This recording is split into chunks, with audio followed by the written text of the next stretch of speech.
Hello, everybody. Welcome, welcome, welcome. This is Neil with Portal to Ascension, and welcome everybody to the Ultimate Star Beings Conference 4-day epic marathon where we're going into the far reaches of the universe, going through the multiverse, going through the black hole in the center of our galaxy, and tapping into a dimensional awareness that connects all of us. And I'm just so excited to be here with you all and to say hello and thank you for being a part of this epic gathering. And I see that a lot of people are commenting in the chat right now, so keep the comments coming. And I am one of your hosts, and we're going to have 7 hosts today, and we're in for an epic journey, an incredible journey. You know, events like this happen quite often now, right? People speaking about extraterrestrials, disclosure. But when it comes to the spiritual understanding of ETs, we definitely have that event and that information out there. But this event is a 4-day infusion of that. We've done Star Being conferences before. We've done UFO conferences many times. But have we ever done one specific conference that just focuses on the spirituality? We have linear information here and there. Today, we are going into the messages from the stars. The purpose for this event, how it all came about. We did the Star Beings conference last year, right? And it was a 5-day event. It was huge, so much energy involved in creating that. And then this year, after everything that we've experienced over the last year with the congressional hearings, with crimes against humanity being mentioned in regards to the cover-up for the fact that we're not alone in the universe, and the possibility and the reality, it seems, that different governments and shadow organizations are actually interacting with extraterrestrials, right? So this information, this first contact, and us having interaction with actual beings from other worlds isn't far-fetched, it isn't far away. Some people may think that we're decades away from it.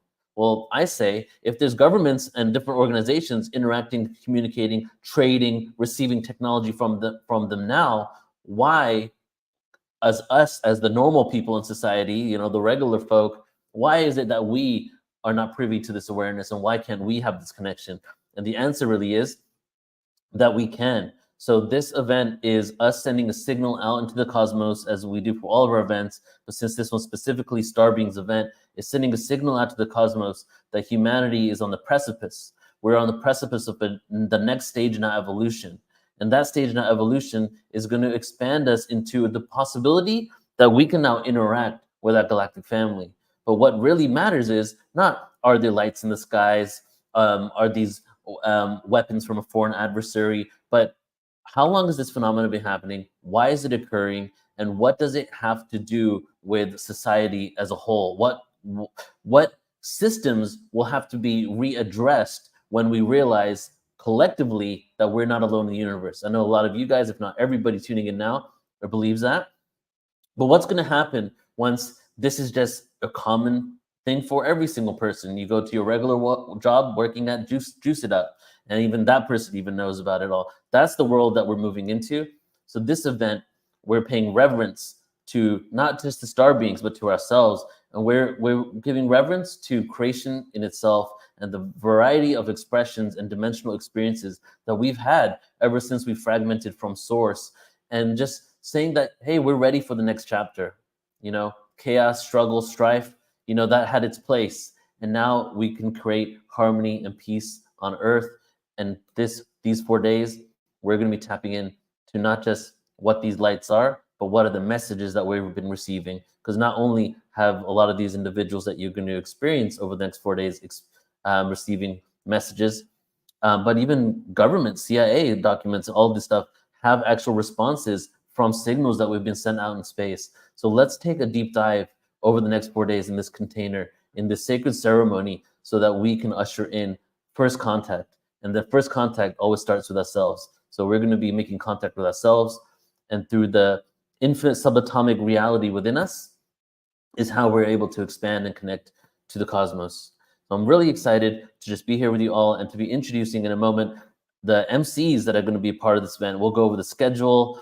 The first 20 minutes or so, we're going to basically be just introducing ourselves, setting the intention for this, for the next 4 days. And then I'll show you the schedule, and then we'll begin for today. So let's just take a look at some questions. I just want to say hello to all of you coming in. Hello, Erica. Hello, Susan, Shakara, Nicholas. Thank you so much. All right. So to start out, I'm going to bring on one of my best friends and a person that you've seen many times probably on Portal to Ascension. He is the author of Making Contact, a book that has various experts within the field that is taking in the question, well, what is this phenomena, right? And he's also, not just that, the book is more of a recent thing that Alan has done, but he has been a pioneer in this awareness. When I first woke up in 2001, I was watching videos of his in the early 1990s, and he has really been at the forefront of this awareness and really assisted many people that are now pretty big on the scene as well in getting their messages out. So I'm always excited and really honored just to be working with Alan and to call him a friend. So let's go ahead and bring Alan on. Hey, thank you, Neil. Yeah. Thank you for that introduction. You're a little frozen on my screen. How do I seem? I'm fine. I mean, you're Okay. fine. I think I'm good too. Yeah. Okay, great. No, this is a very exciting moment in history. 2024. It's been predicted even by people inside the government, by David Grush, the whistleblower, came forward. He says it's going to be an explosive year. Other people, and that's, just catching the public up to what a lot of us already know. We're not alone. We've never been alone. We're part of a bigger cosmos. And what can we learn from these beings is what's so exciting about this weekend, because all we have to rely on is our consciousness connection to those beings. We're not going to read about any of this in books, well, maybe some recent books, but it's not a history that's formally known. So the people we have to turn to are the people that are making spiritual and conscious connection with the star beings. That's our resource. We are the resources. All the experts in the field that I've talked to, Grant Cameron, even Edgar Mitchell says that our connection to the ETs is going to make us understand what consciousness really is. So in this accelerated point, and things like time, space, these are concepts that are starting to fade away. There's a whole new reality. That's why I call my show New Realities, coming into a way of understanding who we are in relationship to the cosmos. Imagine if we heard that time, space were just concepts and not the way things really are. We would not have a framework to put ourselves in this world, but that's the sort of thing that we need to come to terms with, that the old concepts of what we believe are fading away, and we need to come into new realities in order to understand who we are and who these beings are. And I think we're going to get a good taste of that this weekend. So, yeah, and that is the missing link, right, Alan? A lot of the questions that they say within the government and congressional hearing could be kind of summed up with one word: consciousness. Or vibration and frequency. It's the missing link to a lot of the answers. It could also be summed up, but I just posted this at a conference and a talk I gave about what people really know about the UFO UAP phenomena. And it's a line from Arthur Eddington, who talked about Einstein's theory. He said, "Something unknown is doing we don't know what." This is how the mainstream can sum up the UFO UAP phenomena, and we need to reformat our ways of learning, and that's some of what I'll be talking about today on my thing. But yeah, let's introduce how many other ET experiences are here today. Someone in the chat. Yeah, good question, Randy. So Randy's asking how many ET experiences are here today. So if you want, go ahead and leave that comment in the chat. Let's get some interaction here. Alan, your experiencer. You don't get pulled down the rabbit hole, as I say, and become obsessed with this topic unless you've had maybe you can if you don't have a direct experience. But people who do have direct experiences are. I'm doing it because I want to know. I want to know the bigger picture because I know we're part of it. Yeah. That's my obsession. Right. And that's what we're going to be exploring in a very, very deep way today. For everybody, and for the next 4 days, for everybody who doesn't know, we did 3 panels yesterday. They're available on our YouTube. And for everybody on YouTube and all the other platforms, if you want to come into the StreamYard webinar room and interact with us and get unlimited replay access to this, go ahead and sign up on the website, portaltoascension.org, and you'll get to join us in the live room, and you'll be able to see the replays next week. So let's go ahead and introduce the MCs for today, and then I'm going to do official bios here. And what I like to do at Portal to Ascension, what we've done at massive events now, is we like to have multiple hosts and MCs because it keeps it more dynamic, great discussion, and it's more entertaining. So we have 7 MCs, including myself, for this whole weekend. And I'll mention the first one is Joan of Angels. Joan of Angels you've probably seen on Portal to Ascension quite a few times. She's an intuitive guide, oracle, spiritual luminary, broadcaster, best-selling author, and visionary artist, best known for the messages and art she brings forth. Using her intuitive skills, she offers wisdom, clarity, and a deeper understanding of living a healthy and vibrant life by awakening your unique gifts and skills to achieve your dreams and manifest into reality.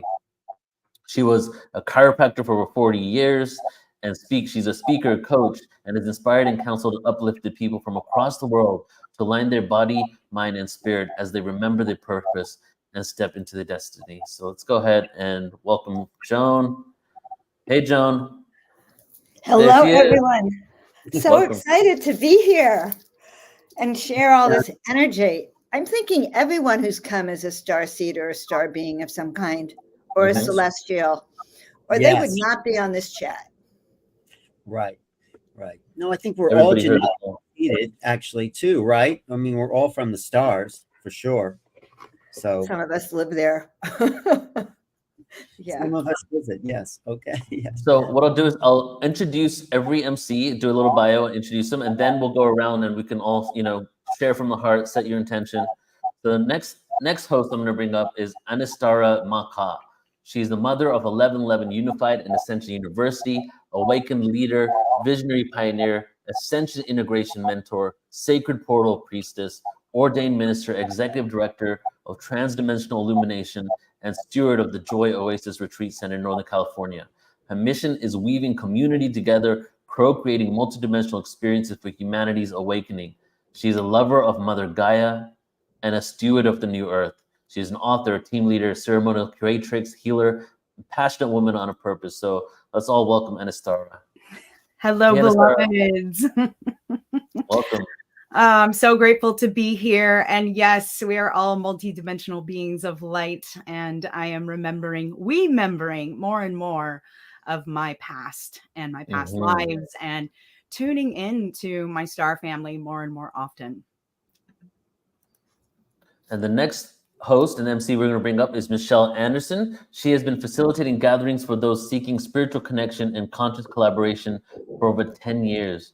She creates unique experiences for people to connect with dolphins and whales, leads groups of people on journeys to sacred places, and holds space for people to connect with the true eternal essence. She's an avid supporter of Indigenous communities and regularly supports events that lead people back to nature and peace with each other and Mother Earth. She's the co-host of Awakening Code Radio on Laguna Beach FM radio station, which is KXFM, and is passionate MC for conferences and festivals that focus on unity and love. She's been on many Portal to Ascension events, every live event since I've done 2018. She has been a popular speaker, MC, producer at conferences such as Disclosure Fest, Star Knowledge, Conscious Life, Portal to Ascension, Contact in the Desert, and so many more. One Love Fest, and Sister Giant Laguna Beach. So let's all welcome Michelle Anderson. Hey, Michelle. Hi. It's so great to be here with everyone. I'm really feeling the buzz in the room, just seeing all the comments and seeing everyone who feels so connected. And that's really what I feel like 2024 is the go time year for starseeds. It's really time for us to weave our magic on earth and, be embodied starseeds. Yes. I agree. And we have 2 other hosts. Victor isn't in right now. You'll meet him later. And the next host I'm going to introduce you to is Tamara Richardson. Tamara is a 6-time near-death experiencer, angelic Syrian messenger, ultra-dimensional channeler, evidential medium, known as the Southern Bell Medium, director of the Academy of Divine Wisdom. We're currently also streaming to her YouTube channel, Seeking Heaven, Ascension School, and host of the channel that is mentioned. Also, she was born a psychic medium. She trained 8 years in the British style of mediumship with UK's Tony Stockwell and certified international medium Lisa Williams, and trained with others such as John Holland and Janet Nohavik. She's at a higher level than just mediumship or psychic readings. She's a mental and physical medium and can do trance channeling to higher realms. She's also going to be one of the presenters this weekend, and from so many past life regressions and near-death experiences, really has a vast knowledge of different incarnations, historical moments, and the connection to the stars and her star family. So let's all welcome Tamara. Oh, Hey, Tamara. hi, everyone. Thank you so much for having me here. Super excited to kick off this huge Ultimate Star Being event. This is just so needed. You're feeling that need, Neil. Being with everyone, being with family, it feels like such a reunion. So Yes. I can't wait to hear everyone's talk. It has just been so synergistic starting from the panels yesterday. Yeah, and that's why we started the year out with this. Like, I wanted to something memorable to start at the year, set the intention for everything. So Victor, I see you in the room, brother. So Victor, you're actually in the wrong link. So you need to come in from the presenter link. So you're not an attendee. So come on in the room. And if you come in time, it's the other links in the email. We'll get you on here. So I'd love to go around and just kind of give you guys the floor. Let's start with you, Alan. And then we'll go to Joan, Tamara, Mitchell, Anastara. And just, you can do anything you want. Share what you're feeling, set an intention, maybe a little meditation. Let's just throw all our energies into the field. Go for it, Alan. Oh, thanks, Neil. Well, this is not just a reunion. We are welcoming more and more people into this community. These are being born star seeds. These are people waking up to their real destiny, to their real sense of being. And the more we talk about this, the more it's out there. And it's still not mainstream, but it's getting, it's pushing the envelope. There's just a New York Times article. It said, why are people now fascinated with ETs? There is this change that's happening. There is an awakening that we are galactic. We're connected to the stars. We're, for a long time in elementary school, we'd just say, we're part of a solar system. It wasn't until 2012 that we realized, oh yeah, we knew we're part of a galaxy, but the galactic awareness started to come into mainstream 2012 and onwards. And here we are, a lot of people leading edge of communication with these galactic beings. So I just want to set the intention that everyone listening will have a greater awakening of who they really are, what their mission is, and how we're all connected as not just a human family, but a sentient, living, cosmic family. That's my Wonderful. I would love to step in and just share that this weekend we are opening a portal. We are opening that portal to ascension, and it does begin within. So if you're feeling like you're out of place in your family, you've been the black sheep, or that others might think that you're, losing your mind, you are a star seed. You have been put here on this planet during this pivotal moment in human history so that you can be in service to our awakening. And the more of us that wake up and the more of us that move into service, the more of us are going to open the way and light the path for others. So keep believing in yourself. Your inner truth is your compass. You are the creator of your life, and you are able to manifest exactly what it is that you choose and desire. So remember to just keep honoring your heart, speak your truth, walk your path, and shine your light, because you are guiding the way for others. Beautiful. Beautiful. Anastara, as a child of the 1950s, in fact, my 71st solar return is next Wednesday. I was brought up in a family that thought I had an overactive imagination when I would report all of the things that were happening to me. And I shared at the Experiencer conference last night that when I was in first grade, the teacher had a book called You Will Go to the Moon. And I asked the teacher if I could borrow it, and I did. And 2 weeks later, she said, you have to bring that book back. That was a borrowed book. It was not something that you could take home and keep. And I said, I can't. And she said, why? I said, because it's wrong. And she said, how do you know it's wrong? I said, because I've been there. So consequent, and the school counselors were called, my parents were called, everyone was called in. But what I've come to learn, and especially in my last 25 years on this planet, is that we are here for a higher purpose, and that when we recognize the unity of all, when we recognize that we are part of that galaxy, part of that community, that we are here to bring the ideas of compassion and kindness and love to a world that desperately needs it. And that's what my message is. Oh, ditto that. Beautiful. Love that, Thank Victor. you. Love that. I'm very happy to be here, everyone. It's not only the beginning of a new year, but it's a beginning of a new era. And this is the era of disclosure of all things, of all truths. And we as humanity here have been living in the dark, literally. We think we're so awake and aware, but most of our history has been kept from us. So the era of disclosure about the extraterrestrial origins, our celestial origins, our true history here on the planet is so important. And I can feel that this is just going to add to it. And yes, all of us here have these star seed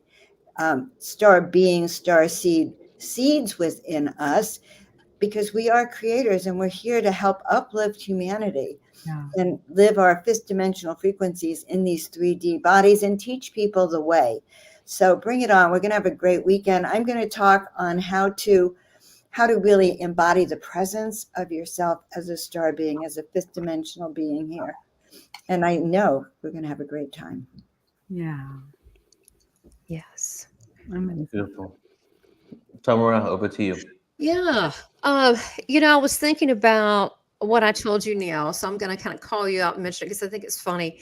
But so I am a channeler. One of the things when I started out, I was always talking to spirit people since I had my NDEs at a prenatal age 3 and on up. But then I started having these other characters. At first, Ascended Masters, and then it was Commander Aster. He came to me. I want to talk about that in my talk on Monday about being on the Galactic Federation, give you a message from Aster, and talk about why we are the new Jedi. But one of the things that was funny when I was on the ship, one of the times I had a question. This is funny. He was in a meeting. And I said, well, I need to ask you these questions. What's going on? What about these solar flares?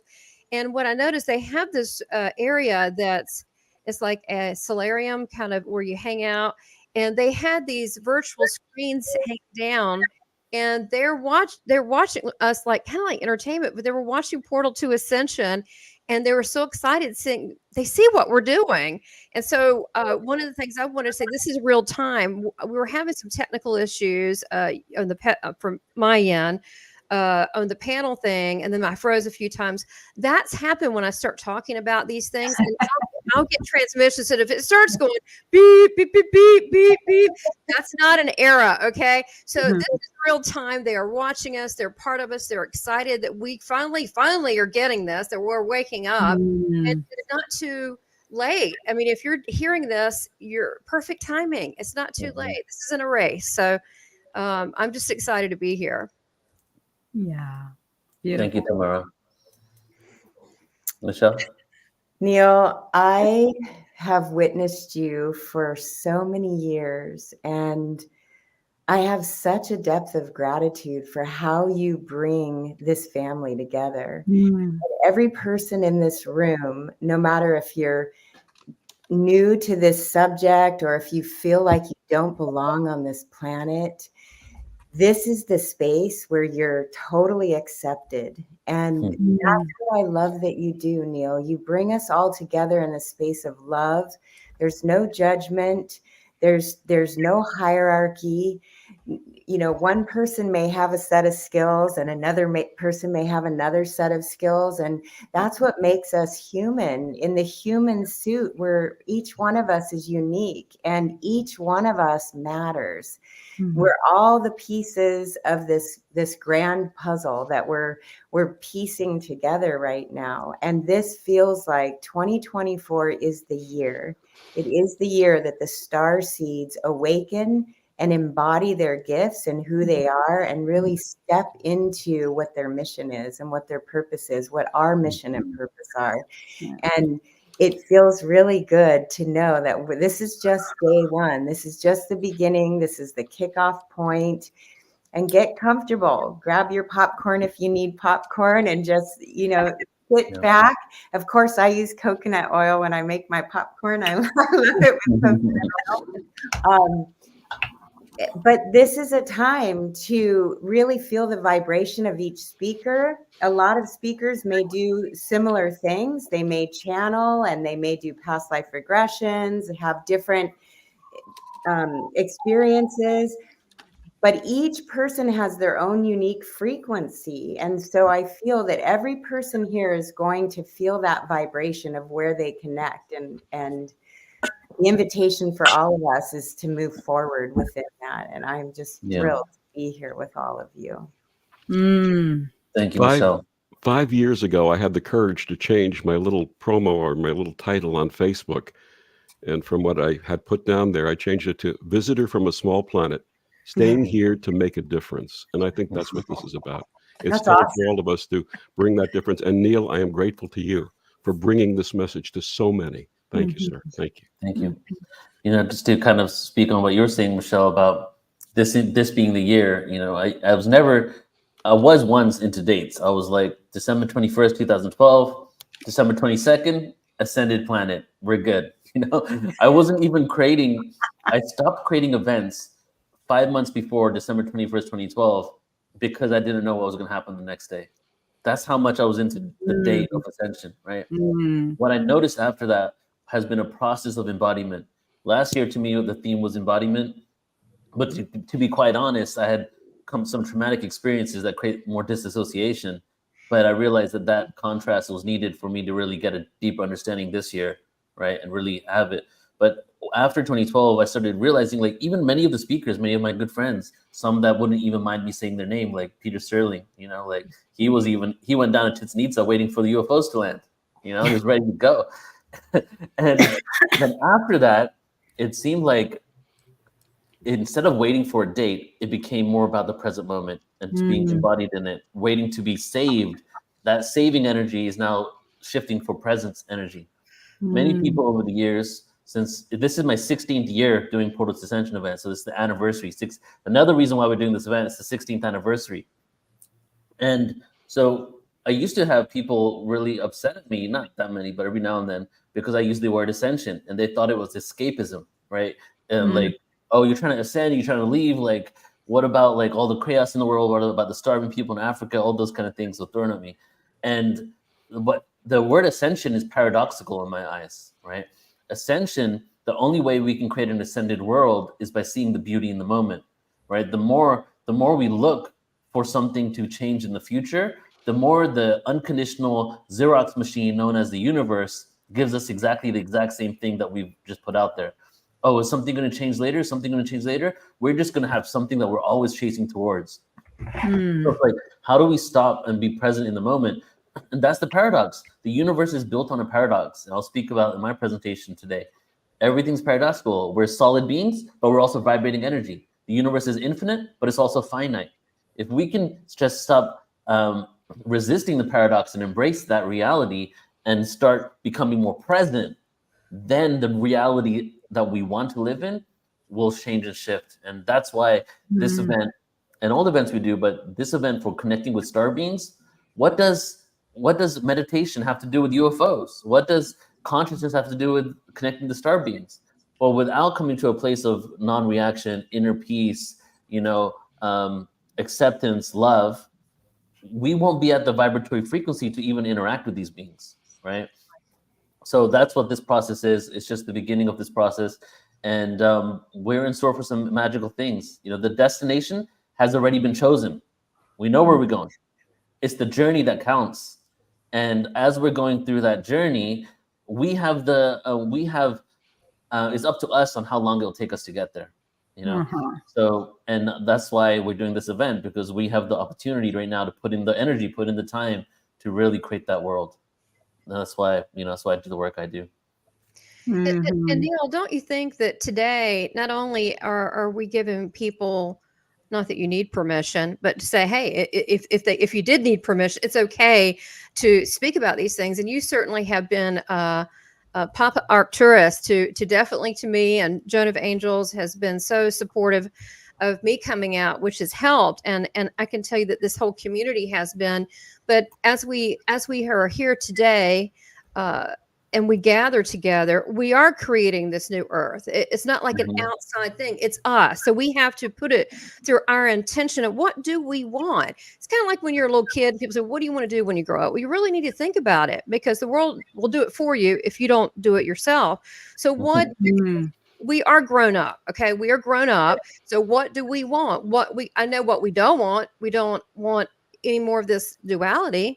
Right? That sucks. It's not a good game. I'd rather have a better game. So I think that today for me and all through these next few days is really about bringing our consciousness together to our higher self, pulling in our higher self, our higher selves. Okay. Yeah.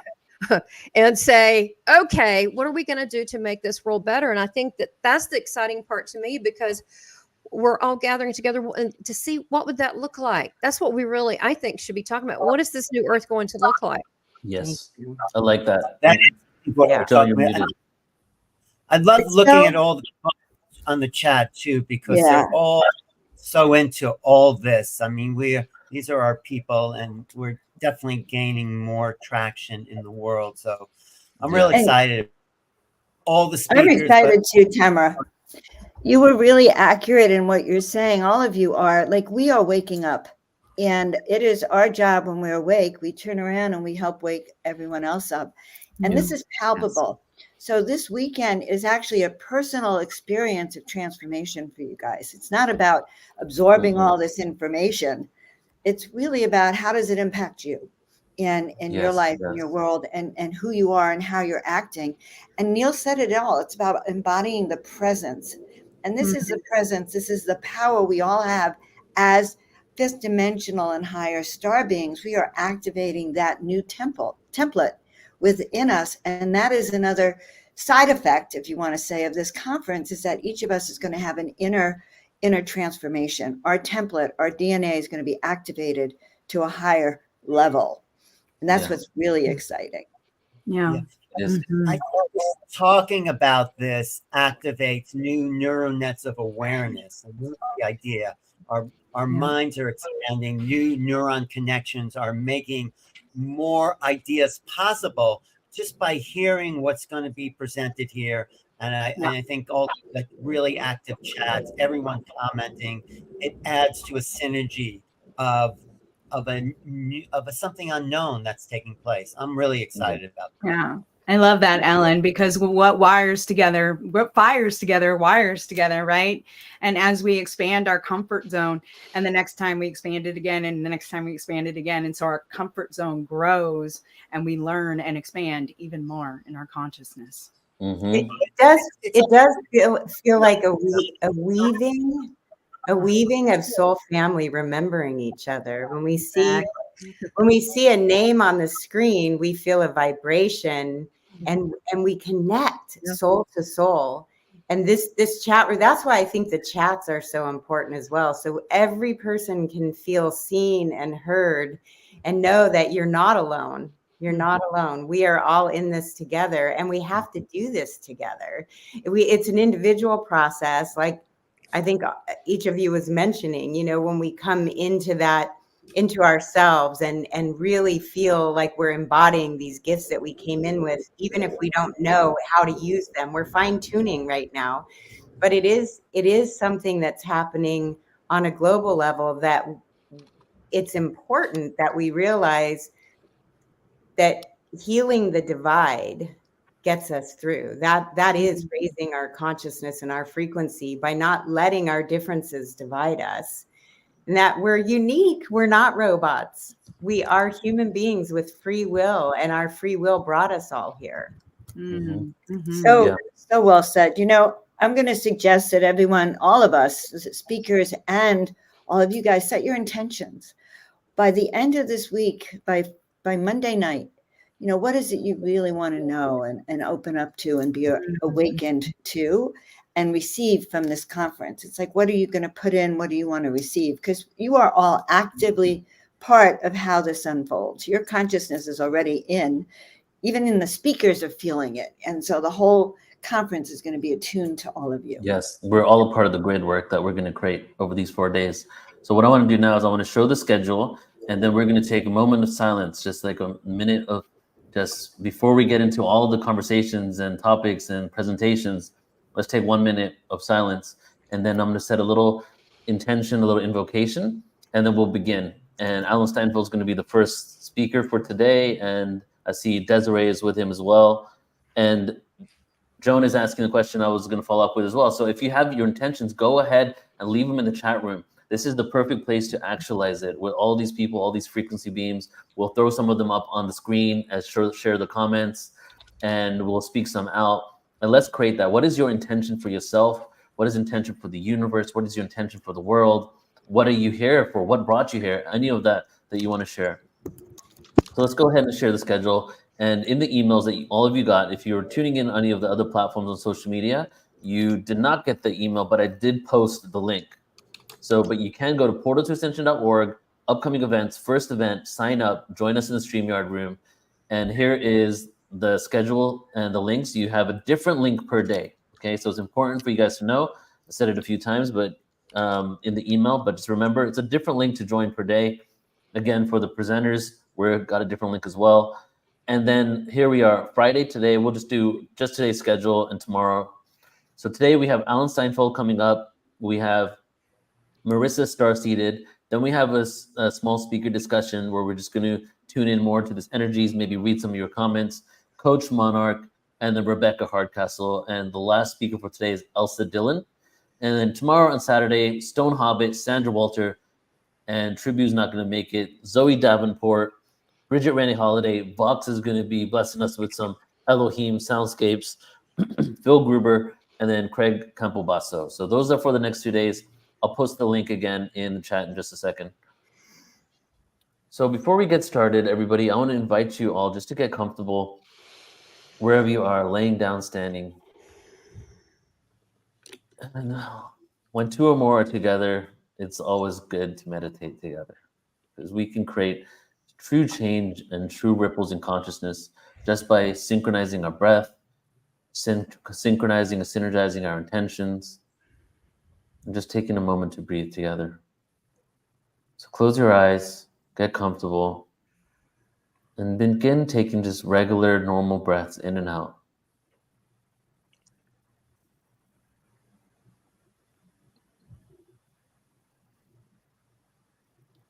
And then begin breathing in deeper, exhaling deeply, letting it all go. Breathe again.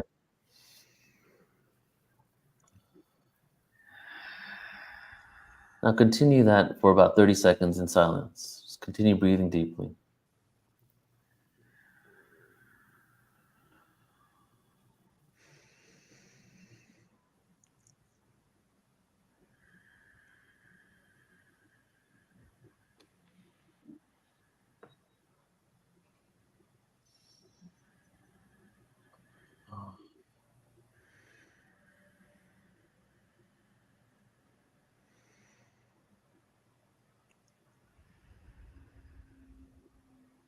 Continue breathing. In konda tina kia na wa. Insana koe tia na mo. Ia kana to ya na tia na mo te ha. Kini da na hoa sa ni. Ina kata. O mati mo na kana kumbali tana. Insana ko. Insana ko. Insana ko. Toya mataya ni kia. O mata. I want to take this moment before we begin the ceremony for the next 4 days. As we begin this ceremony, we realize that this event is being viewed multidimensionally by many different beings. That this rare, unique experience that we're about to create and cultivate together is an event that will permeate through all time and space, through all incarnational experiences, that is laying the foundation and the groundwork for a new paradigm of open contact, first contact, interaction with beings from the stars. We call in all benevolent energy, all the beings that have donated DNA to our earthly experience, all our ancestors on earth and off planet, our soul lineage, the frequency and the vibrations of our souls and the ancestral DNA connection through the etheric realms, to the genetic connection through the beings that have donated DNA for our physical experience. We call on you now. We ask you to lend us your energy and your support and your frequency as we usher in open contact. So we move away from fear into love, into greater understanding, into a higher perspective, into a knowingness that we're not alone in the universe, into remembrance of who we truly are, into remembrance of all our past incarnations and extraterrestrial ones, so that we can usher in a new paradigm of peace, love, unity, transparency, consciousness, disclosure on earth. We call in the dragon realms, the realms of the beings that have been here since time immemorable, donating experiences and acknowledging and taking comfort in their presence without needing acknowledgement, just lending us their support in the back, just supporting us in every way that we need so that we can have the experiences that we all signed up for. We have gratitude for you. We thank you. And we ask you to come now to help us not only remember and connect to the galactic family, but to awaken the dragon heart within, so that we may all awaken. Kindadoma kia siana ho, insanako dayamohana, ihakana o, isnikamo ana, inatatia oania. Let's take a deep breath in, everybody. I'll let it go. All right. Let the ceremony begin. Homie Takuyasa. Michelle, it's all yours. That was so beautiful, Neil. I am just so grateful to you for leading the way and really bringing us all into our hearts and our purpose and assisting us with the knowing that each one of our intentions are weaving with the other, and we're all holding space in this beautiful container of divine love that we're co-creating, each one of us adding our frequencies to this container. And I can feel it expanding and getting more and more radiant. And so I thank you for that, Neil. I thank you for bringing in the dragons. I don't know if you can see, we have a dragon watching over us here above my head. My husband made these stained glasses That's beautiful. For us. So thank you for bringing in the dragons. I'd like to bring in the dolphins and the whales and the mermaids and really connecting this beautiful blue jewel of a planet, Mama Gaia, connecting with the stars and the cosmos and the infinite universes that we're all a part of and we're co-creating. And my personal intention is that we deepen in this 4-day experience. We deepen in our understanding of our soul's purpose and mission, and that we bring that forward to every group we're involved with, whether it's our family who maybe doesn't understand us, but just by being the presence ourselves, we're emanating out these frequencies. And that my vision for this whole conference is that I'm raising my own vibration and we're raising the vibration of the earth and the cosmos. And we're doing it together as a unified container of divine love. Thank you for allowing me to be here. Thanks, Michelle. You want to bring on Alan? Do the official intro? Alan. All right. So love you all. All of us MCs are going in the background. Michelle, take it away. Thank you. Thank you. Alan Steinfeld is a magnificent being of such highlight. And Alan, when I saw that I got to intro you, I was so excited because I think that my love for you is so deep. And seeing JJ and Desiree there with you, you're a grand shrine in my witnessing of the three of you and how you're co-creating together and you're sharing such such deep and profound insights that are helping all of us move through these transitions on Earth and really giving us an understanding of what those new realities look for. Do you hear the feedback? No. I'm only hearing feedback The on feedback is on Alan's side. So I guess when Oh. go ahead and mute Alan, and then go back and forth like that. Okay. So Alan has been viewed millions of times through his YouTube channel, New Realities, and through the thousands of people he has interviewed. And I believe, Alan, that you may not say this in front of anyone, but I think you have one of those memories that you remember every single detail about every person that you've spoken with. And I forget what we call that. My husband has one of those kind of memories, and I don't, obviously, but I love how you present, Alan. And a lot of times you're lifting up others through interviewing them, but really you're magnificent in yourself. I love that you brought together collaborators with your book, Making Contact, and just the way that you show up, not just online, but in person. It seems like you are very much embodying what multidimensionality is, because you seem to be everywhere all at once. And thank you. I want to thank you so much for raising the vibration on Earth and at every one of these conferences and gatherings that we're at. So thank you for being here. And thank you to JJ and Desiree for the work that you're doing. I was so happy to see you at Disclosure Fest, Stairway to the Stars in Las Vegas, and to just be able to witness what the two of you are doing for so many of us, being teachers and way showers early on in this movement, and holding that flame and keeping that flame bright. Thank you. Thank you for being here. Thank you, Michelle. No, go ahead. Were you going to say something else? I was just going to say unmute and then I'll mute. Okay. Michelle is the heart of our movement. This is what it's like. You've come here to remind us that it's not just mental, it's an emotional, physical, passionate, loving essence that we're trying to bring to the world. And that's why I'm joined by my two colleagues here who have devoted their lives, really their lives, and I have to say every second of their life, to the evolution of humanity. I feel very fortunate to work with them and travel with them. We do conferences because I learned so much from their experience and their insights. So I'll just say a few things, and then I'll introduce Doctors JJ and Desiree Hurtak and their great work.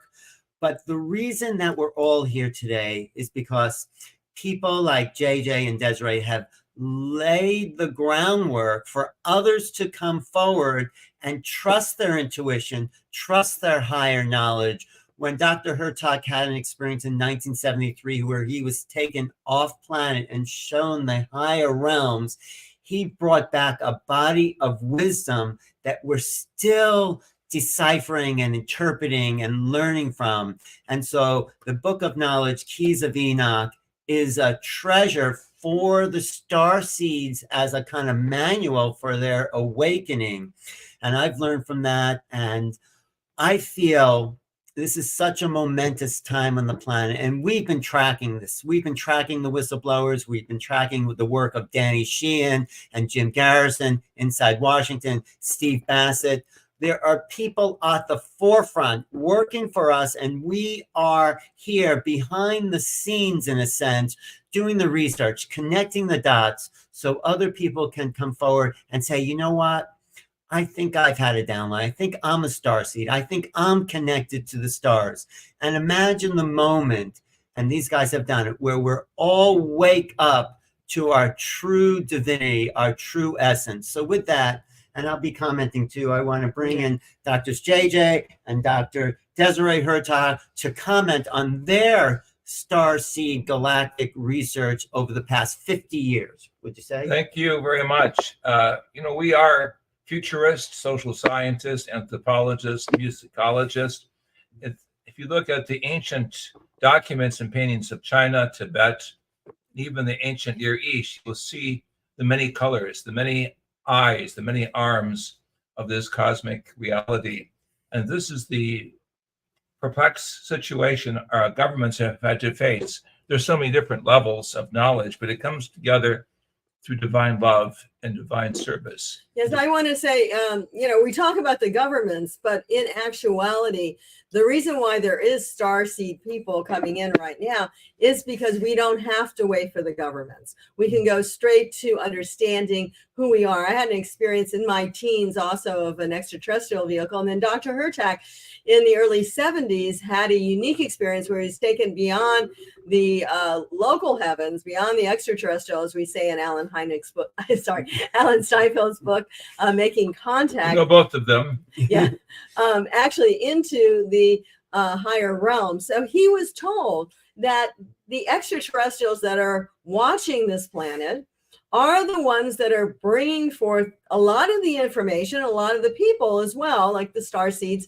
to advance our planetary system. We actually live a bit in Silicon Valley, and there's a lot of, we'll say, scientists, engineers that are getting downloads about how to do the technology. And whether you like robots or not, that's a different story. But the point is, they are actually bringing in the technology. And Dr. Hurtak was told in the 70s that 64 areas of science would take a quantum leap. So we're all prepared for what's going to happen. What's going to happen, Dr. Hurtak? What's the day? Well, we're going to really understand that we're part of a much greater cosmic family. In my book, The Keys of Enoch, which I'm showing here, is the image of the dove, the sign of peace, and the 7 radiations of light represent knowledge of the 7 chakras that are being opened. In this book, I also engage one of the great European artists, Mareka Posuma, a Dutch artist, to illustrate some of these keys. We see here the Wheel of Life, the Divine Mother symbol, and then the different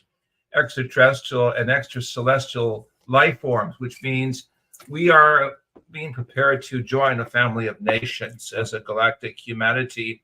And this has been the problem from the government sources that want simple answers only in one linear level. Well, that the universe doesn't work that way. It works at many levels, but it begins really with the youthful experience of co-creation, right, co-creativity, and we will call the divine spark that brings all of this into a higher purpose. Right. So what the Hurtak was saying, it takes so many aspects of the human being to come forward: the psychological, the intellectual, the logic, the emotion, the compassionate. This is who we are becoming as a new race of human beings, as 5th dimensional beings that can interface with the other galactics. We can't do it from the old human level of anger, war, hate. Those things are fading away, and we're seeing the last uprise, I feel, of those old ways of the old humanity. We are at the verge of becoming new beings, all of us. That's why I love working with these guys, these teammates, because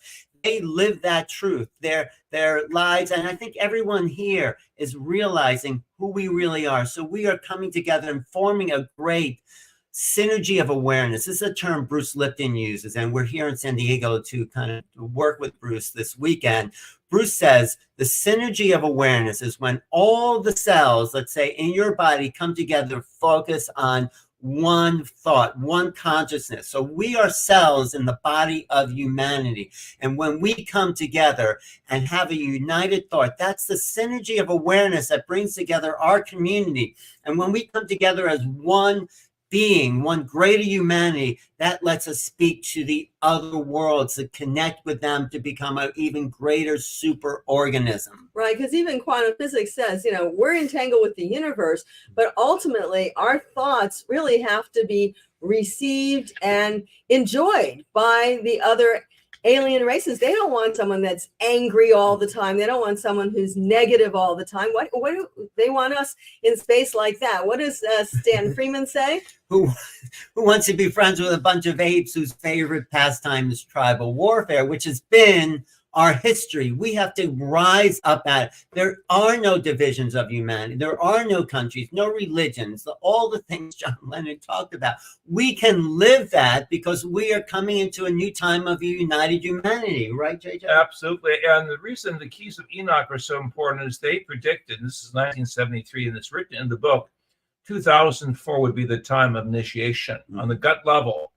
And of course, 2000 and 2004 came and went. It was not until 2017 that members of the Pentagon community released the extraordinary films of what happened off a naval ship called Nimitz in the South Pacific. And actually right off where we are in the Pacific. But JJ, you Ocean. predicted, you said 2004. How did you remote view that future here? Well, it was the situation, Alan, where I was able to be activated as a social scientist. I had already studied ancient languages. I was teaching Eastern philosophy, both the Tibetan Buddhist as well as the Taoist, as well as the ancient mystical traditions of the Judeo-Christian tradition. So I saw how there was an overlap between the left hemisphere and the right hemisphere of the human mind. That one part of our brain thinks scientific, the other spiritual or multidimensionally. Speaking and the color patterns and voice patterns and linguistic geometries that have to be brought together. So it was really the preparation I had that allowed really for me to see the overall blueprint, the roadmap of the future. And I'm very excited that we're reaching a point finally after 80 plus years in terms of intellectual property that And the the U.S. Roswell, government has had, yeah. that they're going to say, well, there is life out there. We have to prepare for it. So what I want to say in our conversation with all of you is post-contact. What happens afterwards? We need the psychology and sociology more than the technology if we're going to get around with our friends. Well, I think you bring up a good point. The left brain has been so dominant. It's the aggression. It's the limited part. And the right brain has been the more intuitive. But we need to be whole brain beings. This is what we're coming into now. As well as whole heart beings. Well, yes. Because without the compassion, without the higher love, without the high empathy, we don't understand really the other situations we can merge with and likewise share with as we begin to understand how we are being prepared literally to go into other solar systems. And to bring in the feminine, of course. That's why you're here. Thank you. Yes, and these other beings really, they are, I'll call them, oftentimes there's some dualities, the male female, but a lot of them are androgynous. A lot of them are actually able to be balanced. And we look at not just the extraterrestrials in the local system like Zeta Reticuli and Tau Ceti, but also the higher systems like Orion and the Pleiades. And these are some of the origins of the consciousness that is connected with higher states of awareness. Well, let's lay out the background, because in my chapter in your book, you talk about extraterrestrials, you talk about extracelestials, and you talk about ultra-terrestrials. Let's make the distinction between those. Yes, the extraterrestrials are those like us, only thousands of years more advanced in terms of physical technology. But they don't always have the consciousness. Now, there's different extraterrestrials, so we have to realize that. Probably billions of different races. Yeah, but some of them don't have the consciousness. We actually think we actually have a higher soul consciousness. This is something Linda Moulton Howe says, and that's why you have these star seeds, because they're able to have those soul consciousness and come into different planetary systems that need their help of their species. For those who can shift from the consciousness that we call three-dimensionally to the higher levels of consciousness, we call the ultra or extra celestial. Extracelestials. Explain that a little more. Well, let me say that. Yeah. So basically, they are usually beings that have been here or been around here for a while, and then they've gone on, but they don't have to take a physical form. They can take a consciousness material, form. So in other words, they don't materialize and stay here permanently. And they are also spiritual guides, usually, that are here to help us. And they can go to other planets as well to help others connected with us and connected with whoever they're interested in. I also want to say their guidance is also part of their lesson. So they're not just here guiding us. The whole cosmos is consciousness evolving to different levels. And then when you get on the high end, I just want to say the extracelestials don't fly around in a flying saucer. That's a very important thing to understand. They are still in the local space, but they are able Extracelestials. Extracelestials. And what you're saying, JJ? I'm saying that as you go to the high end of evolution, you go to those who have gone beyond evolution. They don't have to evolve anymore. These are the ultra-terrestrials. These are what the ancients called the avatars. In the Judeo-Christian tradition, we call the higher angelic or the archangelic. Those are the forces of Michael. Those are the forces of Metatron. Those are the forces that bring the supreme knowledge into balance with the supreme or divine science. Because ultimately, we are evolving a new science we call future science, science guided by consciousness. And this is what we need to explain. We have commentaries and illustrations and film documentaries on the Keys of Enoch. So go to our website for those of your interested, keysofenoch.org. And there's a plethora of not only physical, scientific documents, but also musical mantra type experiences like you heard from Neil earlier in our discussion, where you open up the chakras or the energy points of the body. But the other thing I want to just bring in, what their Hertogs also mention in their books, is that we're not just in one universe. There's a multiverse.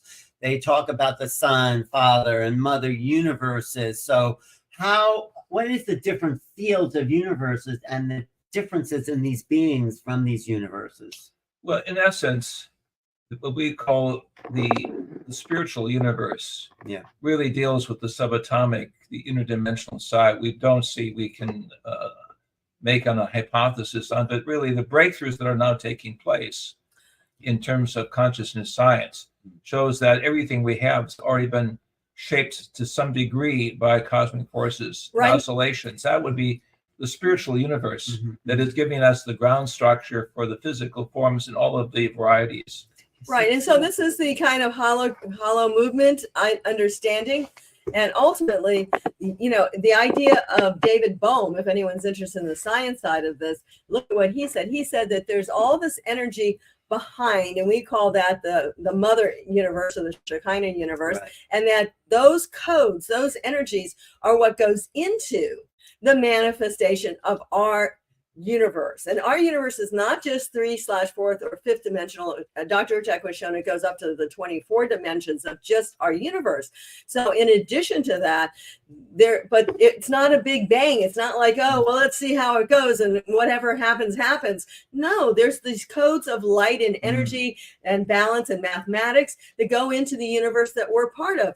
But I want to go back to Starseed for a minute, because, really the Starseed people are those usually from other star systems in our local universe, like Arcturus. In fact, Dr. Hertog's well known for speaking about Arcturus in 1973 in his book, The Keys of Enoch. Was not understood until much later that Arcturus was one of the areas of cosmic contact. And actually, it's also not part of our Milky Way. It's actually, there's something called the Arcturus stream, which means the energy of the planet comes with a stream that's coming into our system. And it's been known even by the ancients that it was part of a shepherding mechanism. So those from Arcturus are usually here to help us, to give us more of an understanding of who we are, but also those from the Pleiades as well, and those from Orion. We believe Orion is actually part of a vortex. Like we have vortexes on the planet that take us from here to there. Well, Orion will take us from this reality, this universe, to other universes. There's a vortex there as well. I want to say, though, the bottom line for this is that we're all infinite beings. We have the divine nature in us, and we can access these realms. In the human experience, we're learning to gain more and more awareness. And that's why the Keys of Enoch speak now of the divine offspring, or those situations that ultimately come into physical form. That represent really what scientists call the main sequence of star evolution.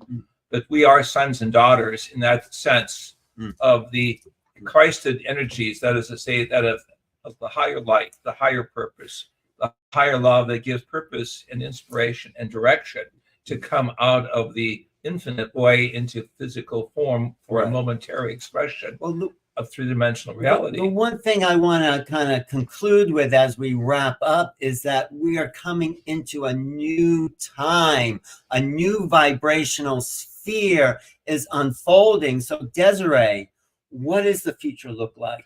It's bright. It's positive. Because that's why we're all here. This is such a critical time to be here. So please, everyone needs to be here. Everyone needs to find their mission. Everyone needs to help be light bearers, be transmitters of light and peace and love for this planet. That's why we're here, because there's a great day of graduation coming. It's not just us being here. We're going to be connecting with extraterrestrial races, whether the government says something this year or not. I hope they do, of course, but we are actually going to be calling for these higher energies. They're going to be coming to this planet first through consciousness, Mhm. but second through physical appearances. So that's why we're here. We're all going to be prepared for this. We're all going to know what's going on, and we're all going to be helpful in this transition This process. is the time of Alpha and Omega, with the beginning and the end come together. We begin to realize our evolution is one of many. Mhm. We have reached really the Omega point of being able to now expand and to see the diversity of life forms, with the Christ figure in the New Testament called the house of many mansions. There are many mansions, there are many evolutionary levels. So we give purpose in our prayers, in our meditations, in our mantras, but really in our service to humanity. That's Mhm. why we're here, why we are incarnate beings of light in physical form. Right. This is our graduation day. This may even be like the coming together this weekend, this year, this decade is when we realize that we are these star seeds. We are the beings we've been waiting for. I know that's cliche, but this is a graduation, hopefully, for the planet, so we can start to live, everyone here, our purpose. Imagine if there was free energy. Imagine if people weren't enslaved to a system, to a matrix, and could be here to be the creative unfolding. I call it the flowering of humanity. We are here as creators to emulate creation with our creativity. That's really why, and the purpose of incarnation. So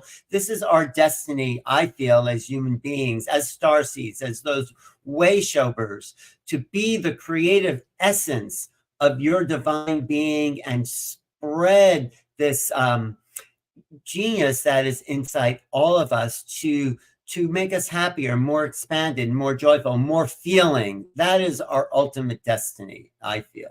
What do you So think? let us say, may the light be with all of us. Mm-hmm. May we persevere Mm-hmm. and take, shall we say, the opportunity to quietly collect the energies of our heart and spread it out around the planet. No matter what the situation of the media, of war, death, violence, go beyond this and realize we're here for something we will call the good news, the higher purpose, the higher upliftment of humanity, in the ultimate, shall we say, graduation that we are making as a human species into the galactic family of nations. And let us take each morning to do a meditation, in the evening if you can as well, to bring in your greater mission, to realign yourself with your true source.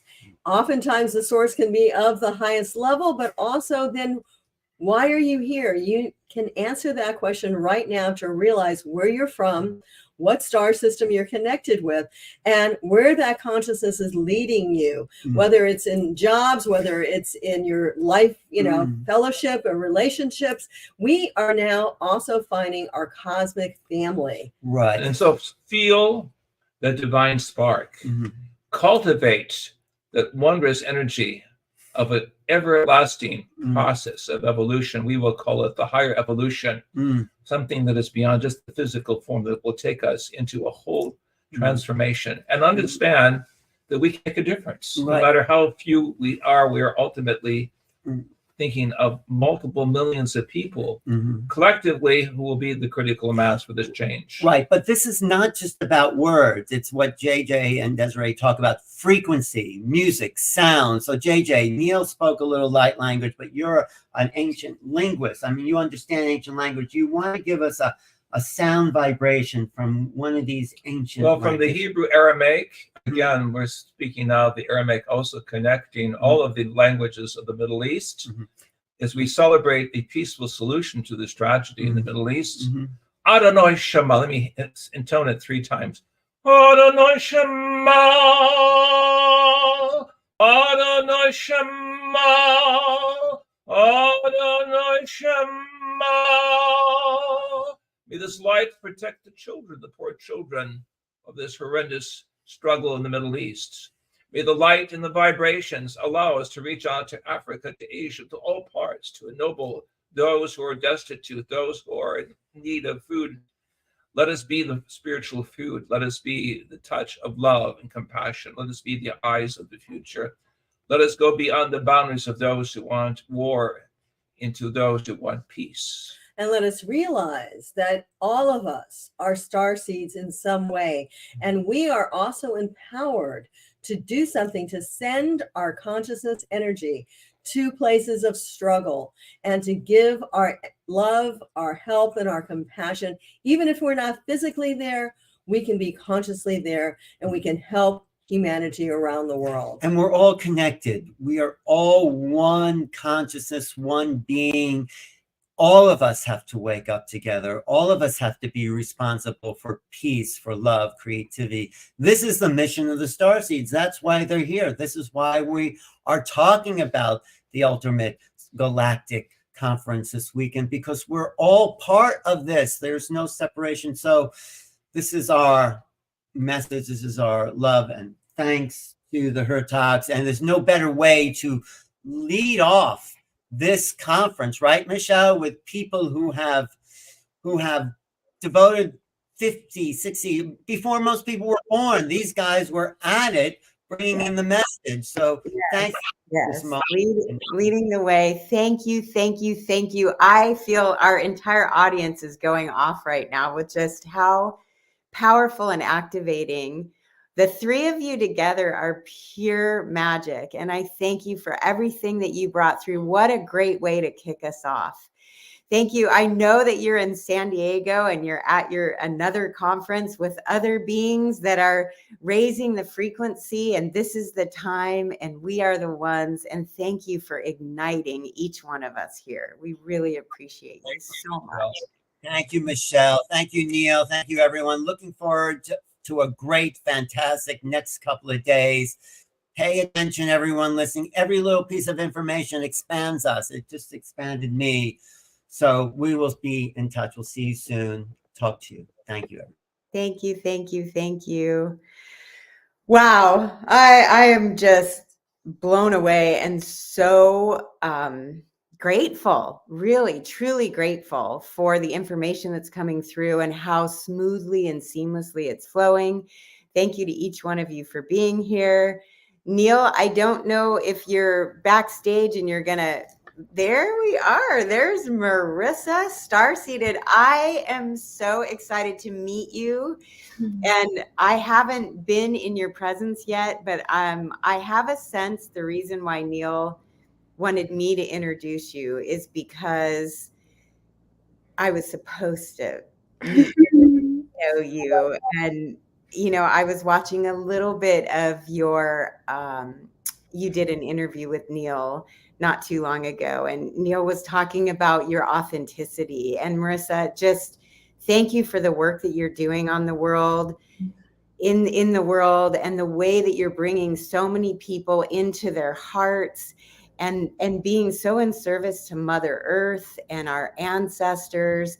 I know that you're a cosmic channel and you do, you are a certified past life regressionist, hypnotherapist, shamanic Reiki practitioner. You're a classically trained musician. That's so exciting to hear.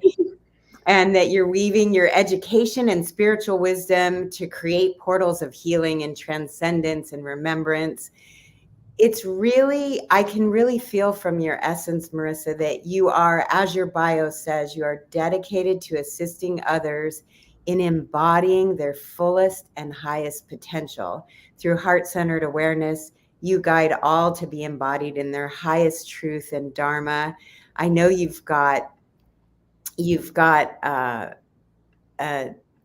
do a lot of experiential journeys, and you've got one coming up. I think your next one is in April. Is that right? Yep. Yes. Well, welcome.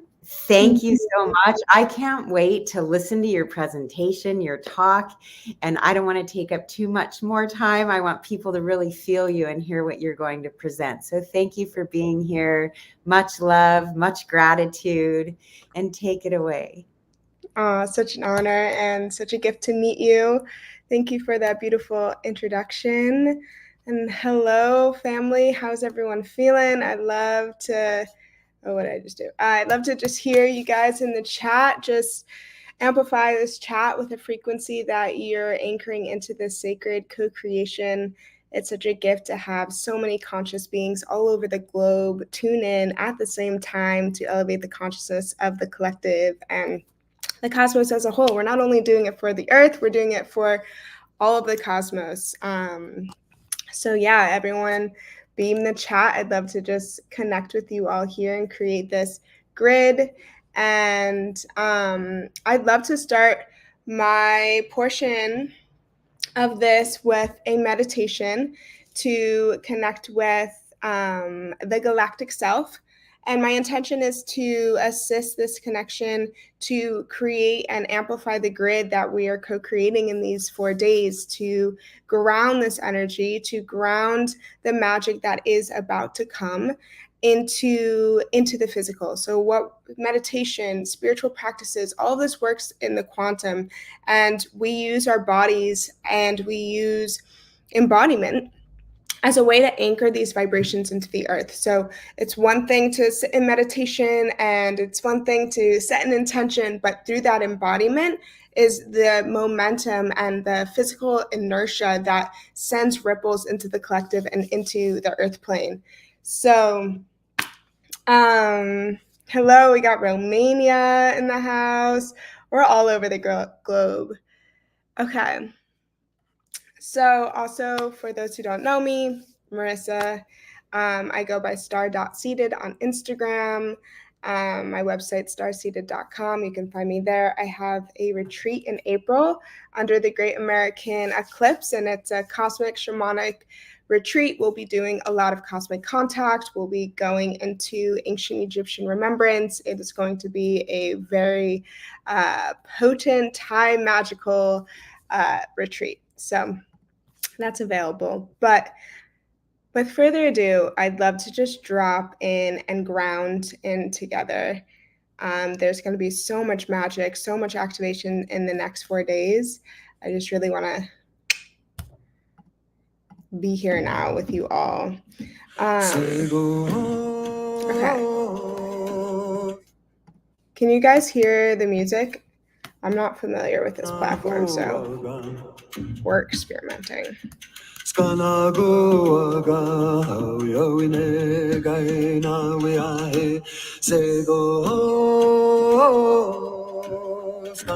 to assume you can hear. Beautiful. So take a few deep breaths. This is a beautiful prayer, infusing peace within this space, within the sound.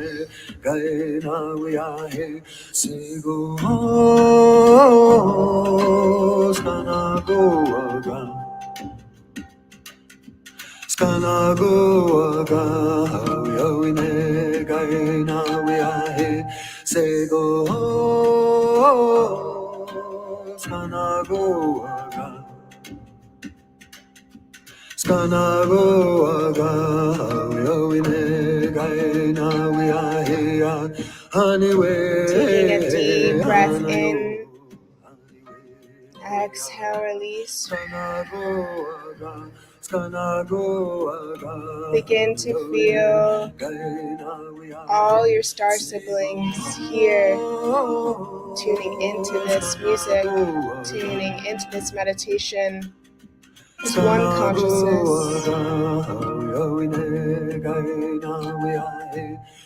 Breathing in.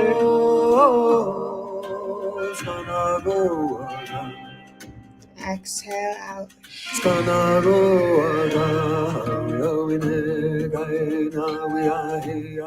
Begin to feel the field. Begin to feel the connection. Feel the presence of all your star siblings here, breathing.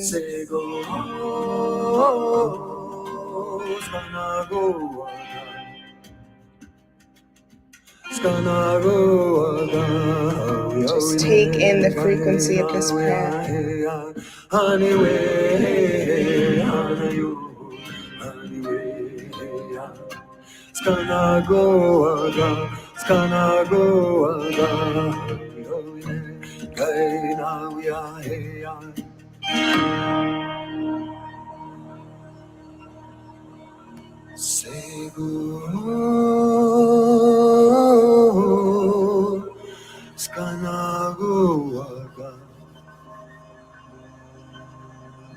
Skanaguaga Hauyovine Gaina Anyway Anayu Anyway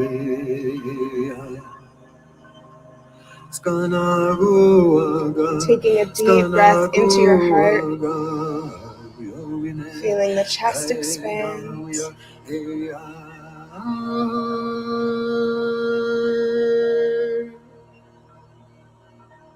Beautiful. During this journey together, my intention is to create a space, to create a journey, to connect with a galactic incarnation that is assisting you in your journey here on Earth. And during this meditation, if you so choose, may you receive DNA activations. May more of your soul gifts and your sensory modalities open up to mastery. Your ability to open up your senses to co-create with the invisible realm, and your ability to bring everything back to wholeness.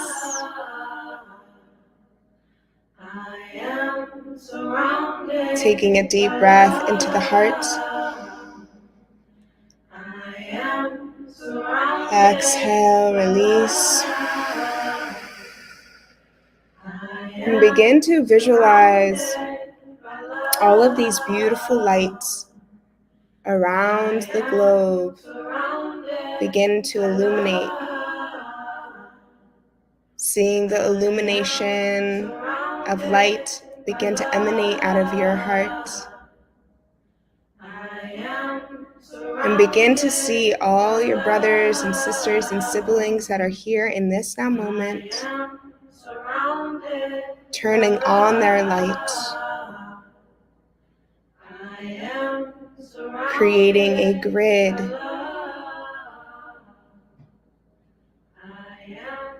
all around the globe.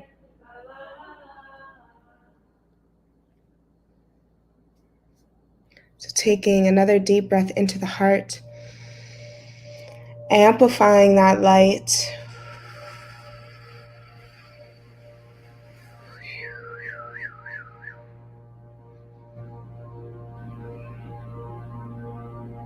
During this journey, light codes, light language may come through to assist you in opening, in connecting.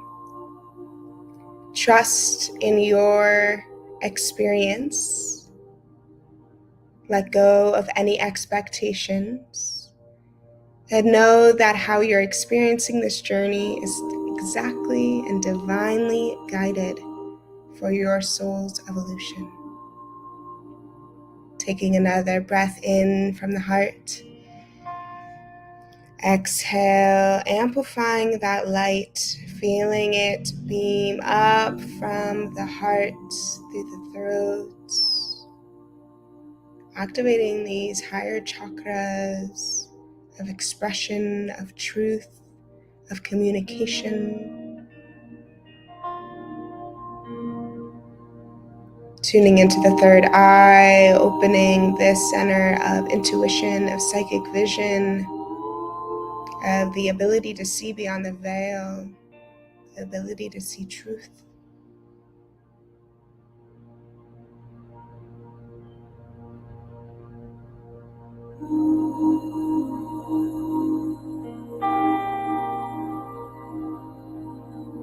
And as you begin to feel your body oscillate and rise in frequency, begin to feel the subtle vibrations that are now vibrating within your body, within your being, elevating your consciousness, elevating your frequency to make contact.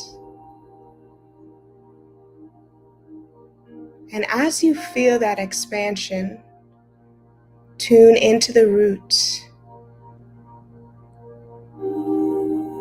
Feel yourself grounded here on Pachamama.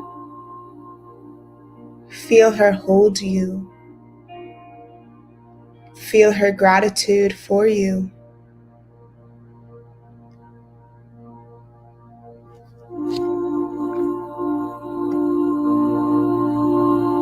Feeling her heartbeat.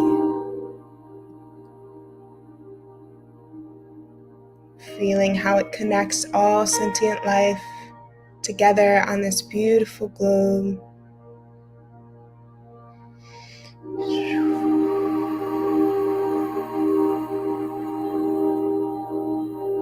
And tuning back into the heart.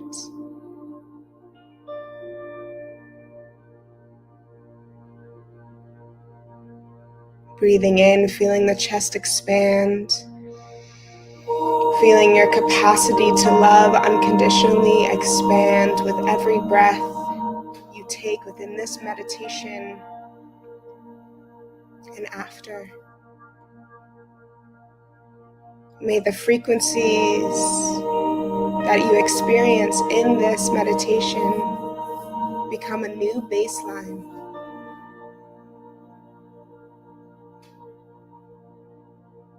May it elevate you to a new way of being. Breathing into the heart, amplifying that light.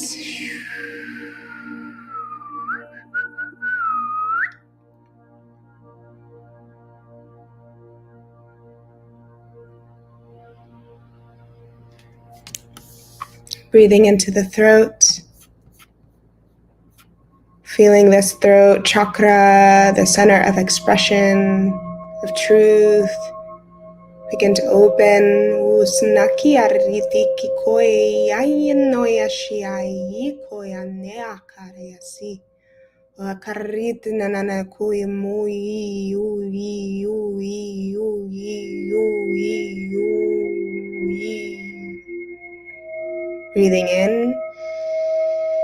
Letting go of any walls, any shackles, any debris around your expression. Allow it to be released now.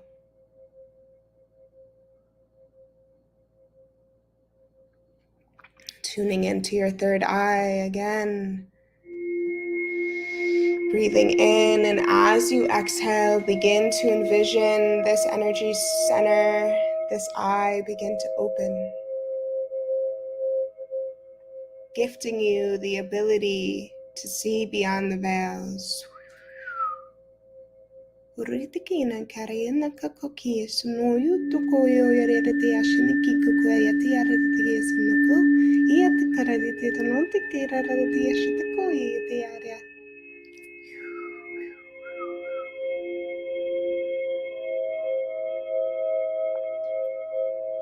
And on the next inhale,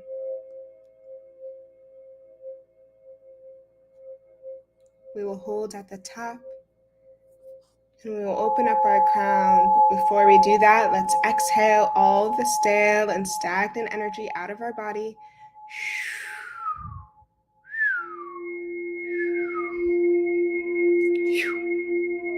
Taking a deep breath in.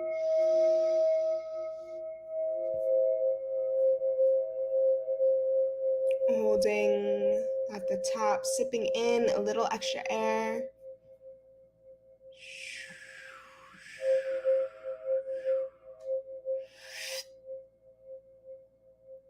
And as you slowly exhale, begin to feel light emanate out of the crown chakra into the cosmos.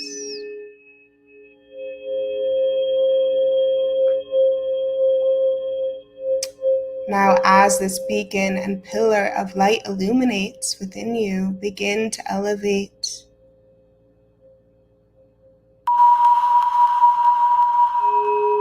Begin to see your light body. Allow it to manifest in the truest way for you. What does your light body look like in this now moment?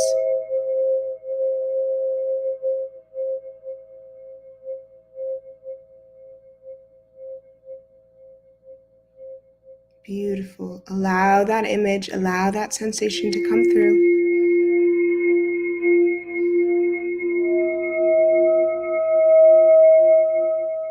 See the color that it emanates. See the design, the intricacies. Perhaps it's shadow, perhaps it's matrix, perhaps it's crystalline. See how your light body looks in this now moment. And on the next inhale, we are going to propel the light body on the exhale out of the crown, through this pillar of light, so we can travel and meet this galactic incarnation, this galactic self that is assisting you in your journey in this now moment. Taking another deep breath in, feeling your light body, seeing your light body traverse up in light. Begin to see light all around you, like you're in a wormhole.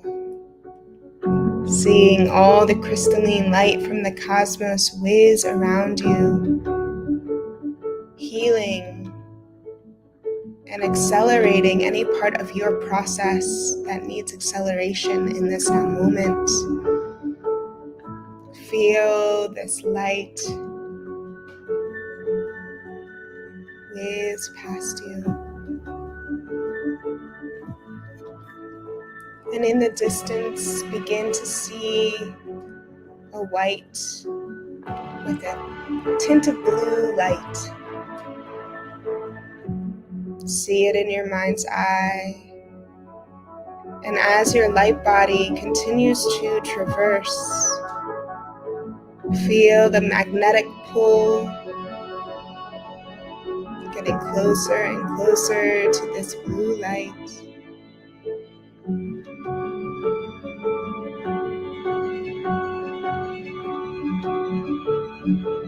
Feel the frequency here. Trust, however you're experiencing this experience, it's divinely orchestrated for you. But feel the frequency of this light. It holds so much memory and activation for you, ready to be unlocked. Allow yourself to feel it.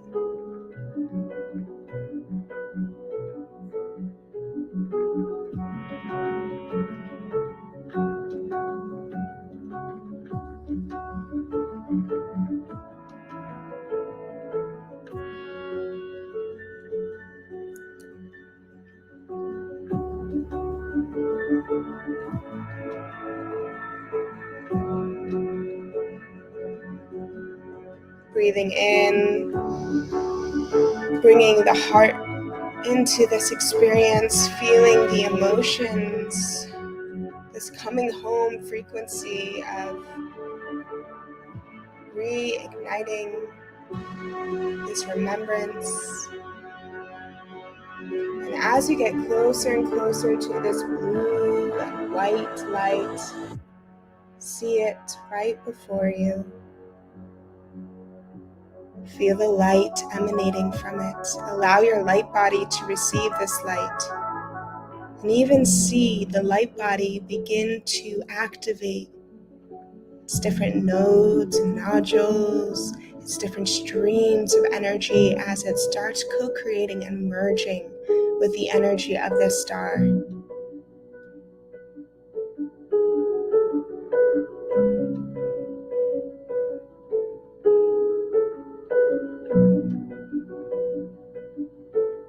Allowing yourself to merge and experience as much as you choose.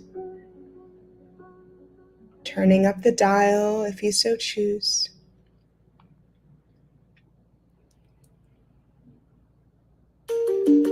Taking a deep breath in. In this space, feel your frequency. Feel the energy.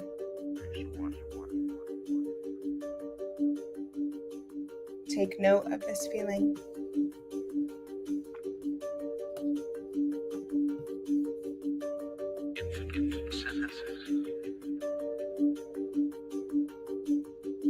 Taking a deep breath in, and as you exhale, blow away a veil. And as you blow away this veil, a being, a galactic incarnation, begins to step forward. It begins and manifests slowly. First fuzzy, pixelated, almost like an aura. And allow it to become clearer and clearer. Allow yourself to see this being, for this being is an aspect of you that is ready to make contact. Breathe in. And as you exhale, wipe the veil clear.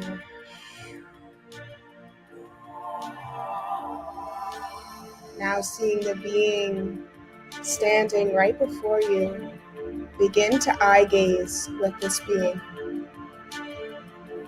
Begin to connect telepathically to this being.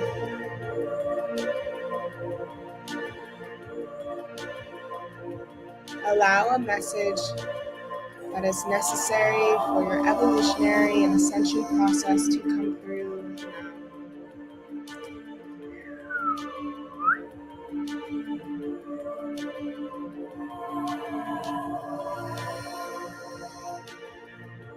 If you speak light language and light language is coming through, allow it to. If you've been waiting for your light language to turn on, start speaking it now. Yanaki koyashinamo uyaniai koyanekai sinaka. Begin to communicate.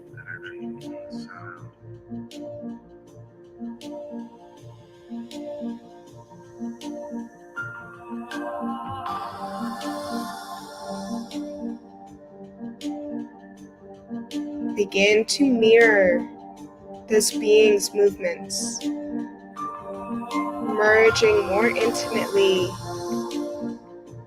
with their frequency.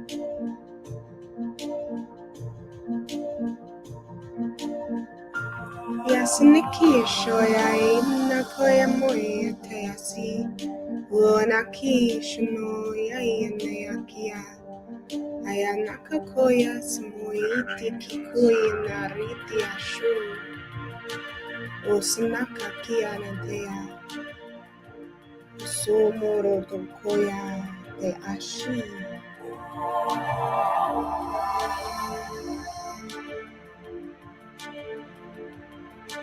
And as you merge and dance and mirror with this being, more of their characteristics, more of their individuality becomes known to you. More expressions on their face present themselves to you as you become comfortable and more comfortable with co-creating with and remembering this aspect of you.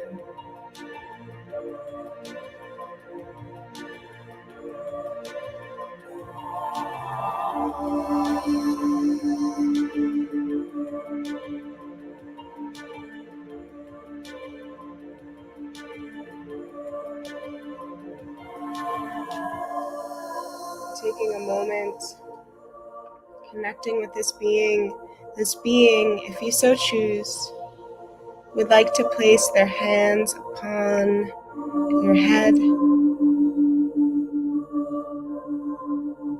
for an energy recalibration, to assist in your healing, to assist in expanding your mind, your soul modalities, your sensory, to bring harmony and balance to the mind, body, and spirit.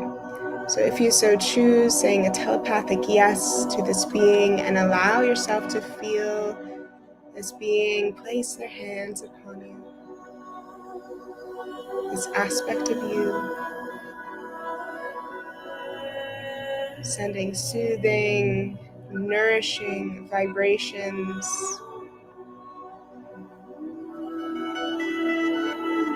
into the body, mind, and spirit.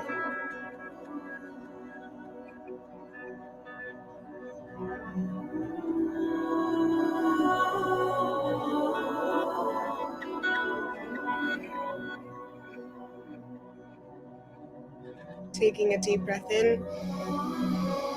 Exhale, release, and again, eye gaze with this being, taking a moment to say thank you, and knowing that this being is always available to communicate with. This is a guide for you, this is an aspect of you. And here in this space, ask this being for their name, a frequency signature to which you can call upon in your practice to invoke them into your space, into your practice, into your experience. Allow the name to come through. The first thing that comes in, trust. Now taking a moment to bow the head and placing the third eye up against this being. Embracing this being, saying thank you. Taking a deep breath in, knowing that you can always come back for more remembrance and connection, but now traverse back, feeling your light body, feel how the frequency has shifted, how both electric but also nourishing the frequency feels. Activated, expanded, grounded. Now begin to see the light, the cosmic way open up and seeing the light zoom past you. And through this little wormhole, you begin to see Earth. And from Earth, you see all of the pillars of light of all of the beings that are meditating.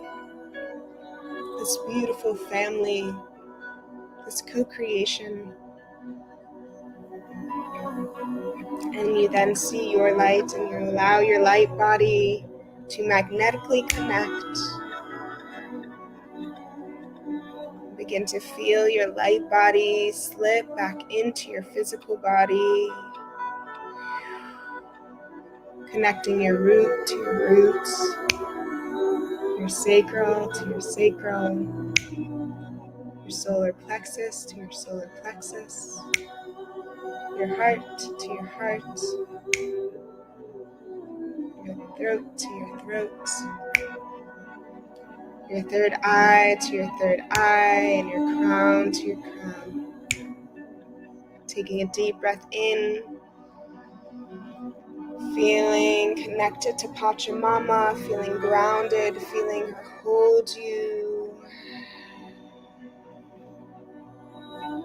Exhaling, releasing, coming back into this space. Welcome back, opening your eyes. If an ET, we ended our journey at 1:44, of course. Eastern time. So if you had a guide or a name come through, please share it in the chat. I would love to feel the frequency, loop that entity into this sacred co-creation. And I believe that any being that you connected to is also a being for us all as a guide on this beautiful journey on Earth. Okay, welcome back. We've got Ariel, Joshua. Beautiful. Anna. Definitely write it down now so you can remember it. Syria, Aloha, Ashtar, Akasha. Look at all those A's. Got a lot of A's. Ariel, Anna, Aloha, Ashta. Okay. Ashira, Ashra. Wow, beautiful, beautiful frequencies. Wow, wow, wow. Lots of A's, very interesting. Okay, so on the other side of my presentation, if Neil, you're around, let me know what time I have to go to. I know we started a little late, just so I can kind of gauge. But I will begin. So a lot of what I've been meditating on, and a lot of the work that I've been doing is figuring out a protocol, or figuring out a protocol of working with the nervous system and working with a step-by-step guide to assist the human in contact. We've already seen in 2024 that there has been physical contact on the world stage. And I personally believe that 2024 is going to bring in a lot more contact. And there's no way of knowing how this physical body is going to interact with the foreign frequency fields on Earth. So we can meditate and we can meet our guides and do all of this, but the nature and the reality of the situation is when a foreign frequency field comes into a field on Earth, it is going to shock the system in some sort of way.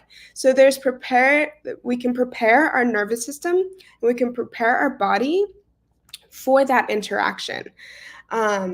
So something that I do is I spend like at least 50% of my day, probably more, imagining what an interdimensional would look like, how would it interact with the space and time that I'm in.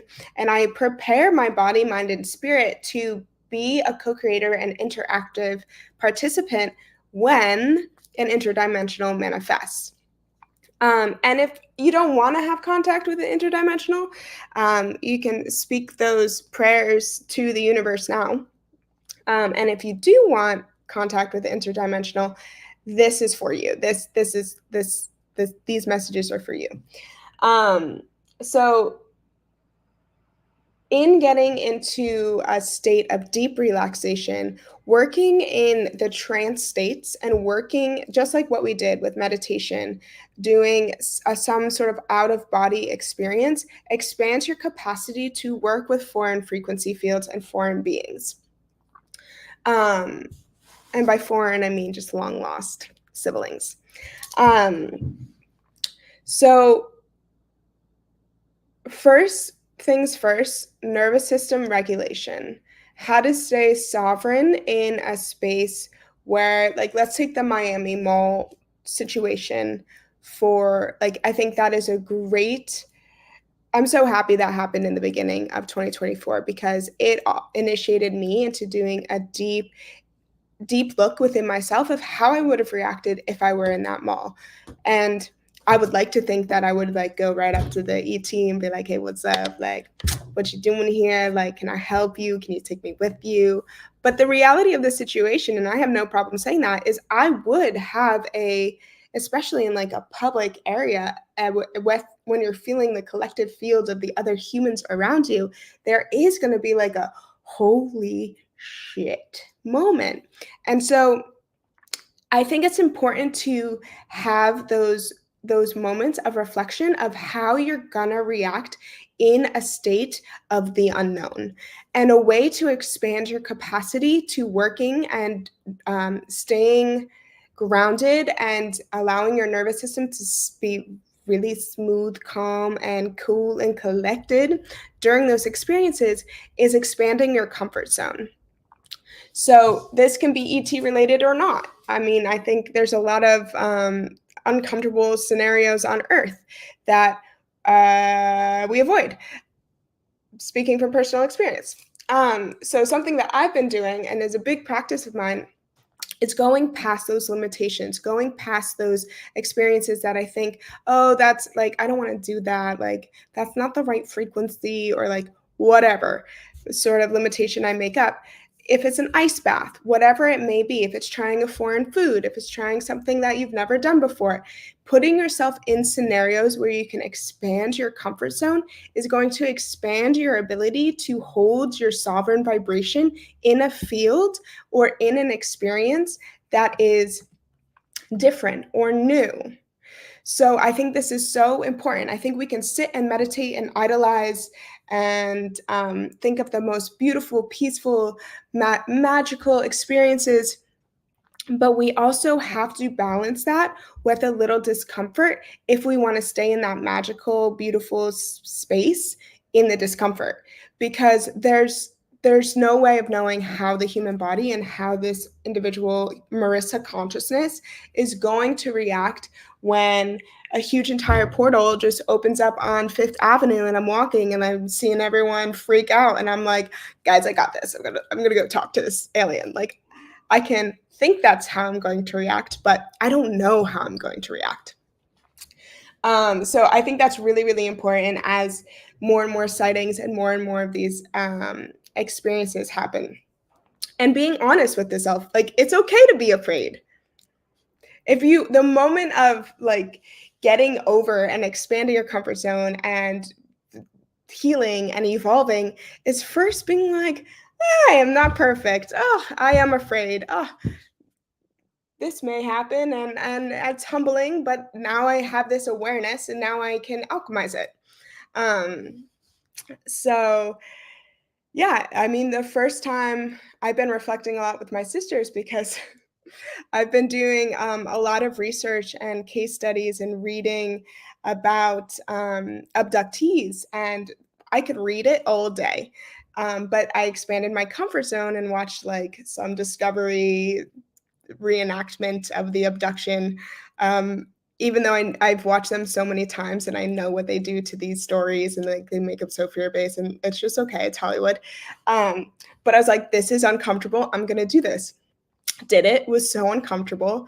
And in that knowing, I was like, I'm going, just as a side note, like in my research and in what I'm doing for work, like it's just gotten to a whole new level of like real in-depth research. And as I've been diving deeper, I'm like, these portals are going to open and open and open.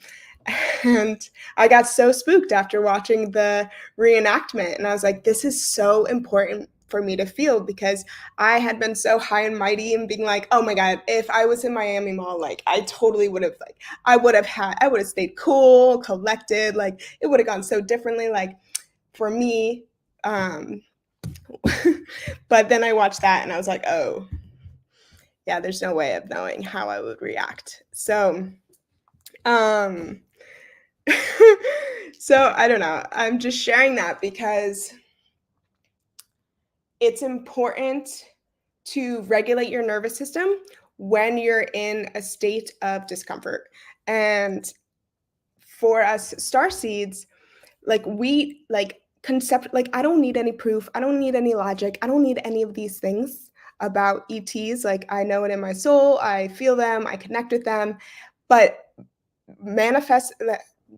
interacting with a full manifestation of an ET as a human, I'm not so experienced with. So I'm inexperienced. So humbling and like really opening up the inquiry within of being like, how can I be the most peaceful ally for our star family when something like this happens? And it's been a fun journey. I love journeys of humility. So I wanted to weave that in because that literally happened like 2 nights ago. It was a wild story. I'm not going to go into it, but yeah, the first time I had a shadow being or a silhouette of an ET manifest with my partner in Joshua Tree, this came up back into my consciousness and remembrance this week as I've been doing this deep dive. I got so frightened and I got so mad at myself. I was like, Marissa, you've been preparing for this for years. Like, you've been calling this in and you just ran away. And I was just like, okay, all right. So where's my inner child? Where do I not feel safe? What aspects of that programming have I still not unplugged from this physical incarnation on Earth? And those inquiries are so important to have the ability to stay sovereign in any experience, whether it's ET contact or just, again, walking down Fifth Avenue and a quarrel happens. Yeah, I'm just reading these comments. Yeah. What else did I want to share today? Yes, meditation and connecting to your higher cosmic self is more important than ever. It's always been so important, but if you're in this field and you're looking and asking for ET contact, having that incarnation right behind you, holding you and supporting you in the diving into the mysteries of the unknown as these manifestations of ETs become more prominent on Earth, having that frequency of your higher galactic self really behind you is going to be your support system. So it's not like I'm going to check in once a week or on a new moon or on a full moon or da-da-da-da. Every day you have to be communicating and anchoring into the embodiment of your higher self and your galactic self, because this is your lifeline. This is the frequency field that you're going to be pulled into as a sovereign galactic being when thrown into unknowns, whether that's with communicating with the interdimensional or just walking down Fifth Ave.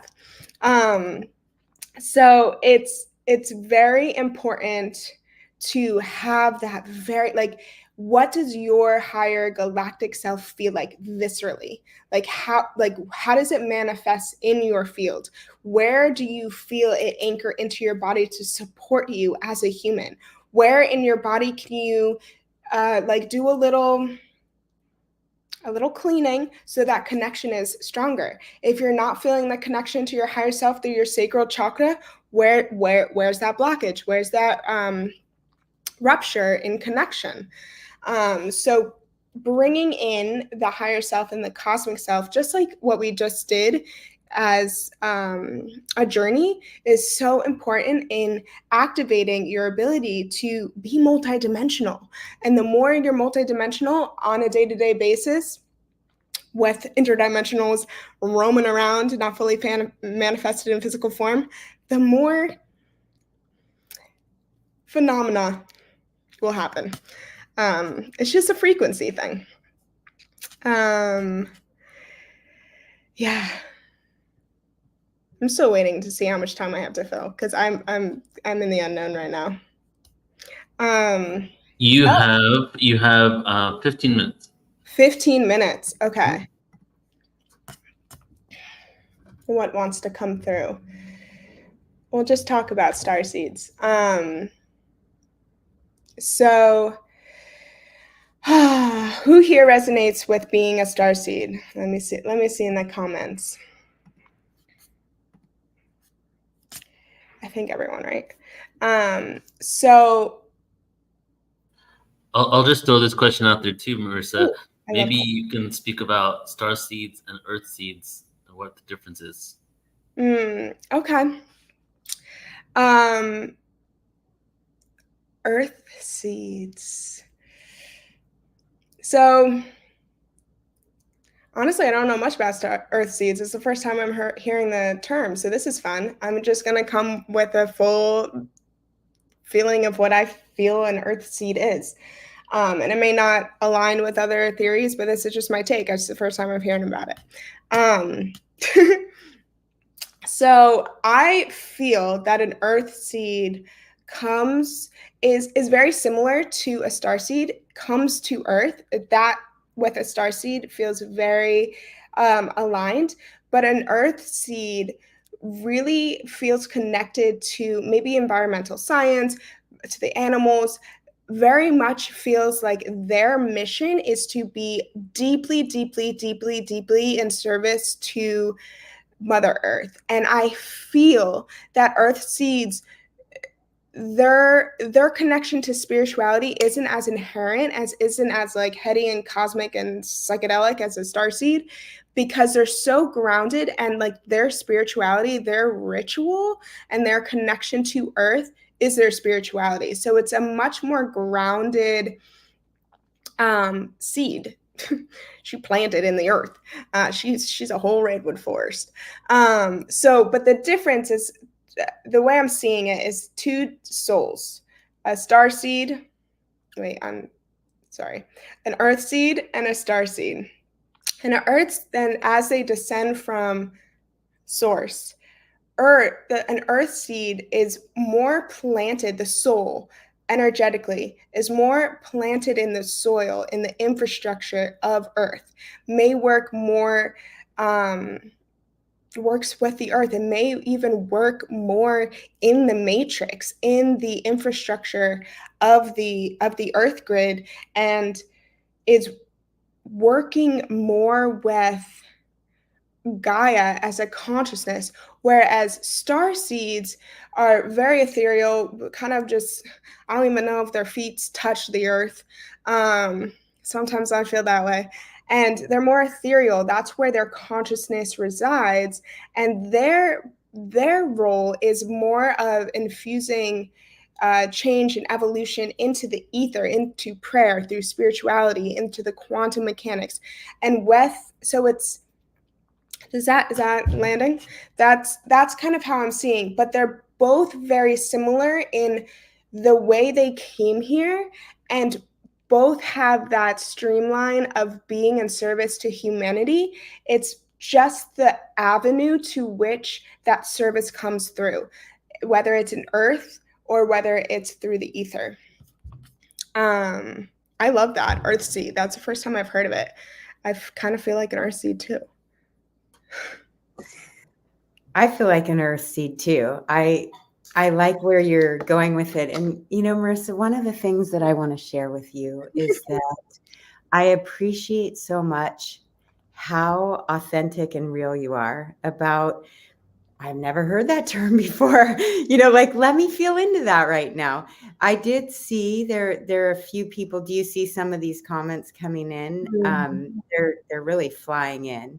A lot of people do feel they're an earth seed, and they feel the crystalline grid structure. Leanne is saying that within her body. Where did I see above that? There was somebody that said, okay, so Ira of Arcturus says earth seeds feel like young souls in the early stages of their experience into an organic reality as a conscious being.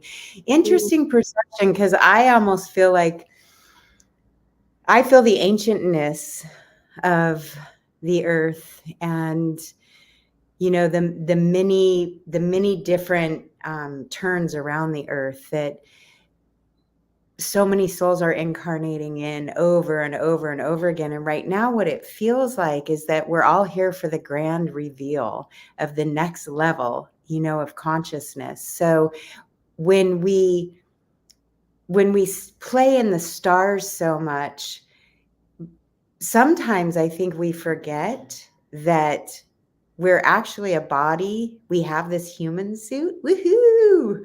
We get to play with it and be grounded on earth. And one of the things that I'm feeling from you, Marissa, just through watching you today, but really through watching some of your other material, feeling your connectedness with earth, with earth as Pachamama, as you said in the meditation, the ultimate mother of all of us, right? And feeling the way that you work with the indigenous. I noticed there was somebody earlier on asking about the native music you played during your meditation.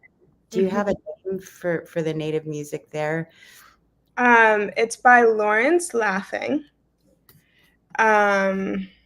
Maybe we can write that in here. Yeah, I can link it.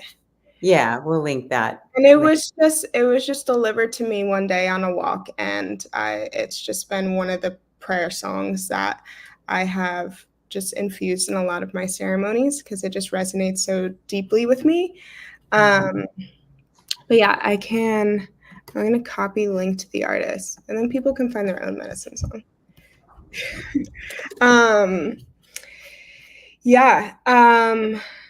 So earth seeds with working with the crystalline grid, that's so powerful and potent. And feeling it within your body, that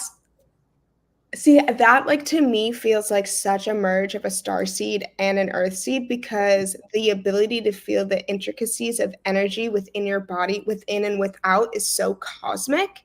But to like feel that grounded connection is very earth-based. And I would just, I guess. Do you see what Stone wrote? Stone Hobbit is one of our presenters.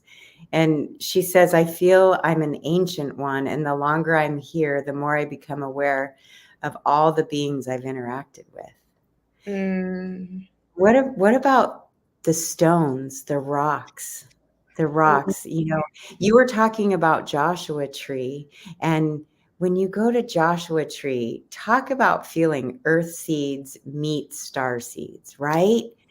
I mean, to me, because I live here in Southern California and I do go out to Contact in the Desert, and I have been an ambassador at Giant Rock in the Integratron for many, many years.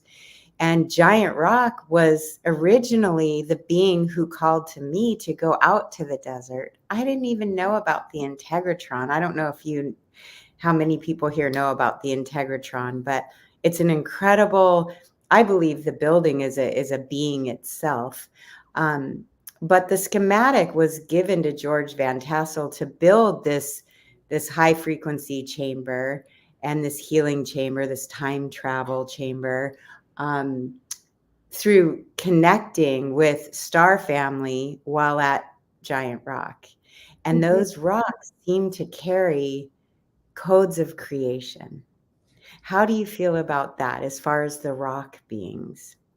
I fully resonate. I have a joke that's not a joke, that is like a full sentence statement, that every rock is the emerald tablet.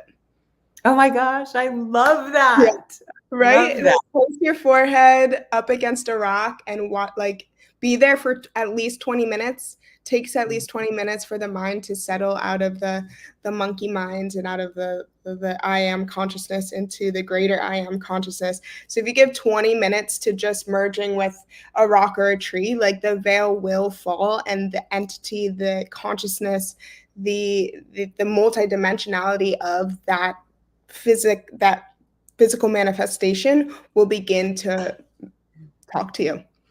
Yeah, I totally agree. That happened to me at Machu Picchu once, meditating against a giant grandmother rock and feeling uncentered. And you talked about when you're uncentered, you know, if you're taken aback.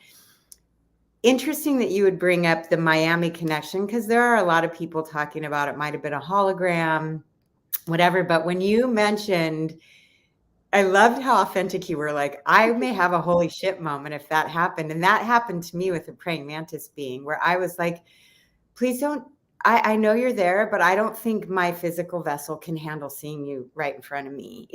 I know myself. And even when praying mantises come by me, and some of my friends will hold them on their finger and play with them, and I'm like, I don't think I'm ready for that yet. And I love the way that you presented that that's okay too. Just learning to work with our central nervous system. I think that's really important going into 2024, where we're feeling a lot more contact, and it's getting more in front of us rather than inside of us, more in front of us. So becoming more aware of, you know, the monster under the bed when you're a kid kind of thing, and how it scares you when it comes out. And really learning to discern the different frequencies of beings. I think that's another area that I would love to hear you expand upon in these last 5 minutes. I would love to. For me, discernment is one of the key words as we move into this next evolutionary stage that we're all in, because I think, you know, I love to interact with benevolent beings.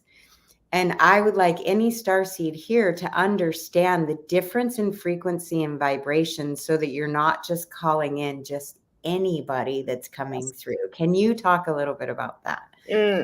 Absolutely. Yes. Always setting an intention, whether it's cosmic contact or just like in the beginning of the day. Like I only call in the energy of the highest benevolence. It could be ET, Earth, whatever. Just like always having that so grounded in your practice just creates a frequency field around you, a protection.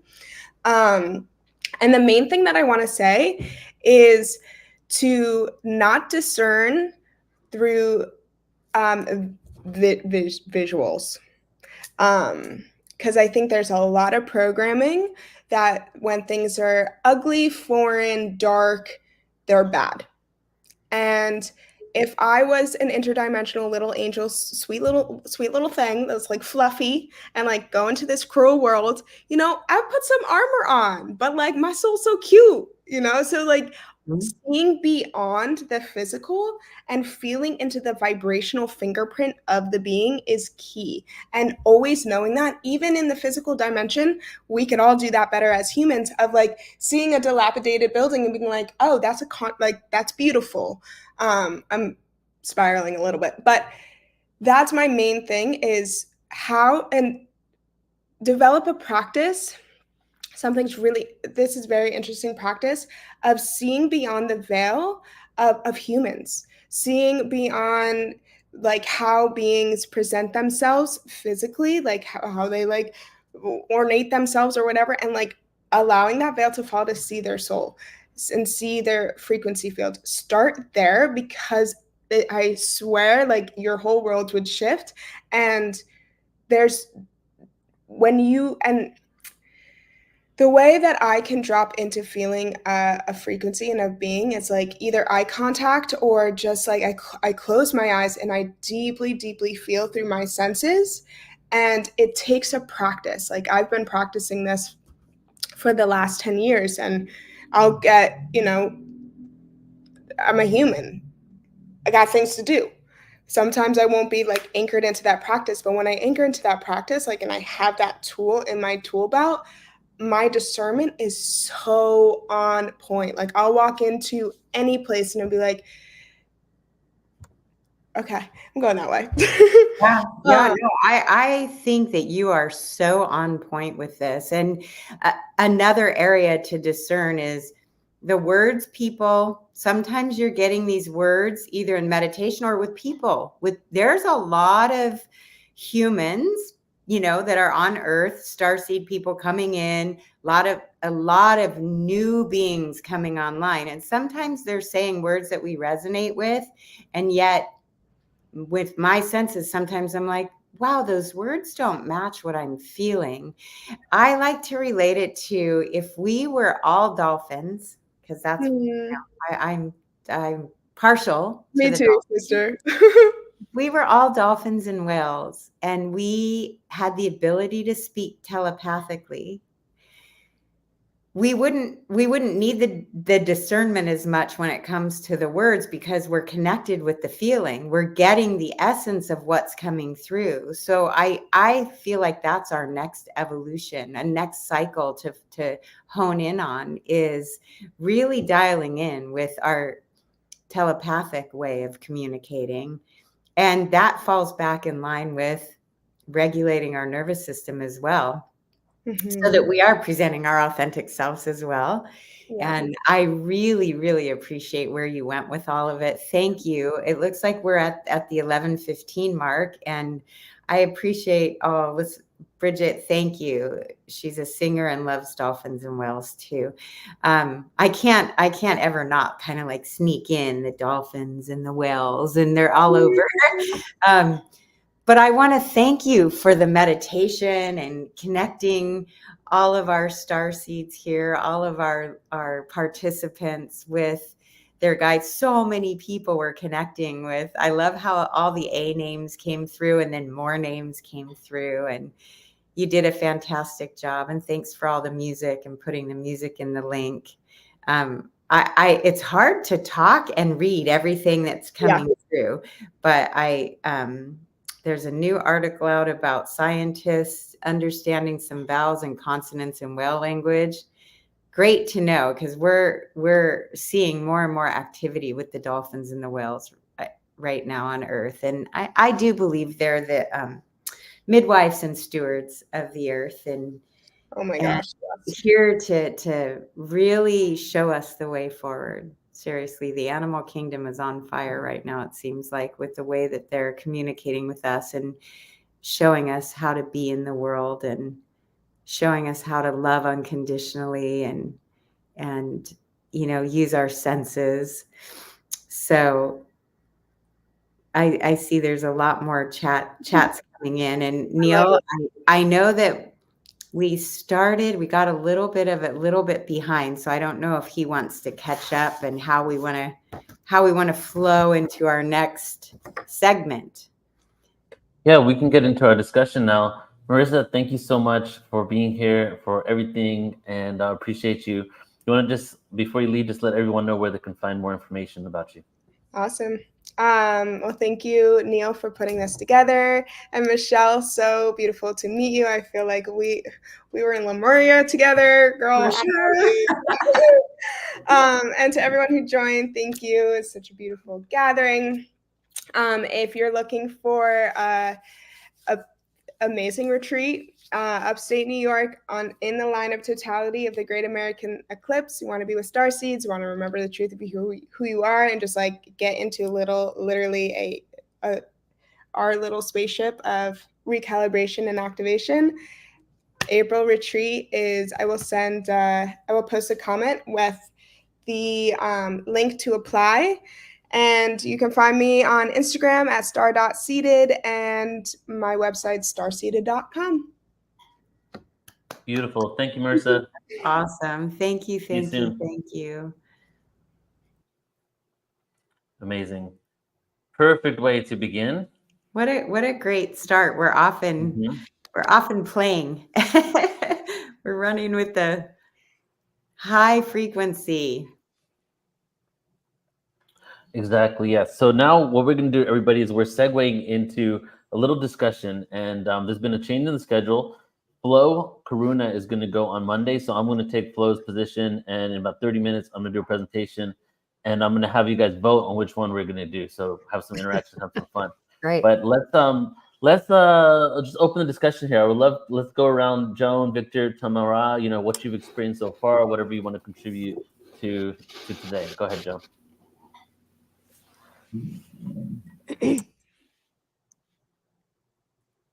Joan, baby, you're up. Can you hear me, John? I heard. Yes. I'm kind of thinking about it. There's so much interaction. Number one, I feel like we're on day 4 already with the intensity of people already connecting to their star family, to their loved ones up there. So I'm feeling that we're off to a really good start. And I don't know who isn't connected to the ETs at this point. Like, it just seems to be the more our awareness is growing, the more the awareness around the planet seems to be growing. I'm really appreciating how interactive this audience is and how engaging and sharing of so much of yourselves, that I'm trying to watch them all. I don't think I was able to see them all the messages, but really feeling like people are connected to the information, sharing a lot of each other and themselves. So this has been fantastic. Off to a fantastic start. I agree with you, Joan. It feels like day 4.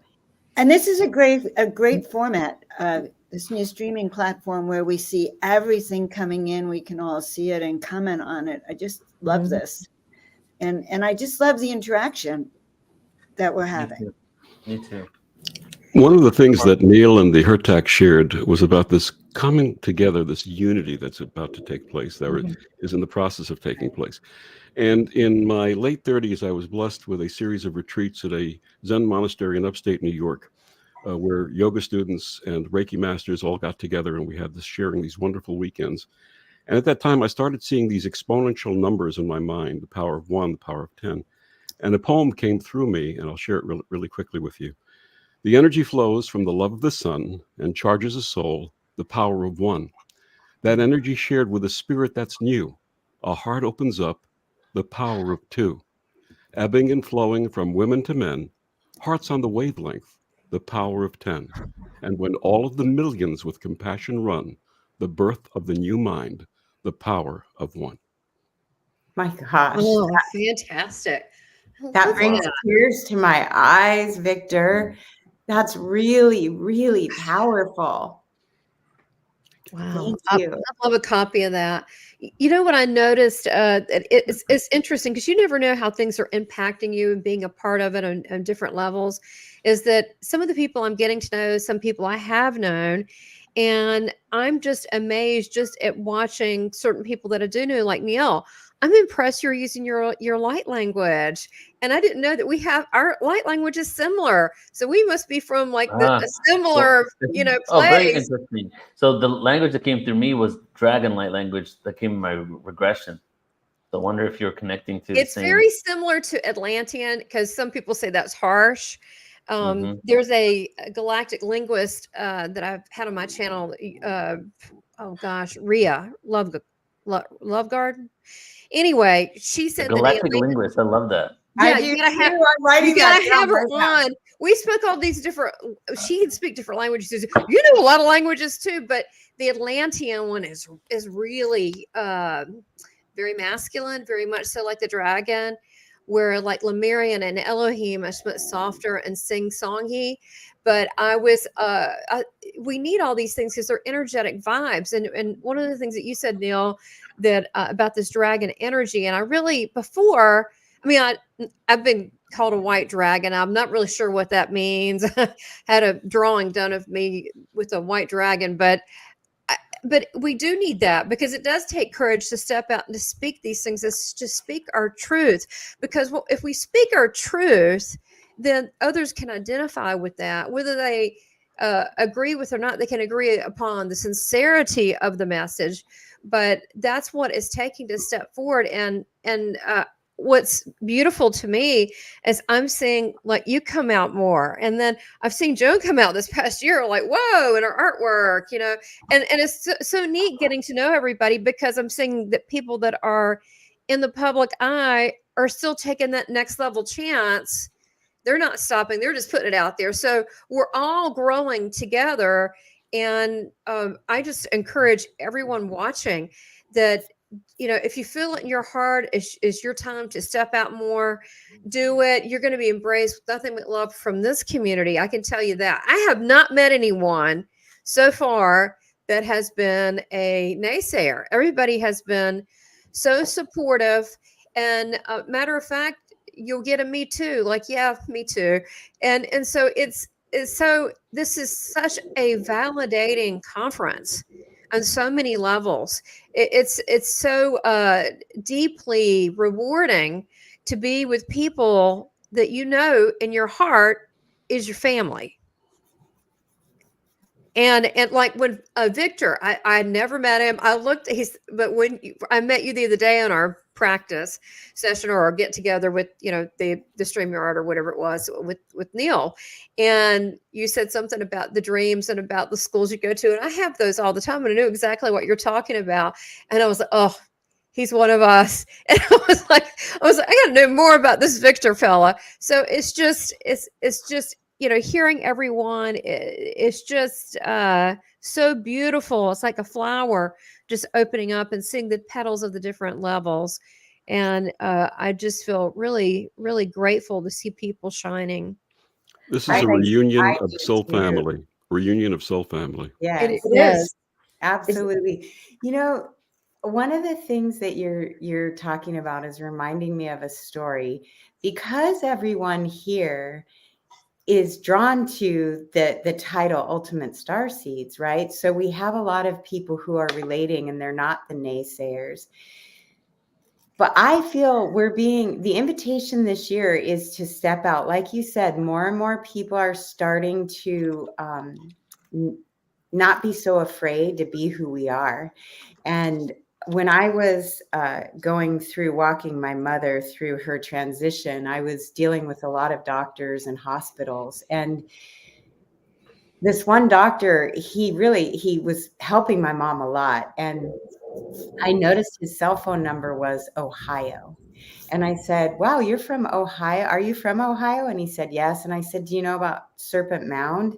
And his eyes got really big. And he said, yes. How do you know about Serpent Mound? And I said, oh, I was a speaker at a Star Knowledge conference at Serpent Mound. And he was like, Star Knowledge conference? And then he leans into me and he says, this may sound really weird.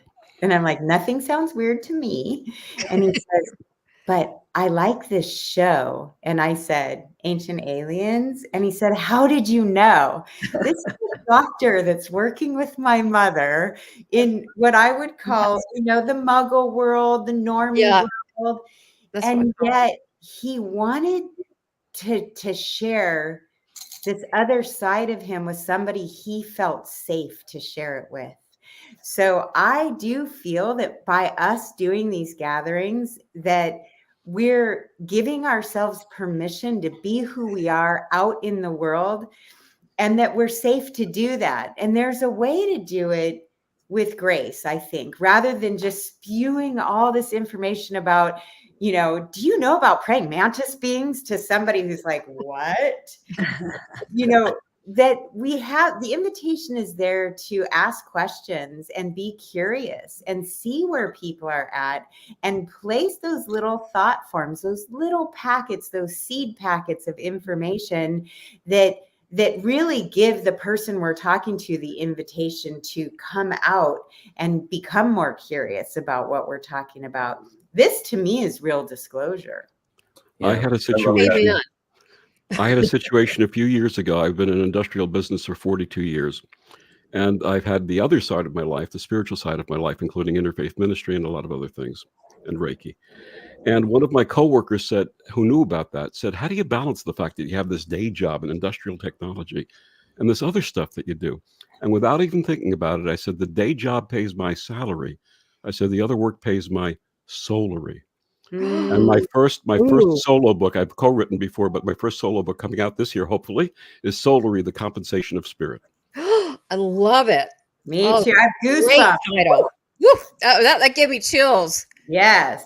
And we're announcing it here on Portal to Ascension. Yes. Right. You got to put the title of it in there, Victor, so people can find it.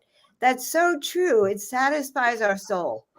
And some of us, are here for 4 days. It's very intensive deep dive, but it satisfies our souls. And that's why we do this work. That's why I always feel everyone who's at a UFO conference has probably had contact. They've been told to come because we've been told to come and be here to nurture ourselves and get educated. Well, there's different locations that are activation centers with the crystalline grid, but aren't we part of the crystalline grid? Not only etherically, our body, our different various bodies, but also that's where we connect to. That's where I see a lot of you people that I remember in my etheric that I see in person, that I see in my travels, because we're busy. We're very busy, whether you remember or not. But we crave. We're passionate about our soul growing in this ascension topic, that we just don't stop after conferences like this or watching Ancient Aliens. We continue into our dream state. Exactly. And this is in essence, this is first contact. This is us having these conversations and opening up to this world and this realm. When it comes to all the disclosures happening, all the information coming out on the mainstream, Congress admitting it, congressional hearings and all that, there's a lot of people that believe it's a psyop. When I post anything, half the people say psyop, half the people say, oh my God, about time. And I feel the level of docility that has happened in this world is that when somebody doesn't agree with someone and they just throw out the word psyop, they're not even realizing that word psyop in itself is a huge thing to consider that's going on, right? So it's not like, oh, it's a psyop, let's ignore it because they're just doing a psyop. Well, if they're doing a psyop and trying to tell us that we're not alone and that they have UFOs and all this stuff, what are they really trying to do, right? And on that level, if you really firmly believe that, I honestly believe that we are interacting with ETs. There are crashed UFOs and reverse engineered. And on that level, it's a huge undertaking in itself, just to realize, what has been hidden from us. And then what are we going to do now that this information is being exposed? So many people in the government. I just watched, when this started, Tim Burchett was on Instagram, and I just watched a video literally in the first 5 minutes of this conference, where the guy that's behind a lot of this disclosure, said, once again, it's not about little green men or where they come from. It's about the tens of millions of dollars that they used. And I'm like, come on. It is, well, it's not, we know they're not little green men, or maybe there are some, but it is about little green men, and where did they come from? We're so stuck on this old paradigm of the monetary system, secrets, being lied to. And if you really dive deep into it, what's happening there? Their egos are getting hurt because people are using their money in a way that they aren't aware of, or they're not read in to this information. And it's like, so the conversation is just starting now, really on the mass level. What I'm trying to get to is here, like almost every person that I interact with now, like just regular people that I wouldn't think that's in this world. I don't really, I speak about this information scientifically to start out, but I already almost waiting for them to already be into it, because it's happening like that. I was living in London for the last 6 months. I drove across the whole country. I stopped in this small town with like 700 people living there. I went to a Turkish barber store. This guy from Turkey had just come and moved to England like 2 weeks ago, and he's the barber. And I'm sitting, this is in September or something, and I'm sitting there getting my haircut done, and this is what he says to me. He goes, "Did you know that yesterday there was a congressional hearing in the US on UFOs and ET life, and the government have bodies of ETs?" And I'm like, did I know? I was like, bro, that's my full-time job. I have a lot of people who come up to me who are ET curious, and they don't want to know. They want to know what to believe and what not to believe. And what I say to them is, I say, within each and every one of us, we have the ability to discern what's true and what's not true. And I said, you feel it in your gut, or you feel it in your senses. If it feels wrong to you, then let it go. But if it feels like something that you're interested in, or it resonates with you, pursue it, because there's where you're going to find your answers. Yeah, That's so beautifully said.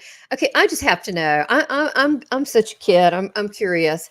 How many just in the chat and here feel like the Miami thing was a hoax? I do. It didn't feel right. It didn't feel right to me either. It felt off. Did it feel off? It felt hokey. Yes, absolutely. Yeah. Right. And designed to promote hysteria. Yes. Okay. Right. But it didn't work. Well, Really? it did. There was a lot of activity. People got pretty hyper about it. 100 police cars. So it was somehow designed to start awakening us to a chaotic experience here with the ETs. But that's immediately. But afterwards, if you look, just regular people, all different social classes. I saw them on Instagram and TikTok, or it would just pop up. Not that I look at TikTok, but through the Instagram and LinkedIn, it would. Anyway. And they would say, people are just making this up. They're not buying it.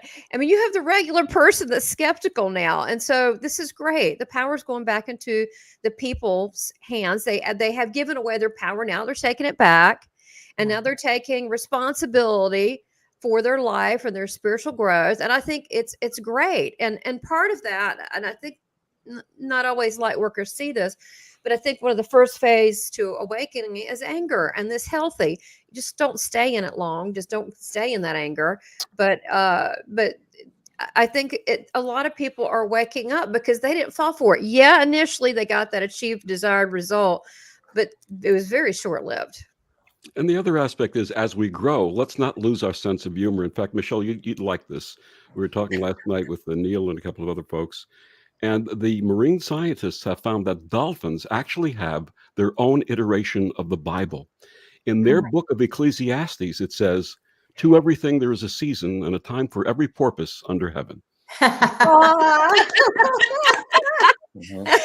When my daughter was about 3 years old, she learned her first joke, and I don't remember how it went, other than the tagline was, oops, I didn't do it on purpose.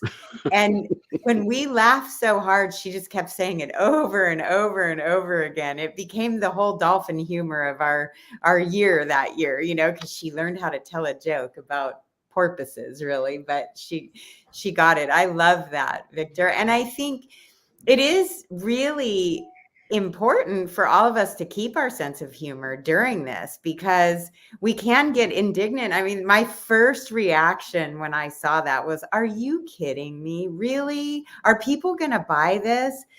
And Are we talking about Miami stuff? About the Miami thing. Yeah. And about many things that are happening, you know, there's a lot of things happening where I'm thinking, nope, sorry, that. So I've been following this. Yeah. I've been following a lot of different things happening over the last month, and since then there's actually other sightings. Miami one was really huge, but there's been other ones of interdimensional portals and beings and demonic beings in forests. People take a picture of it, and it's all happening around the same time. So whether it's real or not, you know, I don't know. I can only speculate. But it seems like a lot of those other sightings were ones that look kind of nefarious, and I don't feel that's actually how contact is happening. So it's almost like bringing in maybe this fear aspect of it all. And a lot of people were fearful because of the shadow being that came from it, right? And who knows, ultimately, like the dimensions are merging and the frequencies are shifting. And we are now getting into a reality where all these other beings that exist have been there. We're literally entering their home ground, you know? So as we're doing that, we're going to be opening up all types of portals, and many different types of experiences are going to happen. And as somebody said in the chat room, discernment is key, but at the same time being very open to, you know, not shutting things off immediately and thinking like, oh, like this is the psyop when it comes to many things. Like, and I'll go back to the congressional thing. The reason why a lot of people think it's a psyop because they don't trust the government. Do you, and ultimately, do you feel like every government official is read into these programs? Like it would leak too much. Not all of them are. Maybe every one of them is corrupt. But it might not be all corrupt when it comes to the UFOs and ETs, right? So it seems that a lot of these individuals that are saying, hey, you got to disclose this, what's going on, why are you lying to us? They may have been corrupt in other ways, but they weren't ever aware of this information, right? So just to blanket statement everybody and the whole government, as if like all of them are in on it and all of them are trying to lie to us about this topic, I don't feel is really what's going on.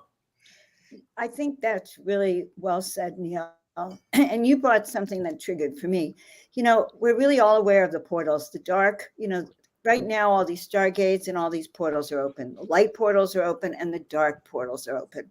That stuff they never really talked about in mainstream, that these dark portals and those kind of shadow beings or other beings can even come through that. Sorry. And I do believe that is happening. You know, and that's also part of the disclosure that there are other dimensions, that we live in a multidimensional frequency world. So right. people well, you know, go ahead, Tamara.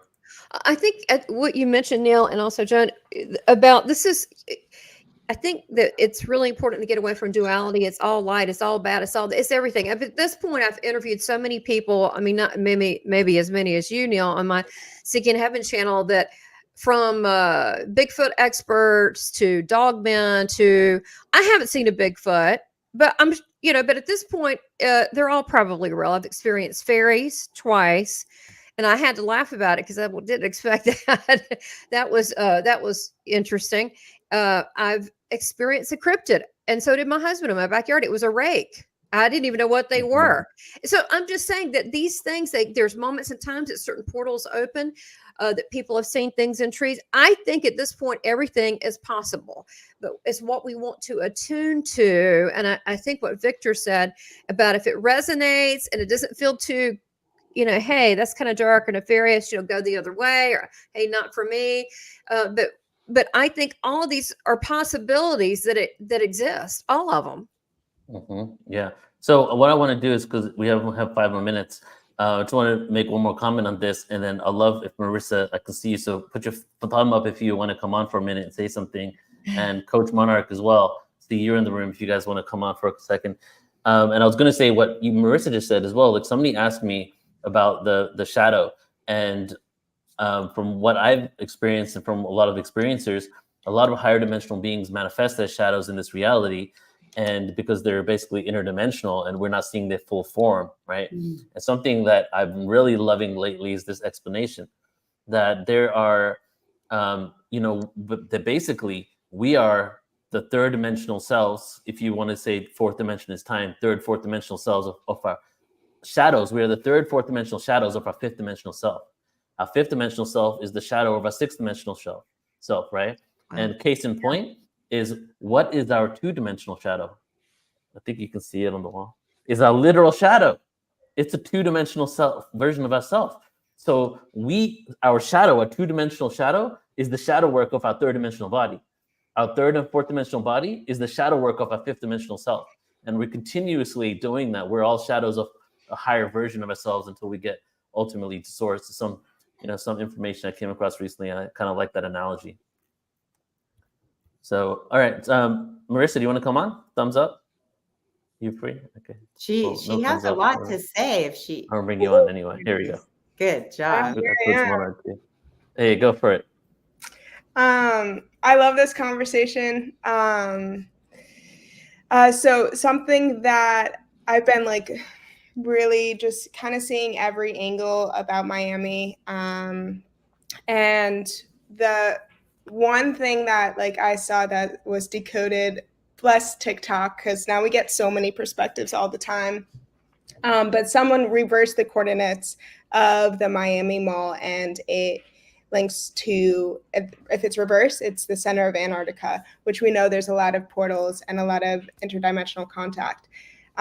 There's also the scientist, his name is Michael Persinger, and he does a lot of research of seismic activities and their correspondence to UFO activity. So what I've received from my guides is, as I was tuning in, knowing a little bit about earthquake activity, inner earth portals, is with that huge seismic activity and that huge shift in the plates, if there are portals within the earth, like our interdimensionals are still going to be affected by earth-based seismic activity, and especially if their portals are in the earth. So it makes sense that they would kind of, during this time of, January 1st was a tsunami in Japan, and makes sense that the portals within earth got a little stirred up. And there was someone who made a joke that's like, well, even ETs with technology that is so advanced with us make mistakes too and put in their coordinates wrong. And it's like, I've never thought about that, but that's a potentiality that I haven't thought about.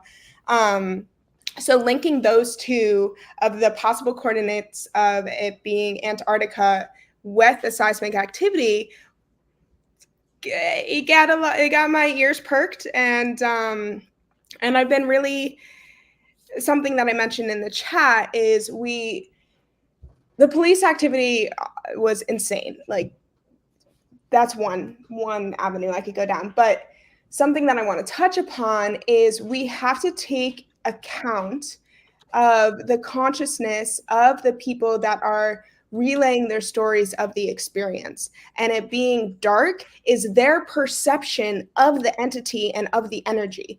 My guess is majority of the people that have a sighting and are speaking about it aren't going to these conferences, aren't doing meditation, haven't met their cosmic self, know nothing about cosmic contact, and majority of the information that they've been fed is from mainstream media, which has been projecting fear and these being dark entities. So it makes sense that they would project their knowing, which is programmed by society, onto these beings. Whereas if I was there, maybe I would have seen a Pleiadian beautiful being with a freaking crown on her head. Who knows? Like, that would have been my projected perception on the interdimensional. And especially with interdimensionals, it's interdimensional. The projected perception is going to have an influence on the frequency field that is manifesting within that certain space and time. Just my 2 cents. Thank you for sharing. You've convinced me. I definitely, it's a great perspective. I appreciate your perspective, and part of the thing that I feel into is when we do hear from other people, as far as the coordinates being reversed and what that means, and then that leads us down a whole different rabbit hole. Are we just using our brain in that rabbit hole? Is it just like, that could make sense? Or, well, the seismic activity leads to that. Is that what we're feeling, or is that what we're thinking because somebody, planted that thought form in our head? So then we went into our head to evaluate whether that was true, rather than what was our initial gut reaction. And it's also the subconscious mirror. What are we seeing when we look in the mirror? And how is it reflecting what's inside of us? Deep. There were some people mentioning portals here. And, I have I would say fascination, but I'm obsessed with portals. I got very disappointed I didn't get one for Christmas, but in reality, there was a comment here. We are portals. And so not only are we're multidimensional, we're dealing with multidimensional portals, but then we're a portal. So it gets really complicated. Yes, thanks, Tamara. All right, so we're going to segue now into the next panelist, which is myself. And, Yay, it's going to be Yay, let's give him a big cheer. let's have a fight over who wants to introduce me, okay? Oh gosh. Oh my God. Neil, maybe we can all say something. Oh, that's All a right, great yeah, go for it, idea. go for it. All right, I'm going to start. I had the most amazing experience getting to know Neil's heart, that all of these events come from a deep source within him. Pure wisdom comes through. He does not do it for the ego of it. He comes from, I'm here to teach, and I'm really here to awaken humanity. And honestly, it's still part of the mystery schools that were developed and started thousands of years ago. So I have to say that when we hear Neil today, know that you're listening to lifetimes of mastery as a master on the planet, and that we really are gifted to have him come in and work with us in this way. And you're such an advanced being. So Neil is an advanced being, and it must be painful to drop into planet Earth to share this wisdom with us. But It's been hard. honestly, Neil, you are so aligned with who you are that I want everyone to know that. So can you all put a gratitude to Neil, a little heart for him today, for all the work it came. So that's my introduction. Thanks, Joan. Wow, that's amazing. Okay, I want to go next. So I've known Neil about a year now, and I got to know Neil through Joan, and Joan through another person, Washayla. And what I have noticed about Neil is that he retains a lot of information. He does a lot of research, but it's not just that. He's passionate, and if it doesn't make sense, he keeps digging. He's digging. In this way, Neil, you remind me a lot of like the Billy Carsons or the William Henrys in the world, because you just go deeper and deeper, and you want to know, but you're also willing to share that willingly with other people. But at the same time, you're very humble. You know a lot of information, not only from research, but intuitively. And you have a tremendous sense, you have a good gut with people. And one thing that I believe it was Joan said to me earlier, she goes, Neil's really good at finding talent. Because I think I said, well, there's a couple of people you'd like. And I mentioned a couple of people like Craig and a couple of people. But you have, and Disney, Walt Disney was good at that. He could draw, but he was better at hiring the people. But you're actually good at both. And I think that being, the director of Portal to Ascension, that not only with the events, the things that you do, you blow me away. I don't know how you can, I know you're getting some help now, but you've done a lot of this on your own all this time. And it's literally because you don't sleep. You literally don't sleep, I'm sure. But the fact is that you found others that want to share and this joy with you, but you've created this huge movement, and you're still so humble, and that makes me humble, and it gives me the courage to step out. So I just admire Thanks, you. I love you so much. Yes. Well, the trick is to get 8 hours of sleep every day. That's how I do it. I know, but I know you probably don't, but No, I do. I swear I do. He does. I Absolutely. shared an Airbnb with him, and he made sleep a priority. Good. I appreciated that that you found the way to say, okay, I'm can you go in the morning, or that's the beauty of you, Neil, is you know what you need, and you know how to ask for help. I appreciate that you know how to ask for help. You are such a pure heart. And I wrote in the comment that you're such a pure heart filled with ancient wisdom, and you're packaged in the most humble and precious vessel. And, I just so appreciate that you are weaving us all together in this way. And it feels like when we talk about oneness, you're holding that container for us to model what oneness looks like. The good and the shadow and the light integrated. And I so appreciate the way that you're a collaborator. You have a platform to let everybody share their gifts and shine. And I know we could all go on with our accolades for you, and I want you to get on with your presentation. And Victor still, I'm sure, is going to bring it up with such deep resonance and put it all together so that we can highlight you on stage now. I see that tree behind Neil, and that tree represents Neil, because all of the branches represent everything that he brings together into this garden of Eden of contactees and experiencers and spiritual people. And that's what our world needs right now. And he is the root of that tree. He's the one who brings it all together for us. And the first contact I had with Neil was about 4 years ago. And in the first personal exchange we had, he called me brother. And I knew immediately he is my brother. There's no question about it. Thanks, brother. Thanks. Yay. All right. Can I go With now? that, we bring Neil on. We love you. Love you. Just listening to all of you guys was like a spiritual workshop in receiving compliments. You know what I'm saying? Like being able to receive that much that's from 4 people back to back like that. I've had last year was one of the most challenging years of my life. And then we came into this year, and I've just been on the grind ever since. So I really appreciate you guys saying that, because it's been really hard, and I just appreciate the love, so thank you. From our hearts. Love you. Love you. Love you, Neil. Thank you. All right, so I'm going to put you guys in the green room. Let's go ahead and begin. All right, everybody. So I want you to choose your experience for today. Okay, there's 3 different presentations. But first of all, let's have some fun. I want to know if you are first time at Portal to Ascension, put 1111 in the chat. First time. If you've been on Portal to Ascension before, put 333.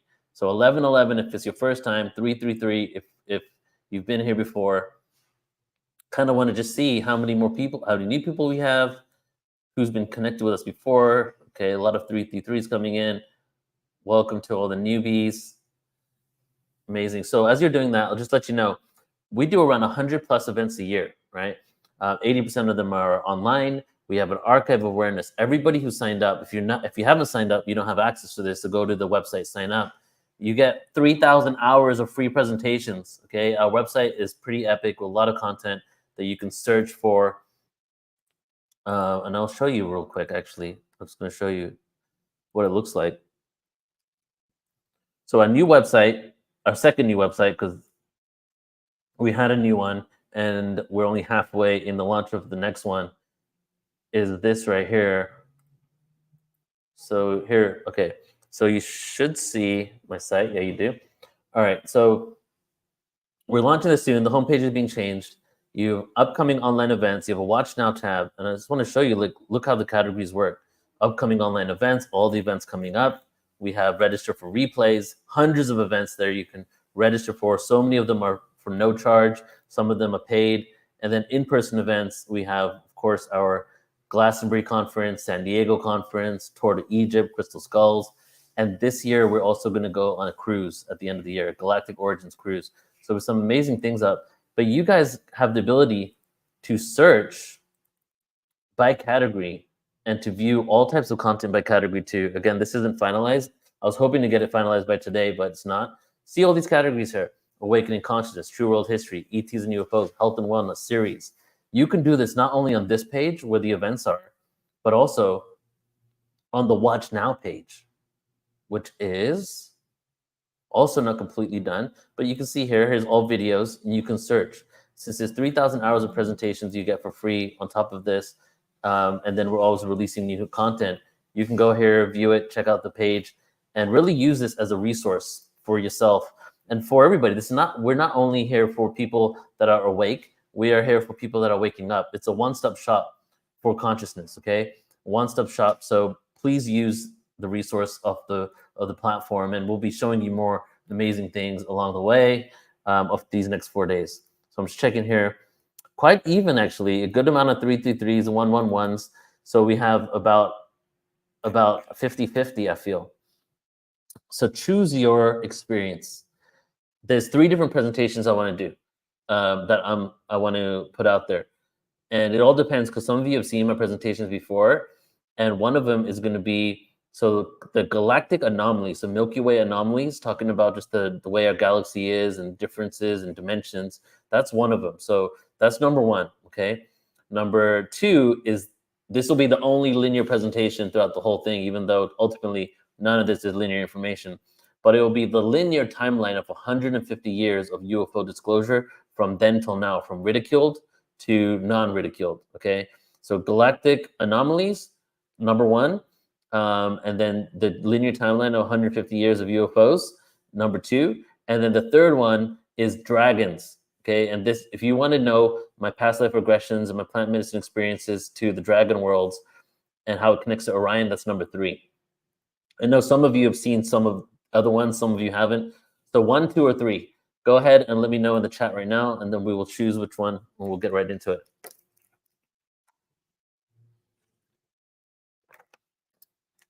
All right, I kind of knew that you guys would choose the dragons. Okay, we'll wait for 4 more comments here. All right, yeah, it looks like 3 is the one. Okay, it's 3, guys, it's 3. So Dragon Realm. And before we put in the Dragon Realm, we're going to do a little dragon spoken word here. And so I'm going to go ahead and put in on a video of the Pleiades. We're going to look at the Pleiades star system, and I'm going to play one of my spoken word pieces in which I'm doing dragon light language. It's about 4 minutes long. So we're going to take that moment to invoke the dragons fully, because if we're doing a dragon presentation, we got to bring them in strong. So let's do this.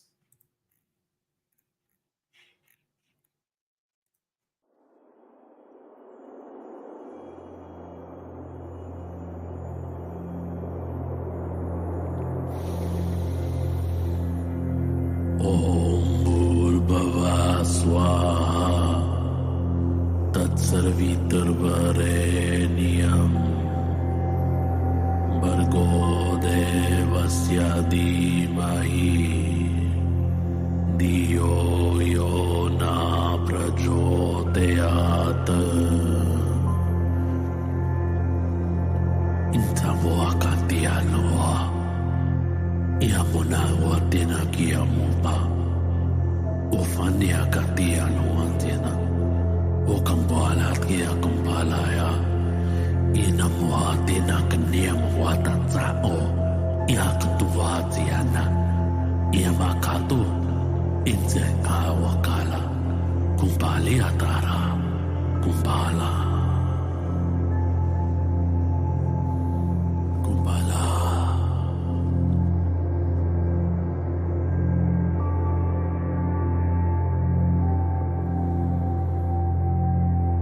goes on for generations. The travelers will disperse their light amongst all the willingly incarnated souls. But what of the ones that didn't know? Amnesia of the internal endowment to reserve a place in the 5th dimension for themselves, the ego to control, and a better life they shall never know. I welcome you, Dark One, into the lap of luxury full of my pain and woes. We all sold our souls to the devil, but the devil exists not. Negative energy we dub as evil creates the demons of whom we are fearful. Take the D from the demon, put it in front of the word evil, and now you have a personified devil. Our thoughts and experiences creates a creature only exists in the mind. Our desires are one creates a full feature ego that keeps the loyal source everything divine. Intellect.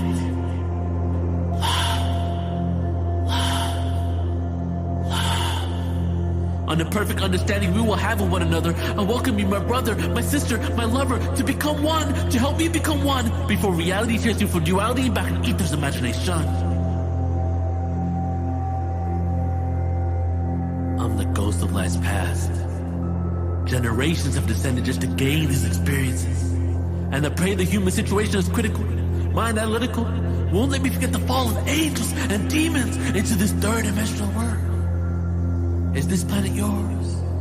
May I hide amongst the lost souls? Hide out for a bit, drink some liquor, smoke some weed, and step outside for a cigarette? Yeah, sure. Here's a social security card, you may live. Reincarnated into a kid and live, give it back to the society. When I'm locked in borders, I smolder through the ash comes a horde of abstract thought. Who is not a ghost, a spirit, but just is. An enlightened individual, equality minus elitist political goals, the cynical flow, and pain and woes of shamanistic pagan rituals. We will resurrect the Messiah in all of us. It's time to trust our brothers and sisters. Unity of mind, consciousness, awareness on the rise. The yin-yang intertwined, masculine, feminine, lovers intertwined. Spit worse than the chocolate points in my spine. Relentless but still find inner peace, so down the pace of my corrupted mind. Chemtrails, ascertain, fluoride, getting drunk and high. About the consequence, know why am I really here? But now I know it's to help humanity steer into the right direction. For every single one of you, I feel affection. We're in the same situation, so erase them. Awkward moments, trying to walk around and get that bonus. You remember the Arcturians will be one of the group of interdimensional beings in the near future. The mass landings will help us souls really breathe.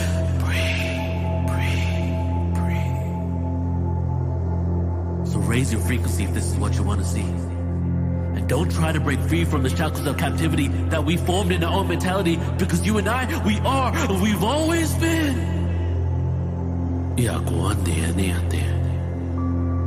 Ya muakini azina waha inakni umana tialoa itan wakatina tsamuma kia ufana ianiaka inza uakini ansia uma vaya niaka ualeando ante kia uanamia niatanu iakawa Uandia Om Atma Om Atma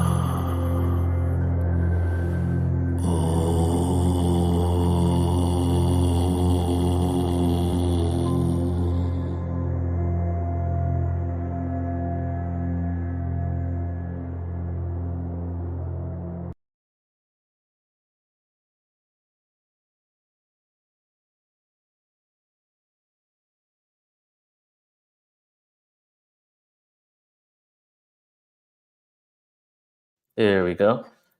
All right, so we have to call the dragons in before we begin.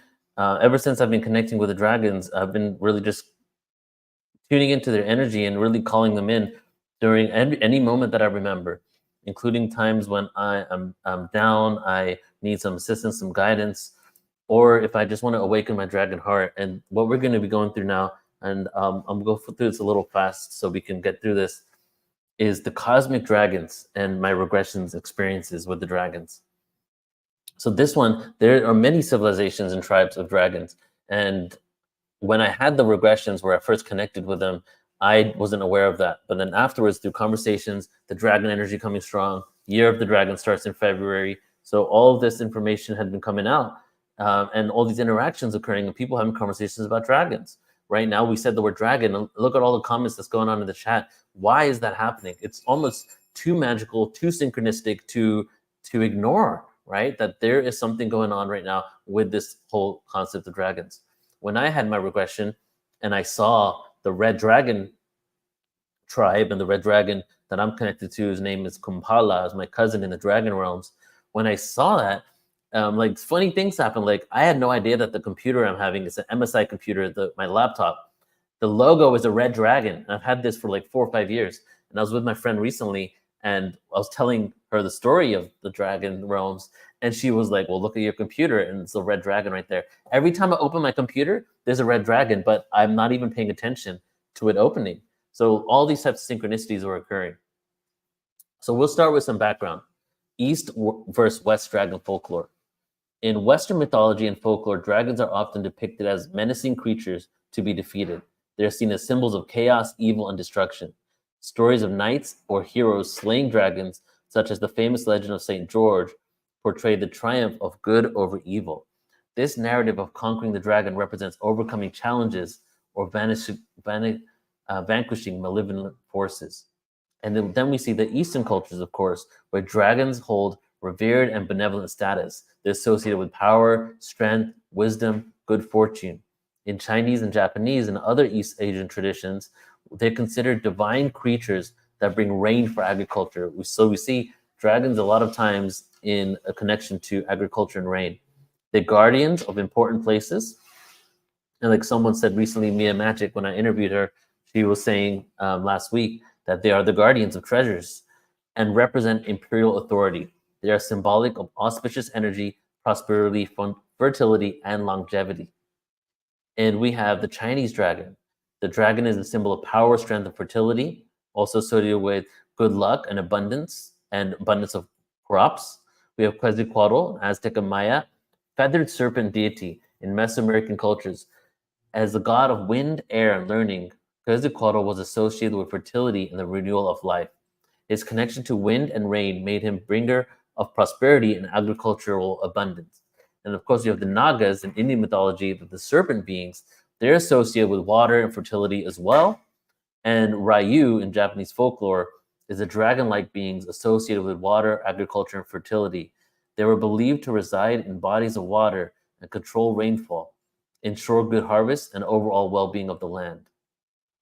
There seems to be a huge connection with dragons and fertility, not only the fertility of the abundance of crops and agriculture, but fertility in the birthing process as well. And that was my in with the dragon information, which I'll get into in a moment, was how the dragons, the specific civilization that I'm connected to, are stewards of the birthing process. We have Marduk, Babylon mythology, was symbolized by the dragon, played a crucial role in creating the world and maintaining its order. His role in cosmic fertility and creation made him central to Babylonian religion. We have Kukulkan in the Maya, associated with fertility, rain, and agriculture as well. We have Imugi in the Korean mythology, benevolent dragon that dwells in the water. Appearance was believed to bring rain and ensure fertile fields. Native American horned serpents, myths about horned serpents, which often symbolize rain, water, fertility. Balinese as well. The Balinese culture, the Barong lion-like creature, represents the triumph of good over evil and the balance of nature. So we see the dragons being used in two ways, almost like being used by some traditions as representing evil, and then the human triumphing over it. And then in other ways, we're seeing it as a representation of abundance and the triumph of good over evil in itself, as the serpent, like the serpent giving us the insight of how to do that. But it seems to be, in many of these traditions, connected to some sort of fertility, the fertility of Mother Earth. My journey into the dragon realm and other reptilian ancestry. So I'm going to take a moment here. I just want to check the chat, and because I really want to take a breath before I get into this presentation, because what we're going to do now is we're going to go on story time. Okay, so what went down was a year ago here in Playa del Carmen, Mexico. I had it was 2 years ago with Joan in Mount Shasta. Geraldine Orozco, who's one of the speakers, came and did a regression for me. And I visited the third star on the right in Orion's belt. I had no idea it was Orion's belt at that time. And I was seeing myself interacting on the planet, engaging with other extraterrestrial beings. I saw what my job was, my responsibilities, all this stuff. And then a few months later, when I was here in Playa del Carmen, I had a regression with Bridget Rainey Holiday, also speaking on this platform. And then halfway into the presentation, all of a sudden I go visit the Dragon Realms. And when I ask them, why am I seeing this? I go to the same planet in Orion's belt. And I realize now, I realized the connection that it was Orion's belt. A few months later, I'm doing a plant medicine experience. And all of a sudden, my reality around me changes and I'm standing on the planet again, right? Long story short, and I'll show you guys real quick what I'm going to be doing to talk about this story before I get into this other one, okay? I will be doing this presentation in a few months in Portal to Ascension. That's about that. It's called The Orion Portal, Reptilian History, Galactic Wars, and Stargate to Earth, okay? This is going to be like, I'm going to do like another 2 to 3 regressions before I get this presentation done. But in August, I'm going to be doing that where we talk about the Orion Portal. But the long story short component is that I was on this planet and I was in charge of the stargates. Orion has one of the largest stargates to Earth. to lower frequencies, dimensional experiences. I don't know if it's just Earth. And I was in charge of the portal rooms. If you guys have seen Thor, you know the Rainbow Light Bridge guy that has that like trident, and he's at the Rainbow Light Bridge, and he's the guardian of who can come in and out of that dimensional experience. Yes, in the chat if you know what I'm talking about. So that was me. That was my actual role in some lives until there was a takeover of the Stargate, and then I was engaged in a war in order to try to get back the technology that was lost, right? And the portal, right? I'm doing a whole. This is a reveal, guys, because I'm doing a whole article on this. Like, first time I'm telling anybody besides my friends. The nickname of the portal that I was in charge of was called the Portal to Descension. Okay, it was called the Portal to Descension. So I was literally on this planet guarding the portal for people to go and descend to a lower dimensional experience. And then I came to Earth and I created the Portal to Ascension. And so it's quite literally an etheric, actually it's like pretty much a physical thing created through events and everything. So the Portal to Ascension is the reverse of the Descension portal that I used to be in charge of. So now I'm incarnated onto Earth, basically to take people back after sending them down here. There's no judgment on it because people wanted to go down here, but I thought that was very interesting. And that part, the last component, came to me in my plant medicine ceremony, and I was like automatic writing for hours, all that information. So that's kind of the backstory for me to get into this presentation here. So I'm going to put my storyteller hat on.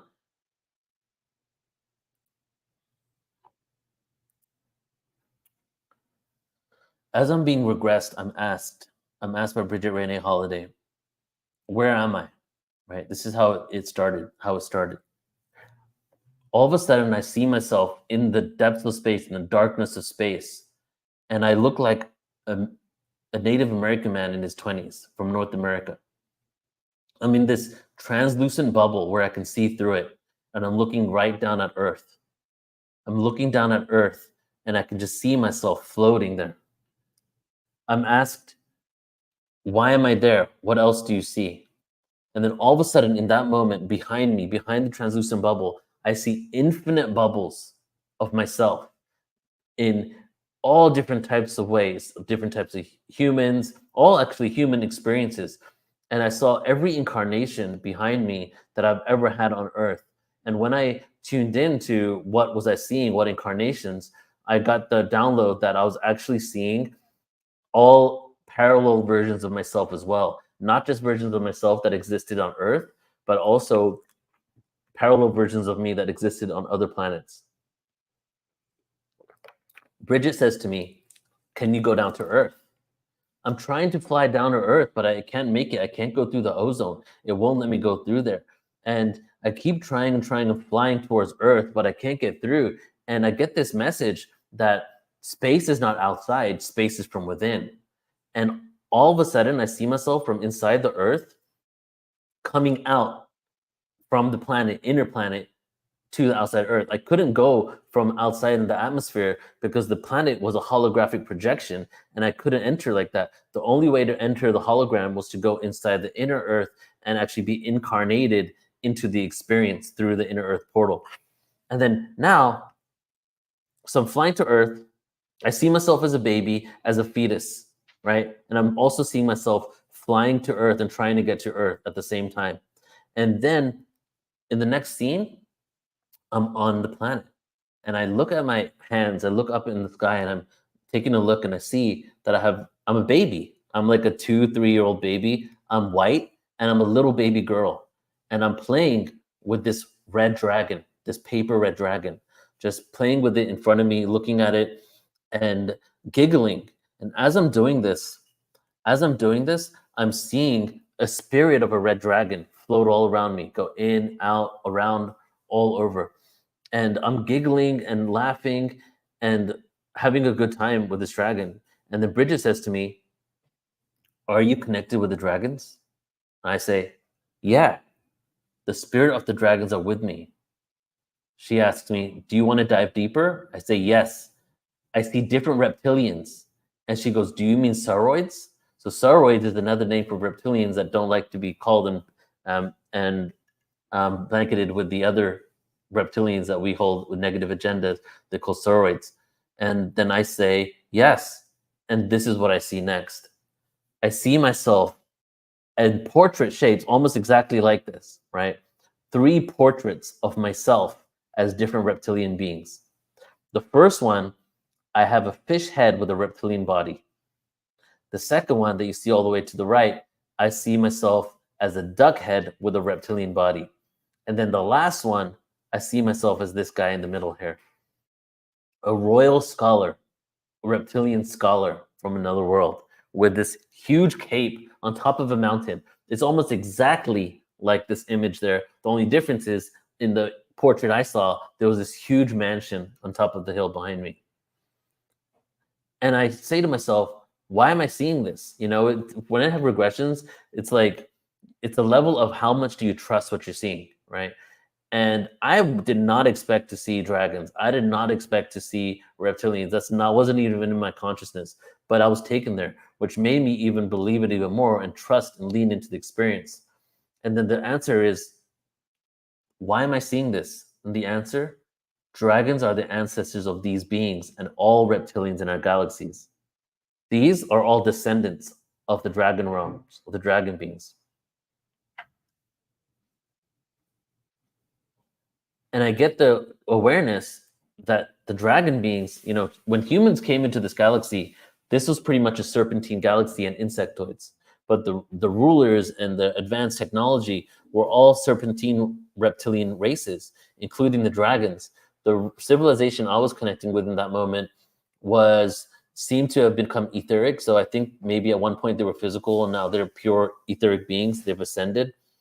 But a lot of these dragon races were actually the ancestors to the reptilians, including the reptilians that became nefarious and had a negative experience with the Earth humans.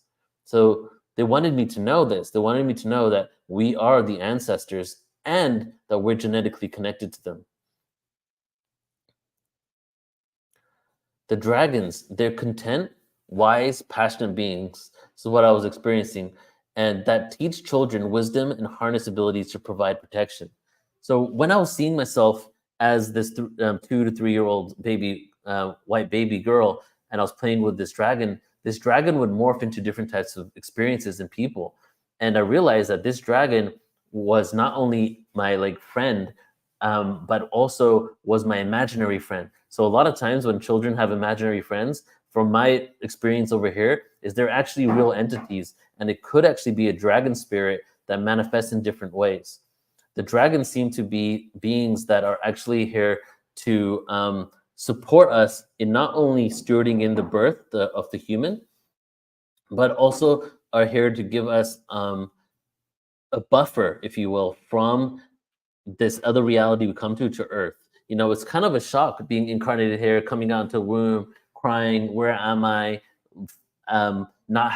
Remembering your connection to source, but not having the ability to maneuver and move, and then someone else having to take care of you. The dragon spirits, the red dragon tribe that I was connected to, at least, were actually ones that were helping buffer in that transitionary phase. And they were with us for the first 3 years of our life. While our brains are being formed, while the DMT in our brain is very strong, they're there with us, and we're able to see and interact with them. In essence, as I said, they're the buffer zone for us to enter this experience of Earth. They provide health, playfulness, and energetic support to children. But the question I still had was, is this for all children? All that are being born on Earth? I felt it was, but I could not be certain. So after this experience, somebody else told me that they had a dragon experience, and the dragons were actually only here for certain starseeds, and they're not here for everyone. I didn't have any experience with that, so I can only speculate on what they said. But it's a question I still have, is that the birthing process altogether? Because think about it, like the womb, if you believe we're not just a bunch of cells and chemistry and biological activity occurring, but we actually have a soul, how does the soul enter the womb, right? The womb in itself is like a black hole or a white hole. It's a literal portal from another dimension. Right? So the soul is coming out in through that womb. How does it get there? So from what I saw was that there is a dragon spirit that actually brings the soul into the womb. So as I was saying, show me more, I'm taken to the North Pole of Earth. And this is what I see in the North Pole. I saw a visual of Earth in the North Pole with a red and white spinning vortex with an entrance into hollow Earth. The dragons say to me, this is where we come from into Earth. And Bridget says, dragons, will you take us to the portal and show us how this works? And then all of a sudden, I see a red dragon enter my third eye. And another one came into my face and went right into my heart. And now I'm inside Earth. I'm inside Earth. And this is what I see. There's this beautiful translucent pool inside the middle of Earth. And around it, there are all these dragons. And they're ethereal dragons floating in space, moving around. And out of this blue pool, souls of babies, of children come out. When the soul comes out, the dragon collects the soul, caresses the soul, and then goes and basically deposits it or implants it into a womb. And I was seeing that the dragon spirit literally takes the soul of the human and takes it through the womb portal and brings the soul into the body that is now being created, right? And this is what the translucent pool looked like. And there were dragons all around it. And when I was tuning in and asking, like, I was thinking, like, do souls come through from space? And what I kept getting was, no, like, everything is subatomic, right? We're all made of subatomic particles. Newtonian physics is atom and above. But ultimately, the way inward, the way into other dimensions, the way through wormholes, the way to bend space and time is through the subatomic particle. Well, the subatomic particle isn't an external expansion, it's an inward experience, right? So you go through the subatomic particle, and that's how the Earth works as well. Earth is like one subatomic particle in itself, and the souls don't come from space because space is a holographic projection of our own consciousness, holographic projection of the subatomic world within. The souls come from the subatomic particles inside our Earth.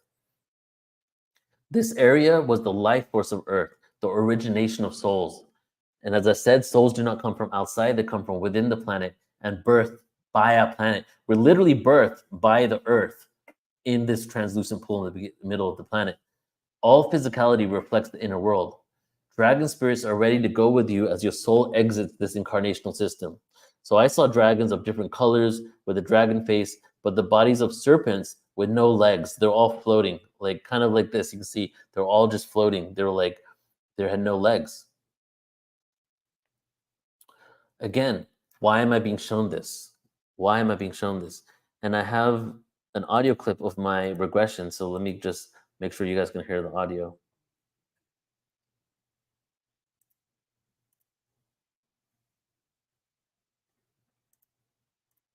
Okay. Why am I being shown this? This planet is more connected to the serpents than anybody wants to admit. Yeah. Serpents, as I already know, is not human soul, are not evil or inherently evil. There are all types of experiences. Benevolent ones are as important as the others. Benevolent ones do not need to be acknowledged. They don't need to receive praise. They don't need to have an ego boosted. They understand the bigger picture. Mm-hmm. Their full service and being full service is allowing the free will for those to hate them, even if they aren't the ones connected to any nefarious experiences for Earth humans. But the dragons are different. The dragons are respected. Dragons are revered. The offspring of the dragons are all those reptilian, serpentine beings, and all those that have the DNA that connects to what they originally created, including humans. Why am I being shown this? They are connected to us. And when I said in the end, you might not have heard the last part, that they are the ancestors to all the reptilian races, including humans. They have a huge role in what's going on this earth.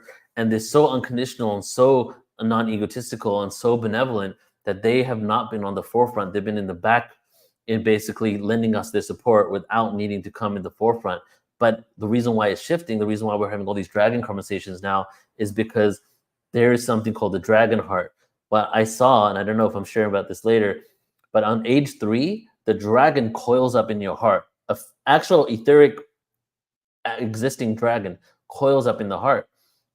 Bridget asked me, said, can you ask the dragon to not coil up in your heart and just to stay awake? And then I said, no, the dragon says it's so unconditional that it's not here to do the work for us. It's here to help us during the first 3 years. And then it goes dormant inside our heart, even though it's just kind of sleeping there, waiting for us to awaken the dragon heart, right? And that's what my slogan of my presentation I'm going to do is going to be called Awaken the Dragon Heart.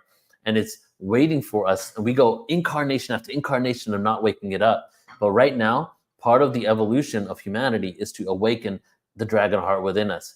And so that's why, from my perspective, and there's probably many other reasons from other people's experiences, the dragons are coming back now in full force. It's time for us to awaken the dragon heart. The dragons would love for a day to come where we do not just look into the sky for those beings that look like us, but to find commonality and also realize we are connected through genetics and ancestry to beings that look nothing like us. There was a whole download on galactic racism, galactic speciesism, that, it's hard for us, many people on this earth, not a lot, but not, I wouldn't say not majority, but there's a lot of people that see the others in other people, right? And have this type of us against them mentality, or you look different mentality. And they're like, hey, you really got to realize that when you connect to the universe and cosmos, you might connect with people that look similar to you at first, but you're going to start seeing beings that look nothing like you. And you're going to be surprised to know how much of a genetic and soul connection you may have with these beings. Earth is a racist planet, but it's not race based on just the Earth experience of race. It's the race based on other races. They would love for me to figure ways to move past this.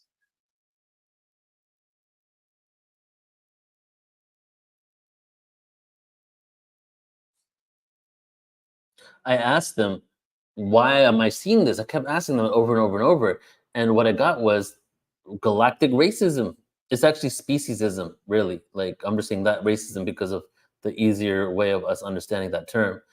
And they said to me, I want you to create events to show people how to move past speciesism, because as we have disclosure in galactic community, that there's going to be those people that are really afraid of the other, and how can we bridge the gap? Also, I've had a few, I guess, paradigm awareness shifts in the last few years, that it seems that many different galactic beings, many, I don't know if it's all of them or most of them or how many, have donated DNA to the Earth experience. Now, many of these planets, the 5th dimensional Sirius, 7th dimensional Pleiades, whatever, there's not as many species as there are on Earth. Some of them have 1 or 2 different species there. Think about how many hundreds of thousands, maybe even more than that, species we have on this planet. Many of these species have been influenced from DNA from different types of beings. There's ant-related beings, right? You heard about the ant beings in the Hopi prophecy. There's cockroach-type beings. There's mantis beings. There's reptilian beings that are connected to reptilians on our planet, right? So they were saying that figure out ways to help move humanity past this us against them kind of mentality. And a part of that is realizing the interconnectedness of all things, right? How we're all interconnected.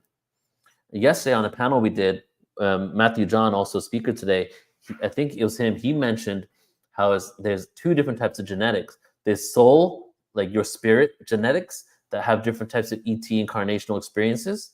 And then there's your body that also has different, your lineage, your ancestry on earth, that have different types of ETs that created your physical experience. So there's a combination of two different things going on. Your soul might have incarnated in many different places, but then you now incarnated into an earth body that maybe has been a direct descendant of some sort of Palladian civilization or something like that.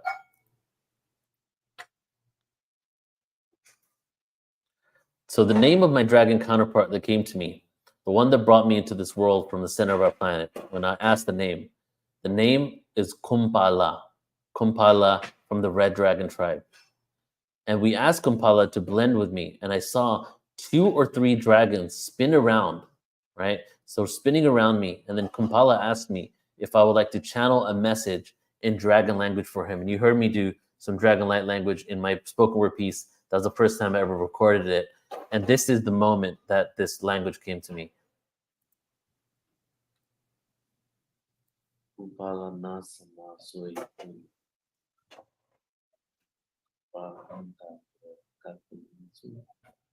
Upalinda Morako Masino Akarasu Mabiatara Kufole Gata Imbasu Panoya Tan Simo Kola Talea Ora Tatumasitina Pa Kuli Aratamaka Upala.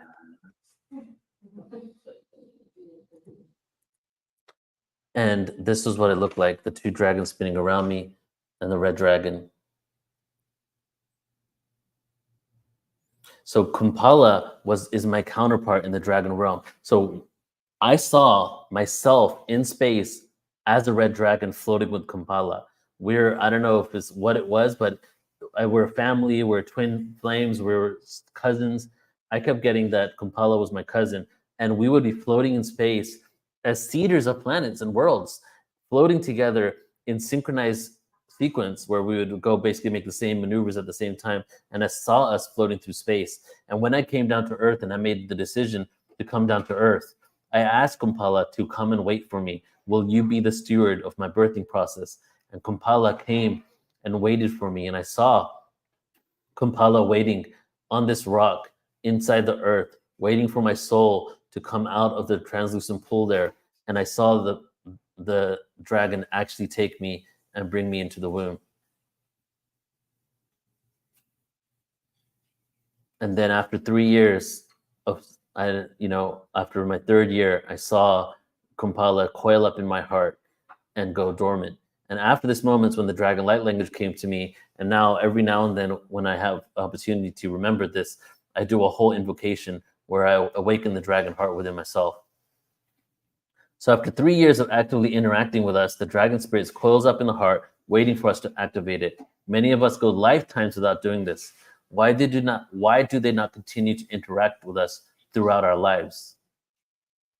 That was the question I had. Why don't they continue to interact with us? Well, they are there in order to just offer support and lend their energy, but unconditionally allow us, because we signed up to come here into this contrast experience. We signed up to come with amnesia. So for them to come and to keep giving us remembrances and remind us of who we are will take away from the original purpose of us getting here.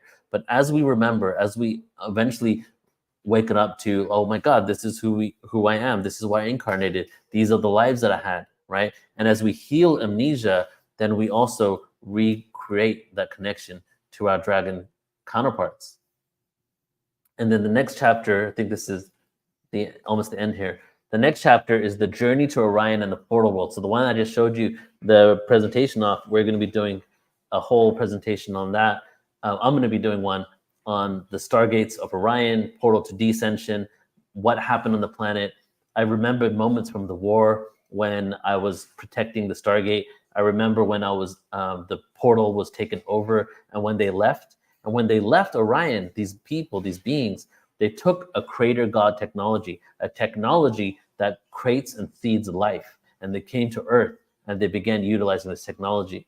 And the portal planet on this portal on this planet was then shifted to be utilized for people to go in and regain and try to get pieces and fragments of the lost technology to rebuild it, because the planet in Orion that I was from was dying.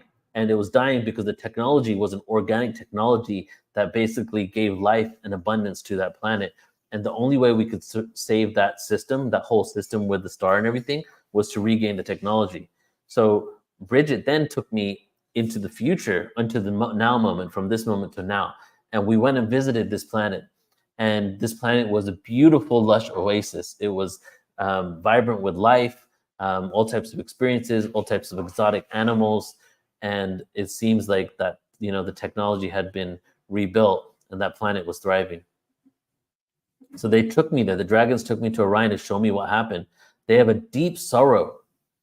They have a deep sorrow for what occurred and want us to be at peace, especially what happened with the reptilians. They love us as much as they love the reptilians, including the reptilians that have done nefarious things to the planet. And they have a deep sorrow. It's like watching your kid do a criminal activity and then not being able to rehabilitate them because they're a grown adult and living in another country. You know what I'm saying? So it's like they have a deep sorrow for what occurred, and they want for us to be at peace. They want us to understand that the reason why these wars occurred was because of woundings, not being seen, not being heard, not being received, feeling unacknowledged, feeling disconnected from source. So it's almost like our destiny to bring peace to those that we feel are opposing us, to bring peace and awareness to those that we feel are wronging us, including the offspring of one of the civilizations, of the offspring of the dragons that were the reptilians. So we are, in essence, siblings at war with each other, much like the story in the Mahabharata where there's two brothers on either side. And that's what's going on with this cabal against us, good against evil. These are two siblings at war with each other that basically, just to kind of make it light, so one of them stole the toy from the other one at age 2, and they never forgave him. Obviously it's a bigger thing than that, but they want us to be at peace. And this is the final messages that I received. They've told me many times that Earth is playing out scenarios that have happened all over the universe. We have scenarios playing out right now within the human expression that are identical to that, right? All around the world.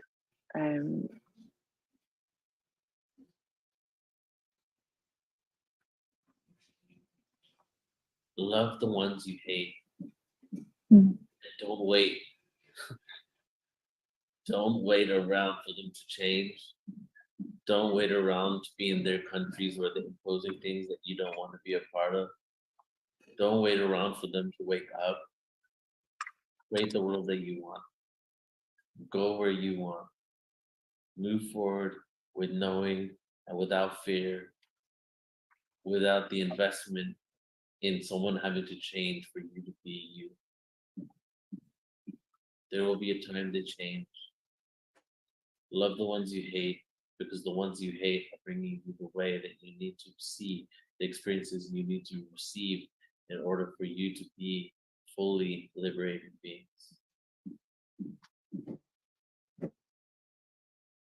Loving the ones you hate is the hardest thing for most humans. But loving the one you hate doesn't mean having to be in their presence, having to be gaslit by them, having to receive traumas they inflict on you, having to listen to all their words that can go by you, having to lose your sovereignty because they say that they own your sovereignty. Mm-hmm. It means you love them because you know you are them. You love them because you've been them. And you love them because they came here for you. And that is the bigger picture. Love the ones you hate. You might not hate, guys. You might just dislike. You might just be not in resonance with. Love the ones that you disagree with, and don't wait for others to change. And the way to love them is to know that they came here for you. these souls, whether they are aware of it or not, whether they're unconscious or they were conscious higher dimensional beings that came to be dark, or whether they were dark beings that came to be dark, right? They came here for you to have the contrast you need to wake up in a world of amnesia. Without that darkness aspect, without the shadow reality, there was no way that we were going to remember, right? We would have just maintained the status quo. That's why when it comes to the UFOs and all this information, and every time they do anything that tries to back some sort of agenda of drip disclosure, all it does is backfire and make more people aware that this is a phenomenon, this is a reality, and what does this mean for humanity? So I was getting this message, and I just want to play the ending here again, just to kind of speak about that. Having to be in their presence, having to be gaslit by them, having to receive traumas they inflict on you. And love the one you hate doesn't mean that you need to be around the presence of people, things that you don't agree with. Doesn't mean you need to allow yourself to be gaslit by them. Doesn't mean that you need to absorb and take on their traumas. Loving doesn't mean that you are accepting atrocities that have been committed, right? But ultimately, the way we can love it is realizing we are interconnected and that they came to give you that contrast, right? They came to give you that contrast. And the only way we're ever going to create this paradoxical, beautiful, harmonious world is by coming to a sense of peace within us. And what happens when we come to a peace within us? We don't have hatred. We don't have anger towards others. Instead, we have love. Having to lose your sovereignty because they say that they own your sovereignty. Mm-hmm. It means you love them because you know you are them. You love them because you've been them. And you love them because they came here for you. And one of the deepest components is, guys, love them because you've been them, right? Many people may think that they just had nice, beautiful lives where they've just been good people, right? We've been a lot of things. We don't just incarnate just to experience one polarity. We incarnate to experience the range of polarity. And the reason we came down to Earth, told me many times the reason why we Earth- came down to Earth was to experience a range of frequency from the darkest of the dark to the lightest of light. We have been them. We have been in these roles many times. A lot of us working to correct the timelines and correct the, bring the ascension on the planet, could have actually been in some lives, not maybe all of them, but some lives, actually responsible for the fall. You know, I've had a lot of great lives, my past lives, the ones that I remember, but I also had some crazy ones where I was responsible for the fall of Egypt, for example. You know, I was responsible for taking us away from a higher consciousness to a lower one. However, the Earth was shifting into a lower frequency. The ages were dropping into the Kali Yuga and the Dwapara Yuga. It was inevitable. The energy of the planet, the energy of the solar system, the energy of the consciousness was supporting a devolution, right? How could you even judge someone when they're literally a part of a system that is dictating the experiences we can have? Yes, we can become aware in any moment. We can shift out of it. But that wasn't what we signed up for here. We signed up to have these dark experiences, to have these forgetfulnesses in order to clock in experiences that maybe hasn't been done before. This is a very, very unique experience. And we are very blessed to be able to experience such a range of polarity on this earth. So that's my story of the Dragon Realms. Hope you guys enjoyed that. Take a look at some of your comments here. And Michelle, if you're on, I'll bring you back on right now. I can talk for a bit before Coach Monarch goes on.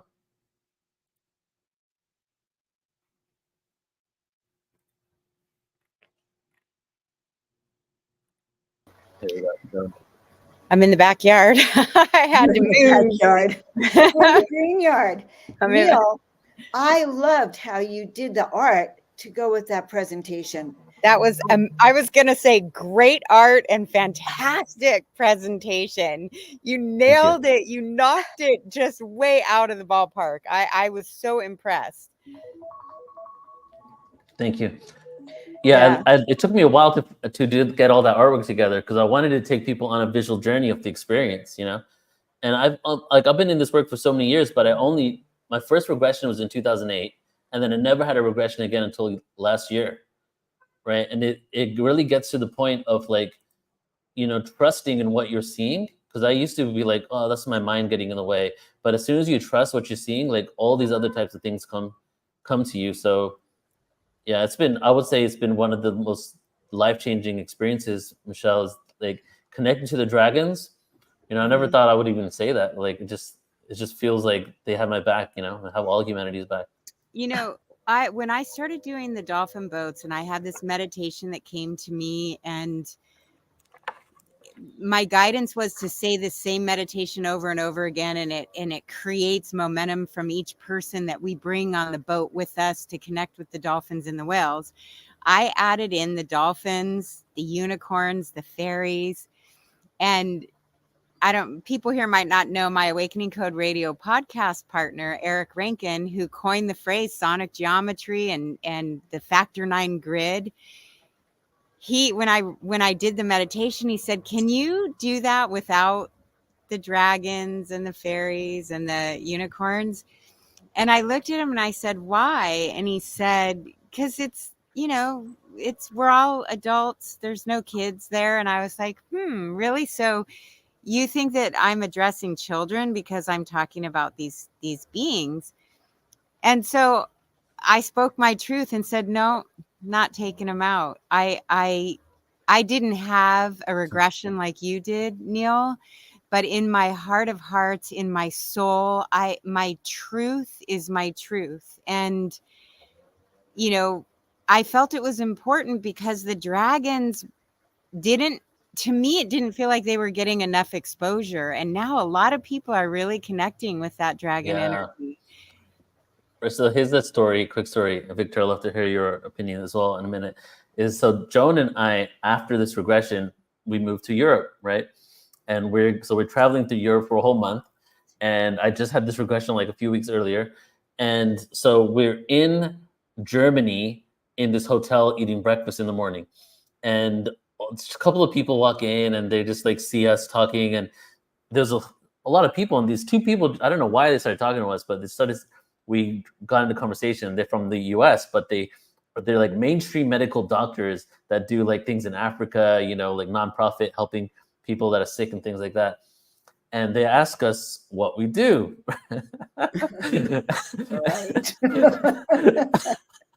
And I say like, I wish I could have been there. I said like, oh, I put events on spiritual topics, blah, blah, blah. And then I spoke for Joan actually. And I was like, Joan is an intuitive guy, psychic medium, connects to the angelic realm. And then, you know, then Joan speaks and says about her.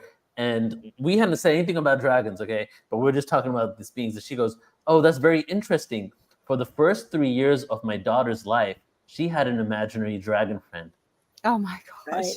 Right. This was 2 years after my regression, 2 weeks after my regression. Yeah. But that experience with dragons and imaginary friends happened 3 different times for people not in this world since then, right? And so, you know, then somebody else called me because we did a dragons conference. For you guys that don't know, we did 8-hour conference on the dragons. It's available on Portal to Ascension. I did this presentation as well there. And somebody called me and she was telling me her stories of the dragons, and all these things were backing up my story as well. And so it's really helped appease my linear mind to my doubting, you know, to realizing that this is definitely real. That's called confirmation. And that in the intuitive world and in the psychic world, that's what we actually need is confirmation. So if someone confirms it, like that morning, we're talking about dragons out of nowhere, you know, over hash browns and toast, but that's a confirmation. And the more we can confirm, and that's part of why this conference is so good, because we have everyone here in the chat, like confirming their experiences as well. You're not alone, actually. Other people have had these connections, and that's connecting with the star beings, connecting with the dragons. With the dragon experience, was that toast well done? I think it was getting burned as I was fascinated by this whole thing. Out of all the people, they came up because it's a synchronicity. When you're walking your talk and vision, people are attracted to you. They don't even know why. And they were very mainstream. Yes. Yeah. I shared a quote while you're, I'm sorry. Great. I love your sense of humor. I just love your sense of humor. I shared a quote while you were doing the presentation from R.A. Salvatore from a book called Streams of Silver. And it says, "No, I would not want to live in a world without dragons, as I would not want to live in a world without magic, for that is a world without mystery, and that is a world without faith." Right. Yeah, The and world everybody without magic, loves you know, Mhm. that world is very different, and they don't have access to some of this information. That is where there's a block, and it until they open that little, doorway to open, they're stuck in that other world. They're the Muggle world that Harry Potter calls. I love that you bring people through, Joan, as well, when they connect with you, and you bring people in so gently because of the angelic presence, and then you're able to, I just love the way that you're able to bring them to these other topics that probably would be scary for somebody new on the path. I think the easiest, most gentle way to take somebody in is through an angelic presence, and then there's so much more, and then we're getting to connect with so much more that we never even thought. It wasn't even a part of our imagination yet in some cases, and yet then all of a sudden it's become enlivened in us through all of these different conversations. My husband, he'll joke and say, I'm not part of, I'm not into what you're into and stuff like that. But yet he has this big, he does these, stained glass pieces with dragons in them, with mermaids, with unicorns. And when I took him to Mount Shasta his first time, he said something about a dragon when we got near where Castle Crags is off of the 5, and we were heading north towards Mount Shasta. He said something about his dragon popping its head up. And I was like, wow, my mainstream husband who doesn't think he's one of us, who has 2 dragons tattooed on his back, like huge.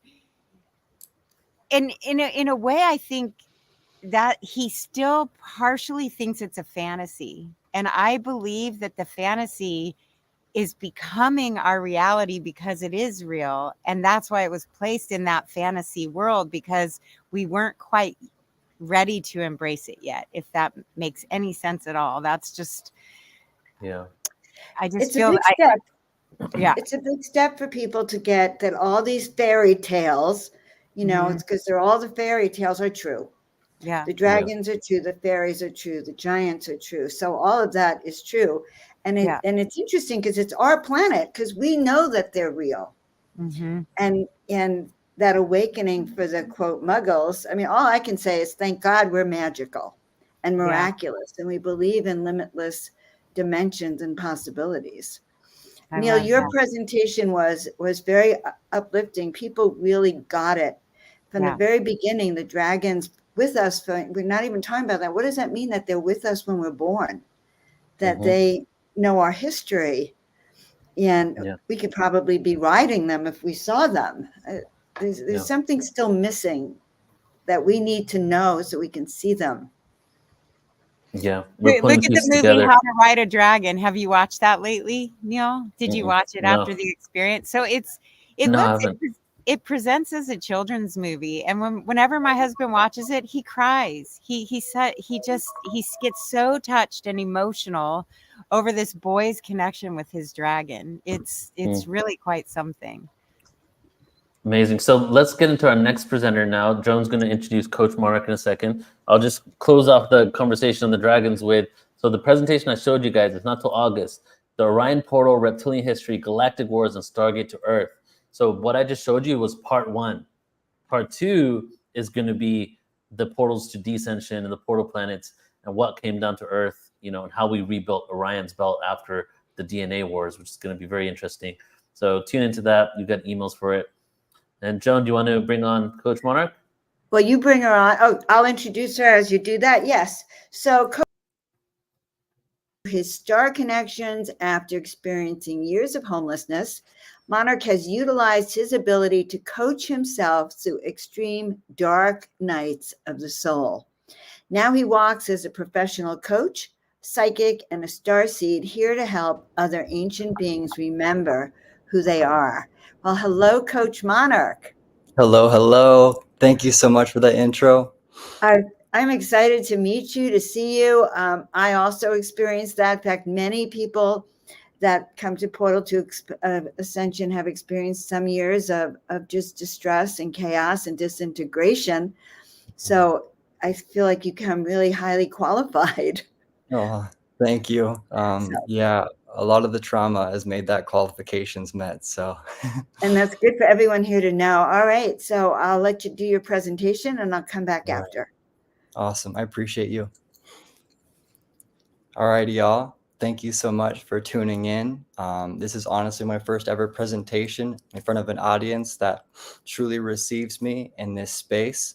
I've been at this work for about 2 years professionally, publicly. But before that, it was quite intense and it was quite dark. And so this presentation is about how I got to be who I am today, how I got to remember the things I remember now, and kind of transpires into themes and lessons and what to look out for these next few years to come as the ascension picks up. And so again, my name is Monarch, my chosen name. My earth name is Connor. My higher self name on Sirius is Adande Ku. And I also have an aspect of myself living on Antares as a mantis, a reddish kind of mantis, is about 10 to 15 feet tall. And then also a golden dragon of mine is existing also as one of my other higher selves. And so I resonated so deeply with the dragon light language, especially recently. So thank you so much, Neil, for sharing all of that. It spoke so deeply. I was in tears over here. And so how I became to be who I am now. When I was younger, around the age of 3 to 5, I was abducted by gray aliens, and they tested on me in some very morbid ways.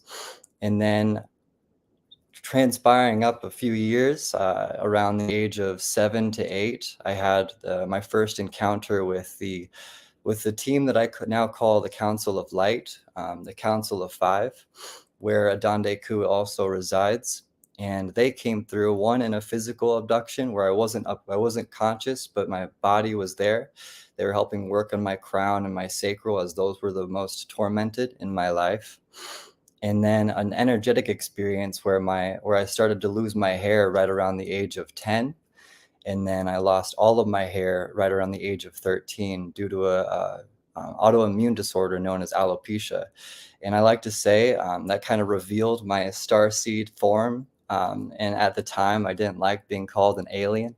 I don't know, it just sounded very derogatory, but now I truly accept it. And it is the way of my life and the way of me remembering who I am. So then going out a few years after that, it was a very numb reality. I had a lot of traumas, being molested early by my family, growing up around the age of 3, and with the gray experience. My father was abusive mentally and emotionally.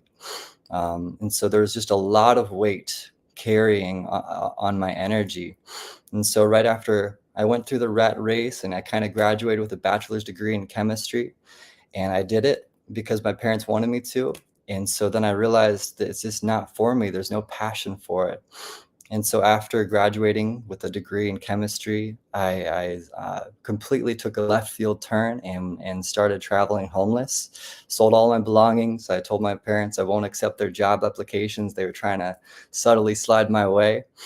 And that's when I sold everything and started traveling out of my bag. And I took upon being a fashion model and also a photographer. I was repairing credit at the time, didn't know what I wanted to do. I just knew I had to do anything I could to find what was alive within me. And so those years, I spent about 4.5, 5 years of being homeless, traveling around the States out of my bag. Those brought me all of the healing, all of the memories, all of the integration that I could have ever asked for. I learned more about life without things and without a home than I ever did while in college. And so some key moments that really shaped my memories and shaped this new integration that I walk with is, so I had a DMT experience right around the year of 2018. And I was traveling across the States, kind of doing motivational speaking for kids who also have what I have, alopecia. And I ended up over in Indianapolis, and then I went up to South Bend, Indiana, and it was just this pull to go in this crystal shop. My friend owned it. She's always wanted me to go there, and I'd never been, so I finally hit it up. And when I was in there, I met a guy, and he felt like he was Syrian too. I didn't know it at the time. And so we just started talking about all the shit that's been going on in our lives. He was working through his marriage that was kind of failing, and I was working through my own inner world, trying to find more confidence in myself. And so we bonded immediately. And he was like, "You want to go blast off tonight?" And I'm thinking, "You want to smoke some weed?" And I'm like, "Okay, let's do that." But he was saying, "No, it's the plant, it's the spirit molecule.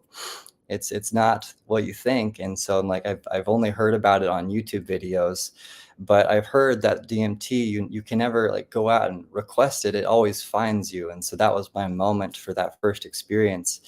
And let me tell you, that's when everything changed. I got to his crib that night, and he sat me on his couch and put some copper wire around my feet to ground my frequency. And I was so new to energetics or frequencies and whatnot. And I just knew I had to release some things. And he told me, he's like, "After this, everything's going to change for you. Are you ready?" And during that time, I was still carrying the weight of all of those traumas. I wasn't even aware of all of the traumas. And it was hard for me to speak in a confident way, even though I was doing motivational speaking. And so there was just a whole nother layer waiting to be burst open.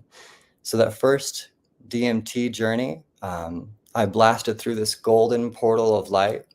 And then I went into this realm that was so groovy. It was almost like an Austin Powers. You ever seen Goldmember?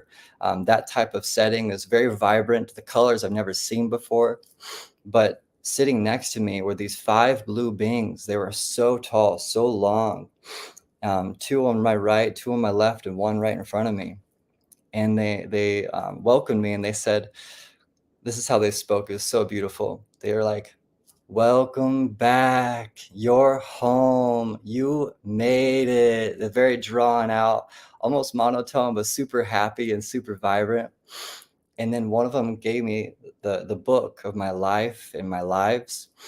And in less than 15 seconds, I flipped through thousands and thousands of pages. It was all downloaded into my subconscious, my energy. And I started to see this key underlying theme of the butterfly, of the monarch, embedded on each page. When I was younger, I was the oddball. Instead of playing sports, I was out catching butterflies and talking to fairies and talking to my spirit guides, who were my imaginary friends. And so there is this underlying theme of the monarch, of the butterfly, of breaking out of a shell and becoming something new, of living for what you want to live for, so that you no longer are told what to do anymore. And it's so fitting with my personality. I can't work a job. I won't show up. I won't listen to anyone tells me to do. I always follow myself. And so I came back down after all of the information was downloaded, and it felt like the most blissful orgasm I've ever felt in my entire life, the most sacred type of experience I've ever felt. And it was honestly all of that unconditional love that I finally felt. My parents weren't the easiest on me. It was a quite intense household to live in. And so that started to reprogram myself to understand what it means to be truly loved in an unconditional way.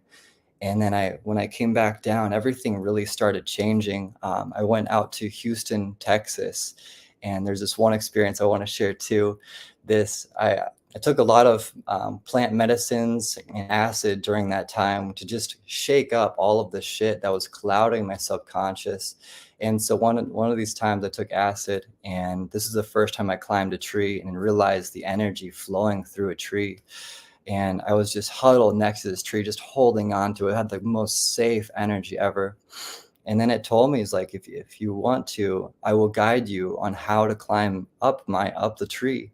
And so I did. And I was up there for about 3 or 4 hours, just holding it, talking to it, hearing about what pain it has to go through to grow a new limb, about all of the little beings that reside on it, and how it carries this home for so many. And so in my journey of being homeless, that brought me so much safety of like this unconditional mother aspect of like, okay, you can be safe here and not have to worry. And so I was living with my buddy at the time, and it truly started to change everything. So sorry.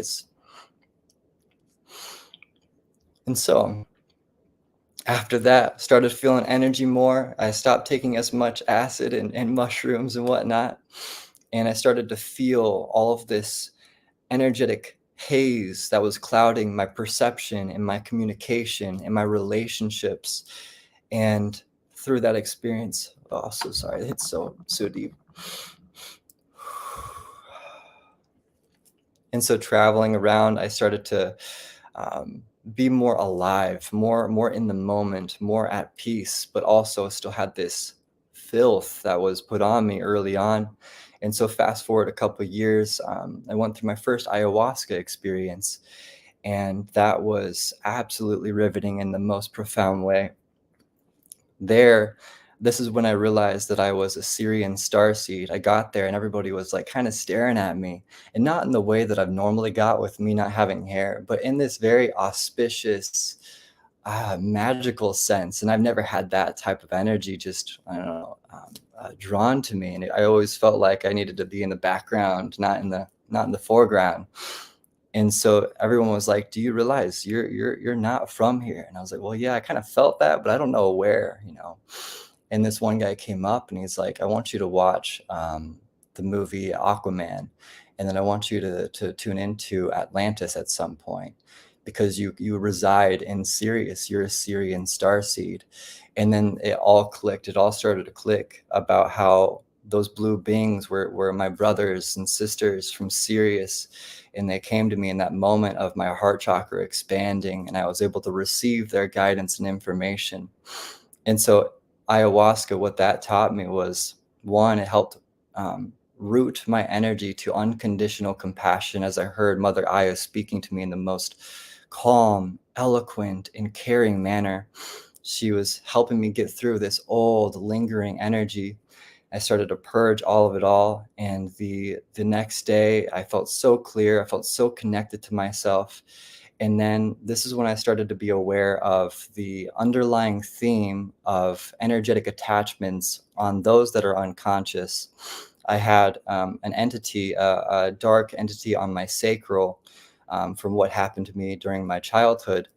And this is when I was aware of where it came from in my family. And I was at a family gathering and I saw it so clearly. It showed itself through my sister-in-law's face, and my half sister's face. And it was so present. And all of these memories started to come back of what happened. But then after that, after I got through that and kind of detached from my earth family so much, I haven't really spoke to them, nor do I wish to. I've been healing that mother and father aspect within me. And when I saw that energy, I started to realize that this, behind a lot of people that are unconscious with their own traumas, there are these energetic attachments that latch onto these traumas, the trauma points within their chakra wheels, within their energy body. And that's when I was so passionate on one, getting rid of mine, got rid of it with ayahuasca, and then helping others see that part of themselves, helping the people that are unconscious be conscious about when the trauma happened, what happened with their energy body, so that they can release up that energetic weight. So to be more free in your life, because truly after that moment is when I started to find more flow with my relationships. I started to attract more people that truly saw me, and I got out of all the modeling and fashion industry because it was so toxic and very superficial. And then the next experience that really grounded in this cosmic awareness of where I've been before was 2 weeks after the ayahuasca experience, and a week after the whole family get together where I saw that darker energy. I went out to the beaches of Kauai, and I took a hero's dose of mushrooms on the beach of Kauai. And I remember this day so vividly. I started to recite this ancient tongue, this ancient form of speak, this light language that came through. And these words were so loud in my mind's eye. or my throat. They were Bloodate and Christos. These were and Makata. And these three words kept coming through. And then I started to realize, like, there's this crystalline operating system, Christos, that lives within our blood. It is the Christ light that flows through our veins. It flows through our blood, the bloodate. And this form of speak came to me. I remember speaking this language when I was a giant. My first lifetime here, I was a Nephilim giant, the second batch of them. And that's when I was taught about these things. I really strived to learn instead of to destroy. There was more of this conscious aspect of my side that wanted to care, but the others didn't want to do that. And so when I was in this mushroom journey, those three words came to me so profoundly. And it's something I wanted to share here today, because we can all activate this Christos system within our body. We can all activate the Ka, the light within our blood, to do superhuman feats, to do things that we see on Marvel movies. This energy, it flows through each and every one of us. And when you begin to acknowledge that there is this superhuman force that flows through everything you do, then life it gets so much brighter. The dullness floods away, and then your energy feels more alive, present, and ready to access the impossible within your mind, to bring forth a new projection within this reality. And so during that mushroom journey, my light language is activated. I started to remember this ancient timeline where I was a Nephilim giant, and I started to remember why too. Adonde Kook started to come through during that, and he was like, you experienced going through being a Nephilim to experience the duality of what the Anunnakians created or propelled. They didn't necessarily create it, they were a factor of it.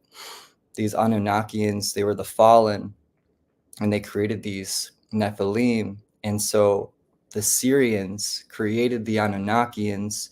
And so I chose to incarnate in their experience to see where the pitfalls of their creation was, because there is some boundaries that weren't addressed, that they crossed when they got here, and things just went haywire. And so that was my first lifetime, was a Nephilim.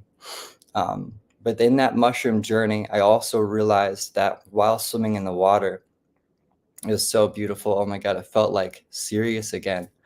I realized that when we're in our wombs, we're in our mother's urine, her amniotic fluid, and we are breathing in that. And so in life now, well, in another lifetime in Atlantis especially, we could breathe in water. We could breathe in that and be aquatic beings.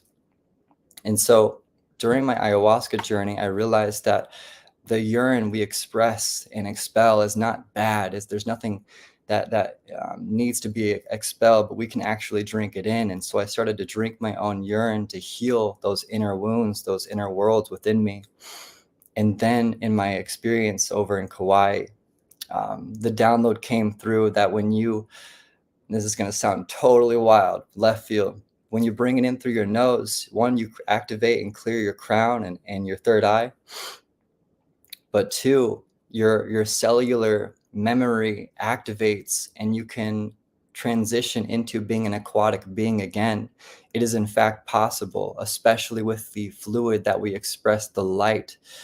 And so that is also something I wanted to share, because urine has helped me heal on such a intense and dense level, to bring back that energy that I have.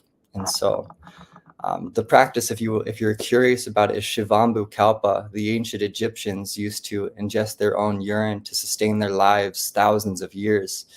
And that, it absolutely life-changing when I started to involve myself with my own energy. And so taking it out a couple months after that, I was living in my car with my cat. And about towards the end of my homeless journey, and Spirit said, start a TikTok, start expressing because I wasn't going to work a job. I actually just applied to a job at Crumble Cookies working $7 an hour. I went and I was like, yeah, I'm not about it. So I left on the first day, didn't even go through with it. But Spirit said, start a TikTok and start channeling your messages that you give yourself. And then I was like, okay, I might do this because I can't dance. And so I'm just going to start talking about what is natural to me. And then that first day, everything started to change. I started to acquire a substantial following. And then I realized that my truth, my light that was coming through was needed at this time. And actually, oh my God, no, I'm going to go into that later. 1 second. So there's a couple thoughts coming through. I just want to be in track. But while living in my car, starting TikTok, I started to meet so many old faces from other lifetimes. And the awareness of these moments started to bring back this flood of energy of why I've been here, why I came here, and what I'm doing now while I'm here. And then I started to, around the time of when I fully announced myself as a psychic professionally, I went through this experience where it was pretty dark. I sold my car to this family, but this family had a lot of dense energetic attachments. This is when I was face to face with another one. And they all kind of came up because they saw how bright my light was. And so I had to get out of that situation. But once I got out of that situation, Spirit was like, okay, now you're ready to see for other people. You're ready to see the unseen, the shadow aspect of others so that they can bring light to those things, so that they can become more integrated. And that's when I started to offer my psychic services. I've never had any training. It's all spirit training. It's all just intuitive knowing, where now I feel, I hear, and I see, and that's how the downloads come to me. And ever since then, I've done readings for people all over the world, and it's completely changed my life and many, many others. But during that journey, I had this deep knowing that I would find my soul half, my soul other, my soul whole, if you will. I don't like to use the word half. But during that journey, I started to attract this Jezebel spirit in the form of females, and they were sent to me to try to sway me off my path, because as most of you know, the Jezebel spirit was trying to sway Christ's disciples from being in their path and in their power. And so there was a few experiences, it was pretty negative, where there was just this attachment, this siphoning energy that I attracted to. And these were also just false flames that were 70% of what I wanted, but not that other 30% and even more. And then throughout my travels, around December of 2022, I finally came into contact with my twin flame, my soul union, my beloved. And it's so wild. I call myself Coach Monarch, and she calls herself Queen Activation. And so it's the king and the queen. And I finally found that individual, and everything just started to click about past lifetimes that came through. And she is also Syrian too. Right now, her higher self is existing as a feline Syrian on another star system, helping women and children free up their lives and free up their trauma so that they can ascend as well. There's a simultaneous timeline happening with the ascension process. So all of that being said, there's been many moments where I've had to trust myself through the dark haze that was clouding my mind and my body.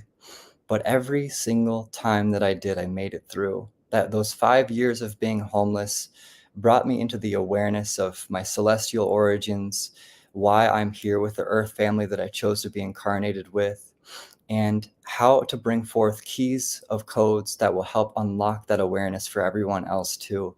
We are all mirrors for each other. We all are here to bring keys for each other. And so as we unlock those keys in ourselves, in our bodies, in our energies, it is naturally a butterfly effect for everybody else. And so that said, I kind of want to go into what I see for the future, what I see for everything that's going to be happening within the next few years. I gotta take a drink of water because I've been speaking 100 miles a minute. Thank you all for commenting and awe.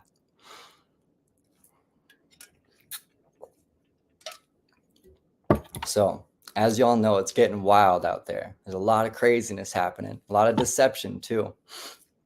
And so with these next few years, there's going to be a series of cosmic flashes from our sun that are going to begin to highlight where the distortion lies within this reality, where the distorted energy is creating a distorted view over the feminine energy, especially. All of us are going to be subtly aware of where these distortions are as the light continues to show where they're hiding. As we activate our light bodies, our Ka bodies, our physical bodies will soon age regress. This will bring in the new age where we are our best healers and we will begin to live hundreds and even thousands of years. This for me is my final incarnation here on earth, and the same I hope for you, where we can all ascend to a new place, a new earth, a new vibration that matches all of our heart space, that matches the energy of flow, that matches the energy of communion and connection. So during my experience when I was in Kauai, I had this vision, and I was watching a random Netflix show. It wasn't even about anything ascension related, and I was energetically not there. My body was there, but energetically was not there. And I saw this vision of me and people I've kind of seen on YouTube, that channel as well, and a bunch of other people. But we are automatically in this metallic ship with all of these super suits on, and we were wondering how we got there. It was hundreds of us in this metallic-esque ship, and it was really surreal. It was really bright. I've never had a vision that bright and that powerful. That happened right around 2020-ish. But this vision was also shared by Elizabeth April the next day. Elizabeth April, she's a Syrian channel as well. The next day I found her channel, and she shared that same vision that I had the day prior.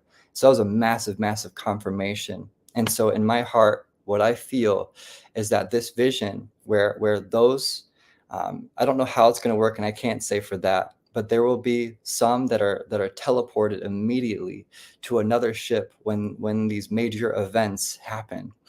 And it was also confirmed by Elizabeth April. And so the next few years, there's going to be a whole lot of weirdness and a lot of magical ways. I can just assure you that.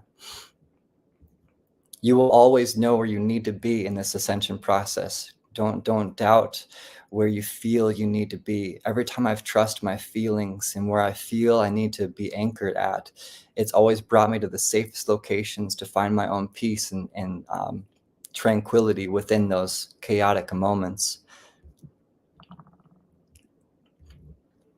And then I also had a dream during that experience over in Kauai where I was peeing on AI technology, this AI robot that was trying to self-replicate itself and grow bigger.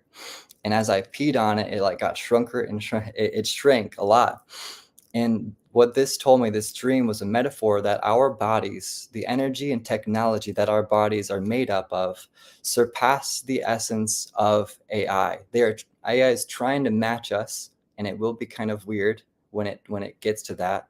But our natural technology that lives within this organic vessel will always trump and surpass that energy.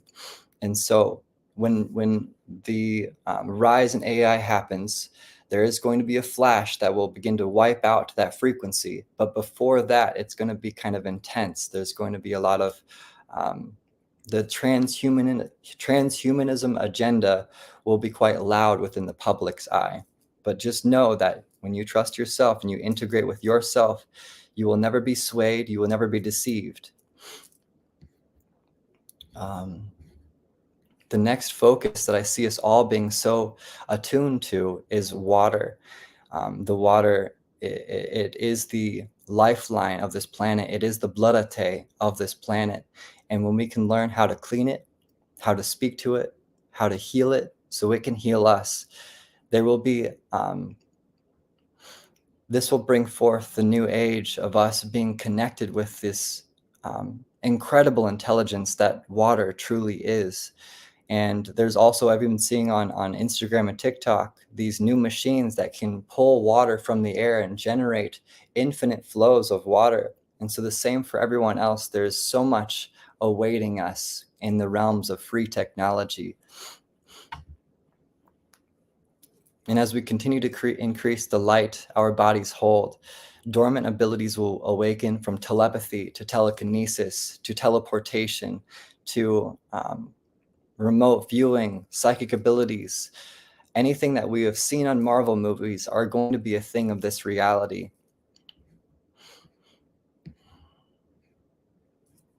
So we are entering the Great Jubilee, where we will all have soul reunions with all that we have ever known across the cosmos. In the next 2 to 4 years, we will witness physical contact with our family from the stars, but it's going to first happen within. We will feel where we need to be to receive them. And when we can receive them within our hearts, we can receive them physically too. It will be loud and it will be clear that it is them. There will be no deception at all. So we are witnessing everywhere the resurrection of the divine feminine. It has been barricaded and beaten and abused for ages. And we are bringing balance and harmony back to that energy. And as it is in more of its power, as it reawakens within each of us, that essence will speak through us all. That essence will speak through Mother Earth. Her energy will be a lot more palpable and prominent within our minds and our hearts. So as you connect to Earth, listen to her frequency. She will guide you to where you're most safest, where you will be loved, where you will be cared for by those that match your frequency. And so I believe that concludes my presentation. Thank you all for listening. I know it's kind of a little everywhere with things, but those were the things that were very important on my mind to share. Whoa, you've been through quite a journey, Coach. Thank you, Joanne. Just quite a journey. And so I want to go back to, like, it seems to me the most important thing you said is you've been following these threads and learning to trust the voices, the guidance that you're getting. Because I think a lot of people in the beginning, you know, from the very beginning, people were commenting, how do I connect? How do I connect? How do I connect? And it sounds to me like your salvation and all of our salvation is in listening to this voice. Yeah, big time. It's helped me see the physical and energetic baggage that I was unconsciously holding. And it led me into the series of experiences that helped me release that weight. And so now you've turned these experiences and you're helping people. I also liked the way you commented, like, I was told I'm ready to give psychic guidance. I'm ready. How was that for you to start suddenly becoming this coach? Like, how did you feel taking that on? It was absolutely wild. And it felt like it was more than I could handle at the time, but it really wasn't, as Spirit always gives you gradual amounts that you're ready for. But I remember it so vividly. I was living in this Airbnb. I only had enough money to stay there for a few days. And I told Spirit, I don't know what to do. I'm in complete surrender mode right now. And I was sitting next to this tree and it came through so loud and clear. It's like, you can see where the unconscious aspects are. So why not share it to the world and get paid for it? It is a service that needs to be received, and it is a service that will also help you flow into your greatest mission. And when I heard and felt that energy, it was as if myself was saying that to myself, which it really is, but it was also everyone else that helps me too. But starting out that first night, I went on TikTok live and I was like, all right, y'all, I'm going to be doing psychic readings for $11. And I've never done this before ever, so bear with me. And that night, it changed everything. I had over 30 people that paid for a reading, and everything, I felt so much confirmation come through, and saw it too as they were commenting back. And then ever since then, it's just been so wild. Your energy is really, really infectious in a sense. So you're talking about, one of the things I wanted to ask you about too is what you see in the coming times. You know, you're seeing a lot of this new vibration matching our energies. Like somehow, finally, the planet will be adapting to us as opposed to us beings having to adapt. Does that make sense? That comment kind of around the clock. Yeah, exactly. It's like we're both evolving at a rapid rate. Sometimes we're going a little bit further. Sometimes Earth is going a little bit further, but we're all steadying out to that singularity moment, if you will.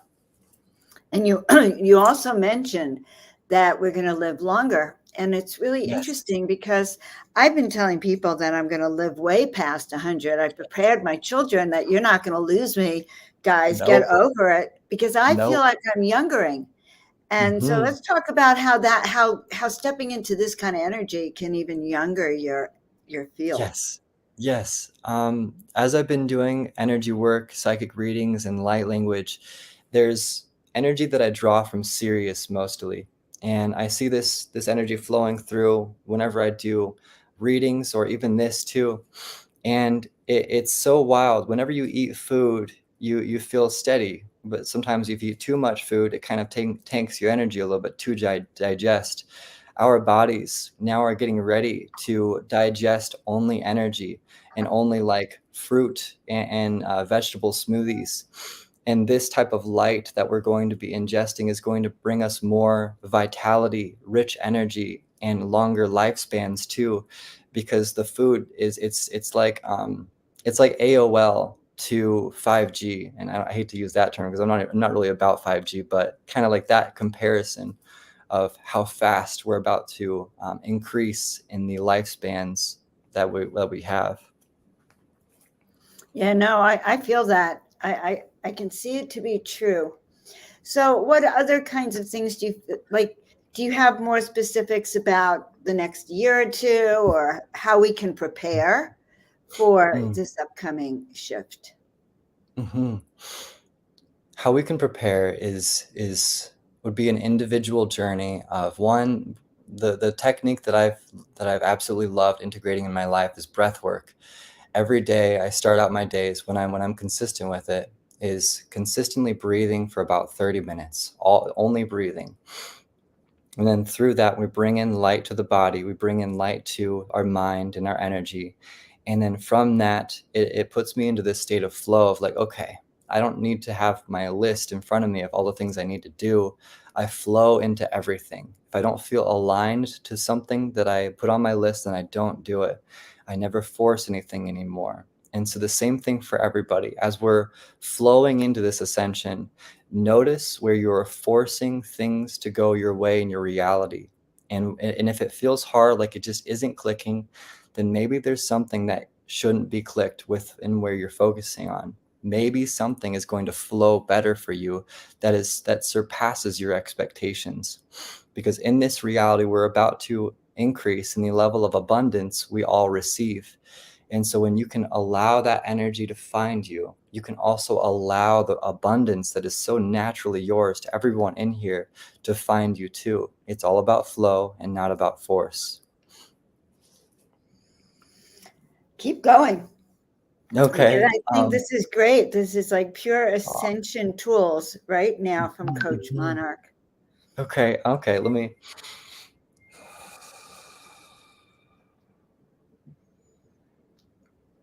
So one thing that completely changed my life that I will always speak about that can also help others is when I started to share my truth unapologetically and openly online. I knew I'd get some negative comments, but I didn't care. I was like, this is all that I am. I can't deny the truth that is flowing through me now. Each one of us is a lighthouse for others. And so when you connect to your breath, also connect to your voice, connect to the truth within you.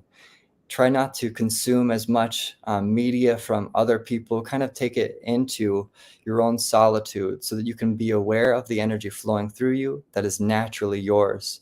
And when you are consuming less of others' frequencies, then you can bring in more of your frequency. And then when you are ready, you can be out more in the public eye because you will be so solid in the truth that flows through you. So the breath and your truth are going to move mountains. You have to remember each day to connect to those before you connect to your phone, before you connect to your to-do list.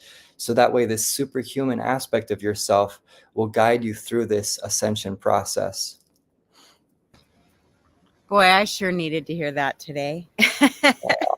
You Thank really you, are a Michelle. great coach. I Aw. appreciate the cadence with which you speak, because I can feel this energy signature in your voice that's so nurturing and so soothing. And I feel like everybody's really receiving you. And when you share your story, I mean, it moved me to tears. And the mama bear in me just wants to hold you. And I really appreciate that you could share it from such a raw and real place, because I think many of us in the Earth suit came in and had experiences in our childhood that were defiling to our soul. And to see the way that you have risen above that, and to give so many of us a grounded perspective on what you did with that and how we move forward. I think it's so important to these times. You are such a precious and beautiful soul. And I was telling Neil behind the scenes that this feels so important right now. I say this from a place of, every time we're online together, it feels important because we're strengthening the field. Yeah. I feel like we're really just grasping each other's hands and each other's hearts. And we're saying, we're not alone. We're not alone, and we can do this, and we are powerful beyond our imaginations, and we can overcome these traumas and dramas that have happened and step outside of that and into the place of being an example to others, healing the divide within, even with our family of origins, being able to step into forgiveness of where they were when they did whatever they did. I love that quote. I'm not a huge Bible reader, but I do love the Christed consciousness and feeling that forgive them, they know not what they do. That statement is so freeing, so that we can forgive others, because whatever happened to them is in their childhood or their past lives or whatever caused whatever pain or suffering that they put onto anyone else. And I feel like that's where we're heading. Yes. When we have these kinds of dialogues, when we have this kind of real, authentic sharing with each other, and really feeling our soul family connections. I love how you're claiming who you are, where I come from here, and this and that. I love that, because it gives everybody permission to be curious and to seek that. If you want to know where you come from, or you want to know who your guides are, who your star guides are, it's just a question away. It's just setting that intention and knowing, and really, I feel like you have stepped into a place of self-love through all of these experiences, and you're giving us permission to love ourselves as well. So thank you. I really appreciate all your sharing here, and good tools, dude. Thank you. What your birthday is. When's your birthday? March 31st, 1994. So you came in on March 31st. Well, I'm celebrating you, and I hope that everyone here is feeling your love and sending you love back. I just want all of us here to put that intention, put our hands up, put the energy of source through us, and give you back all the love that you deserve and that you shared with each one of us today by being real and authentic with us, so that we can wrap you in so much love for what you're bringing through for us. I hope you can feel it. I feel it coming through us. Definitely. Yes. Whoa. What a healing for all of us. Thank you. Yeah. Oh my gosh, tingles. Oh, Now let's go jump in the ocean and be dolphins together for a yes. minute. Yeah, and let that frequency just radiate out to all life on Earth and in the cosmos. Let them feel how much love we are cultivating here today for ourselves and for each other. Great gratitude for you, brother. Great gratitude. Monarch, many healers are forged from pain as children. I know that well. And you are a healer, my brother. You are a healer. Yes. Thank you. We're very grateful. Oh, Your presence is appreciate going to y'all. change the lives for millions of people, Coach Monarch. Yeah. Thank you. Yeah.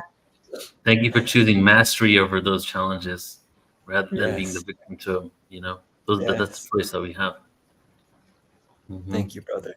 Yeah, thank you, bro. It's that saying yes. Thank you for saying yes. In Mhm. fact, thank everyone here for saying yes. Yes, yes, yes. Yes. Great Michelle, word. just to speak on what you mentioned for a second, it's like, hurt people, and it's like, who was the original person that got hurt that kept inflicting it over and over? And then it's like being hurt and having things happen to you, and then not accepting that and actually having anger towards it, but then also having the perspective of what happened to that person, to even put that in that situation. So it's like balancing the two worlds, feeling the anger of being wronged, but at the same time realizing the bigger picture. And a lot of those wrong, like for me, because I was molested from age 3 to 7, and being molested from 3 to 7 literally was the catalyst for Portal to Ascension. In 2001, not until I was doing ayahuasca in Peru did I know this. 8 years after I started Portal to Ascension, I was doing plant medicine in Peru, and I saw 7 generations of my ancestral lineage of men. And at that point, I had no idea about the 7 generational epigenetics. I had no idea. I just saw 7 generations of sexual abuse happening to the men in my family ever since the 1400s, when the Muslims invaded my country, or my town in India that my family was from. Yeah. And it was like, we're here to heal that. But if it wasn't for that experience, I wouldn't have gone on a search to look to heal myself or even created this event, right? So it's amazing when we look at that from that perspective, right? So how do you reconcile, like, I'd love for you to share, how do you reconcile those two worlds, Coach?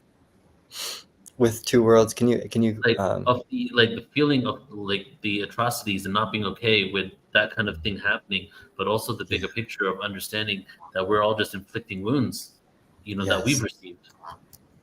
So one, thank you for sharing that, brother. It's an honor to go through that intensity and to find light after it. That it's very rare, and so thank you, brother. The second thing would be, during my life with that trauma that created this energetic attachment, it would always spew this negativity, this distortion within my mind. And so it was obvious on how it wanted me to replicate what was done to me.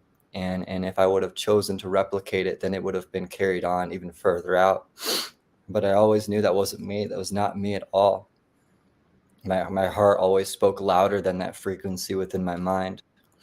And over time, I started to align myself to what I know is true for me.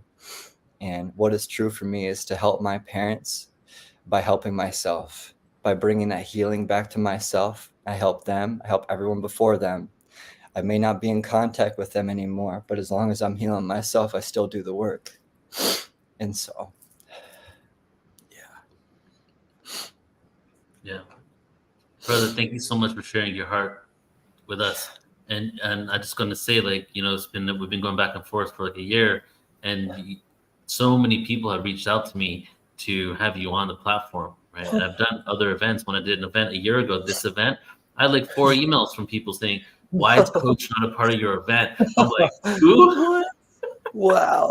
Yeah. And so I would say, like, there's been like up to 10 people that have specifically contacted me to reach out to you and have you on here. So I'm just really I feel really grateful for them keep being so persistent, one, and for you to be here and share your heart with us and really remind us what it's all about, you know, being so I'm real.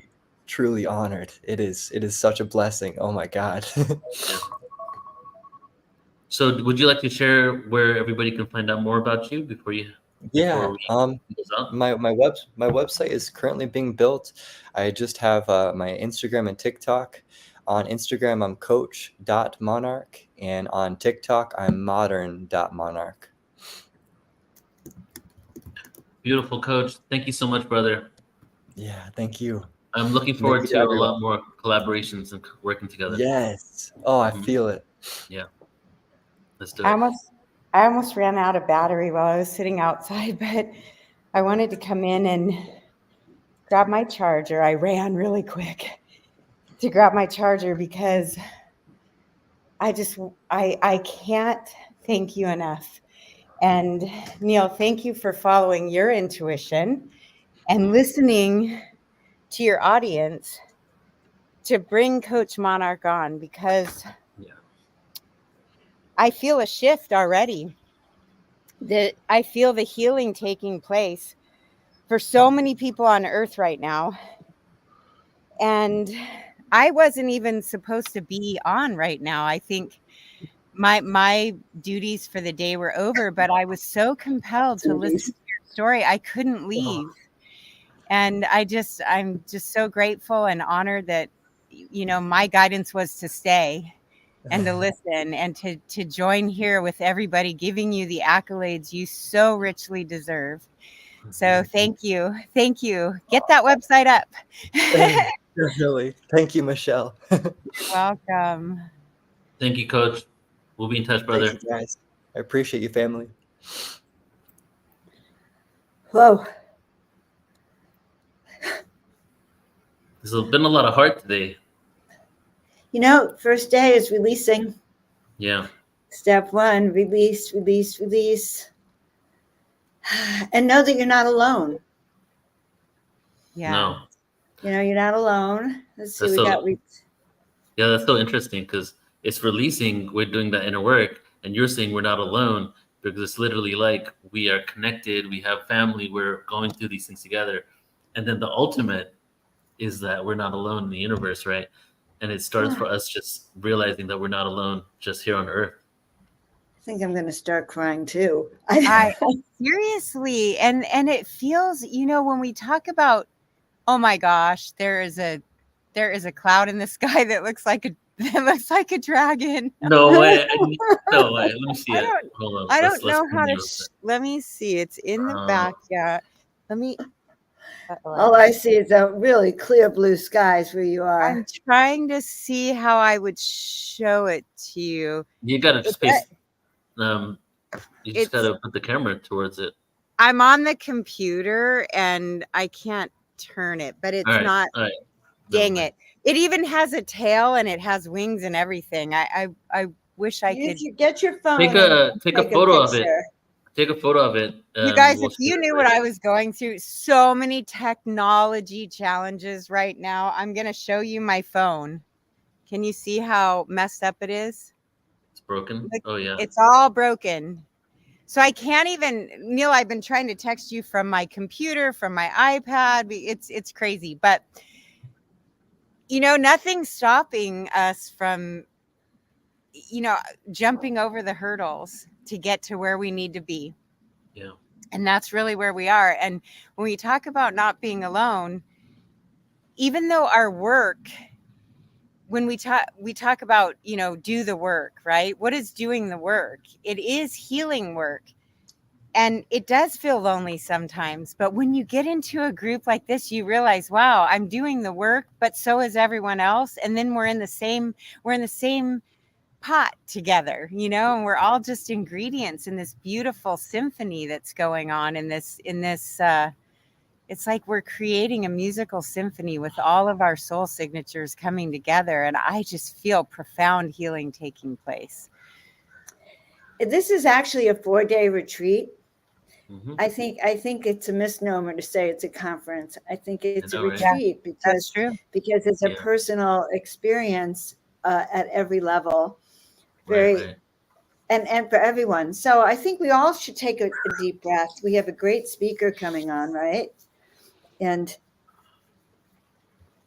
that I think is coming on. So Alan's going to come on in a moment, and he's at a conference right now in San Diego, so he's having some challenges coming online, but he should be on in a few minutes. So if he doesn't, then one of us will introduce Rebecca.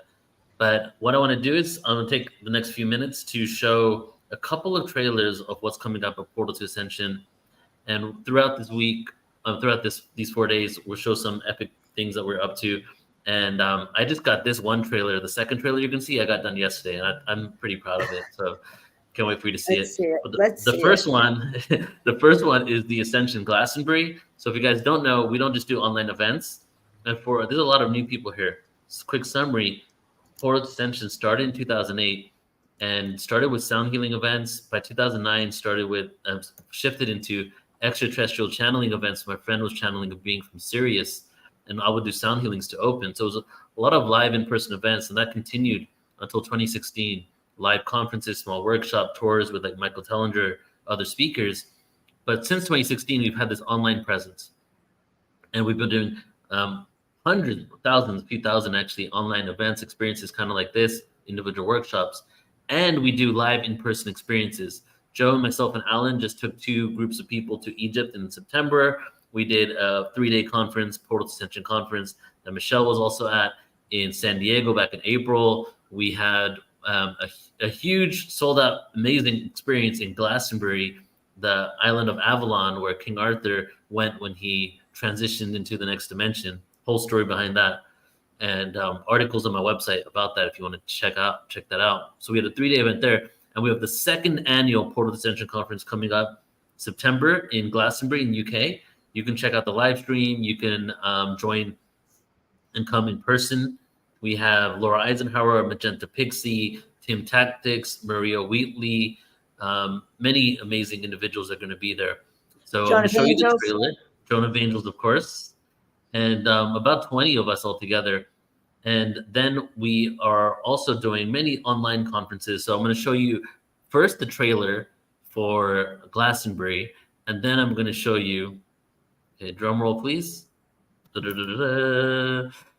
The first ever 2 days, 20 hours of information on Lemuria conference that's going to be taking place. Yeah, it's Mu, Lost Civilization, Lemuria content. I love to do things like the Texans do, you know, go big or go home kind of thing. Like I like to take things to the next level. So we did last year, Joan and myself put on a 2-day conference on Atlantis. It was 20 hours of Atlantis information, probably the most fully encompassed Atlantis event ever. And we also are doing that for Lemuria. So I'm going to show you that trailer as well. So let's go ahead and bring those on right now, and then we'll go ahead and bring on our next presenter. So the first one is Glastonbury, okay?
That one, here we go for the Ultimate Lemuria Conference.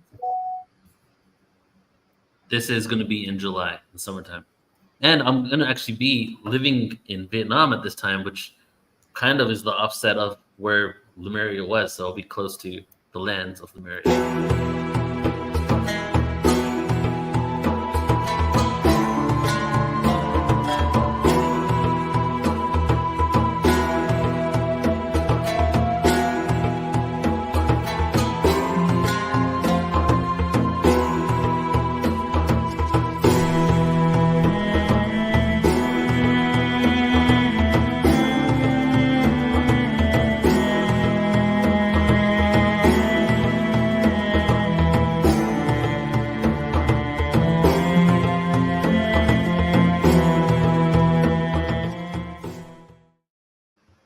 So that's just a few things that are coming up at Portal to Ascension. Lots of stuff. We have 80 events for the rest of the year. So just showed you a couple there. But I'm really excited about the Lemurians one. And the other one I'll show you tomorrow, because the trailer is being finished today, is the Essenes and Ancient Judea Conference. We're doing a whole day on the ancient Essenes mysteries and ancient Judea, which is kind of very interesting because of all the craziness going on in that area right now. So we're going to be talking about 5,000 years of Palestinian and Judea history and kind of show the karma of what's going on right now. Ultimately, that's not really the intention for the conference. The intention is to talk about the Essenes, how they were waiting for Yeshua, what the mysticism was. It just so happens that the event was scheduled the same time as there's actually a war going on in that area. So there's a lot of information that we're going to be able to get, not only from the mystery schools over there, but to really see what is happening and why that land is called the Promised Land. Why have so many people held it sacred? So we'll talk about that tomorrow. All right. So, okay. You guys have any comments before we get into our next guest?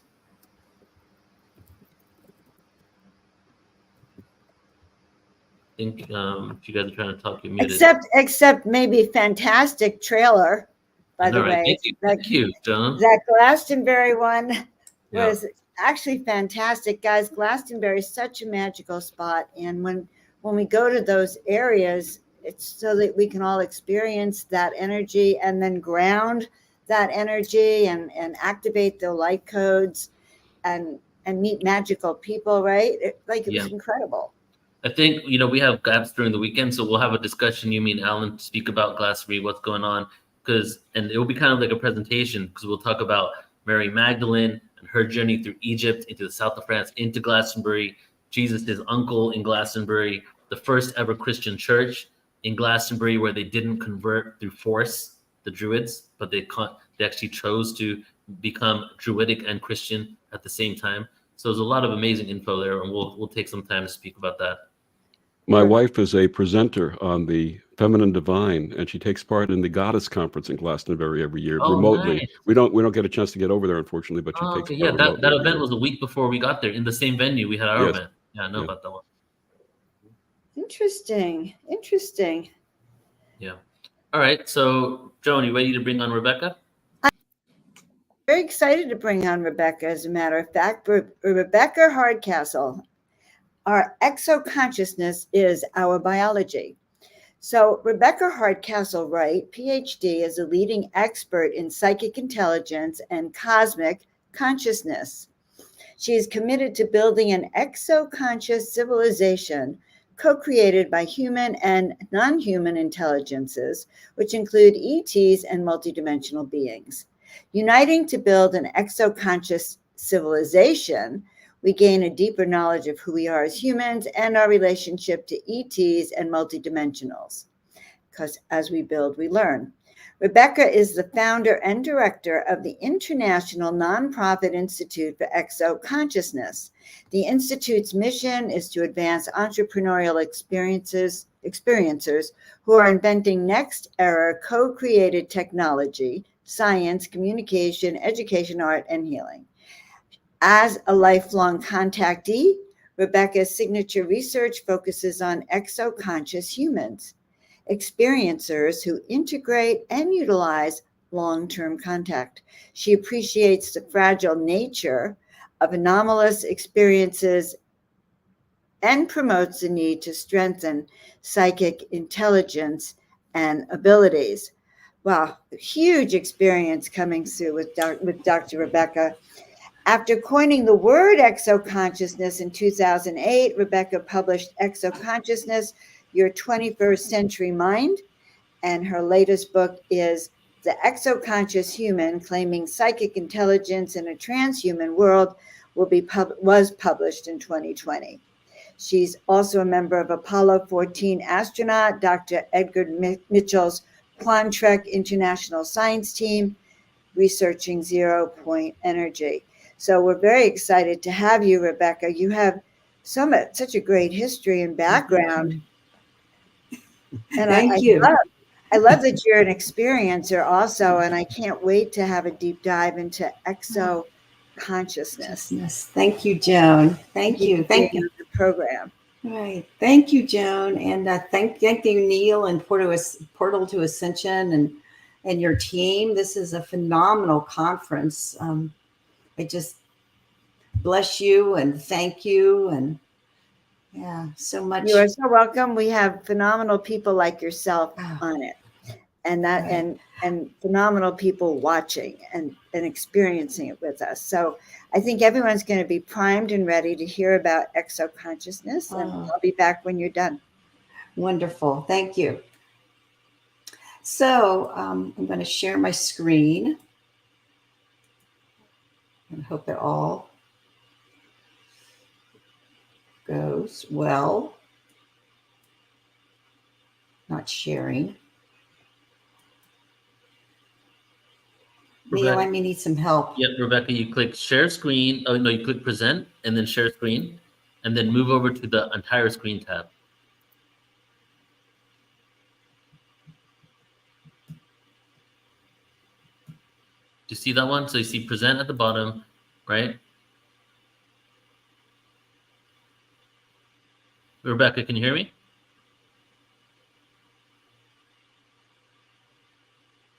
Joan, do you want to jump on and see if she can hear you? Can you hear me, Rebecca? I can. Yeah, okay. I can now. Okay, so I Rebecca, was trying to share my screen and it didn't go. It can just you hear froze. me, Rebecca? Should I just try it again? Yeah, hold on. Okay. Joan, you can hear me, right? I can hear you perfectly, and Yes, Rebecca can hear can me. too now, I think. Okay, so click present, share screen, and then entire screen. For some reason, it isn't pulling up my screen. I don't think she hears me, Joan. Can you tell her? Oh, Rebecca, can you? I don't know if you can hear Neil. He wants you to do present and then click share screen. That's what I did. That's when it froze. And share entire screen. So it's not sharing when you do that? Okay. Present, share screen. It's not coming up on my screen, entire screen. Yeah. If it's Give us a not, moment, everybody. do you want to send it to me? It was kind of maybe too late. No, Rebecca, can you hear me? Rebecca, can you hear? She can't hear you, Neil, obviously. Yeah, but that's weird that she can hear me, so I'm trying to figure out why. Because I'm hearing you perfectly. Can you Rebecca. ask her if she's on Safari? Okay, Rebecca, are you on Safari or are you on Chrome? I'm on Chrome. You're on Chrome. You can't hear. I've got it. I've got it. I found it. You got it. All right. Got it. Oh, perfect. There we go. Yay. Okay, can you see it okay? We can. I'll be right here in case something happens. Okay, are we on? Are we seeing okay, Joan? Okay, well, besides the technical difficulties, I'm glad to be here. One of the things I thought I'd bring to the Star Beings Ultimate Star Being Conference is to talk a little bit about exoconscious futures, because 2024 just opened, and I thought it'd be a really exciting time to think about what we as star beings are bringing into the future, especially an exoconscious future. And all futures start with one big thing, and that's questions. So my first question is an identity question. Who is an exoconscious human? My second question is a value question. Why is natural human consciousness important? And my third question is, what is natural and what is artificial? I think that's probably going to be one of the primary questions of 2024. What is natural and what is artificial? Because it's going to be very difficult to determine that. The fourth question is a vision question. What are possible futures for exoconscious humans? So who is an exoconscious human? I'm going to be blending in a little bit of personal background, as well as exopolitics, ufology and exoconsciousness into describing how I came to where I am as a childhood experiencer in the world of exoconsciousness.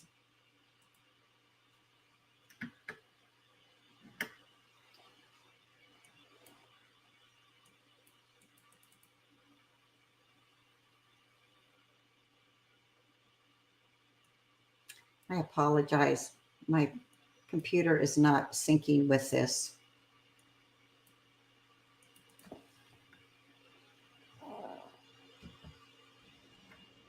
What does that mean? My PowerPoint isn't moving. I apologize. I don't know why. I think Neil's in the back. If he is, he'll Yeah, I'm pop here. in. Yeah. But I there don't he know is. if Rebecca, you can hear me. I can hear you. Now Okay, she can. So Good. just go ahead and click escape for a second. Yeah, I did that. So your computer, your presentation is freezing. Is that what's happening? Yeah, it's freezing. Oh well. Let's I see. can just talk this. Oh, here it There we goes. go. There we go. Hopefully it stays. Okay. So one of the things I came to know about exoconsciousness, which I will define more, is that you really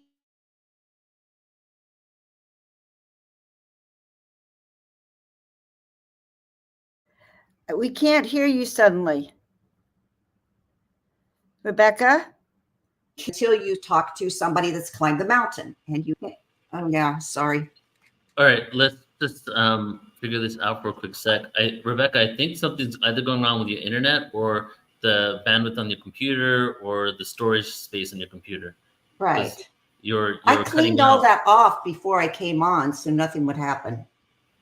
Well, you're still. Let's see if it continues to flow without any issues. Okay. I don't think so because I'm frozen again. I apologize. Best I can do is if this unfreezes, I could send it to you or just talk it through, which is Yeah, fine. I think let's take away the screen share and let's just have you talk so that we still get as much awareness from you as possible. Yeah, that goes fine. Should be fine. And next time I'll just send it to you. All right, cool. So yeah, go ahead. You can just talk then. Oh, okay.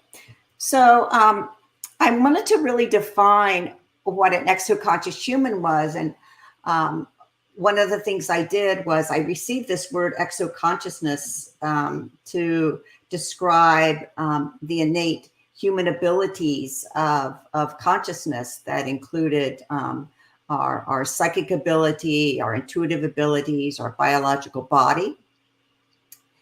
And so I had some goals with that. And my first goal was that I wanted to I felt the need to put that word exoconsciousness into the common vernacular of the world. And I didn't really know how to do it. So I wrote the book, Exoconsciousness, Your 21st Century Mind. And I just started working with people and talking about writing articles about exoconsciousness. And when I put together this PowerPoint that isn't showing up, unfortunately, I found that exoconsciousness was actually in 5 different online dictionaries already. So that was a really exciting moment. Thank you for this opportunity so that I dug in there and found that. The second thing I wanted to do was I wanted to form communities because I knew as a childhood experiencer that I had always been very alone and didn't have a community. I didn't really have a situation where I felt that I was nurtured and cared for. And so when Zoom started like about 2005 or 2006. And by 2010 or 11, I was forming a masterminds of exoconscious humans across the world and sharing who were coming together to share their contact and to learn from each other.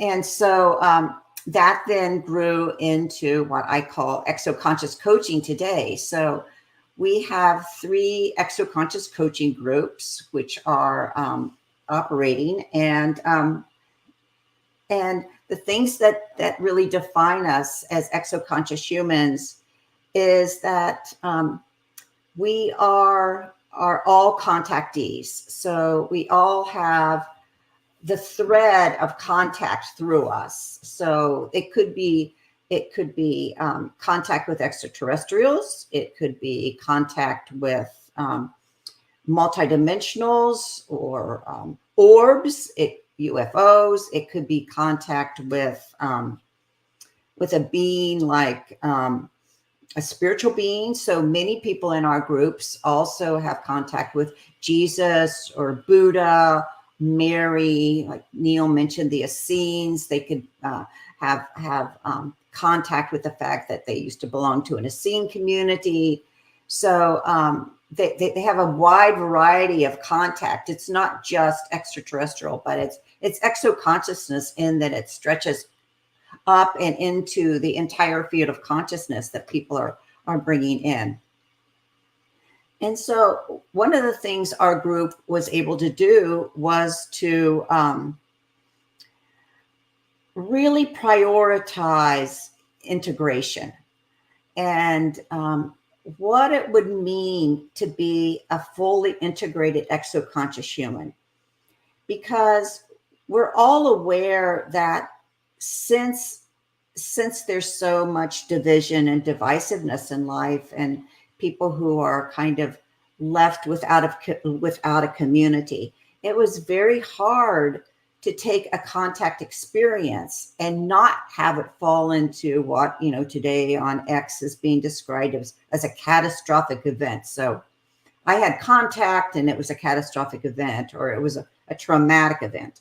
So one of the things we do in our groups is that we emotionally integrate the contact experience. And that means we hold space for each other to look at that experience and to grow from it, and to let it develop a thread of truth on its own, so that it's not just what happened to me, say, as a childhood contactee or an adult contactee, but that as we integrate it into our psychological, emotional, mental, and physical body, we find this holistic integration that moves us into another level of advancement.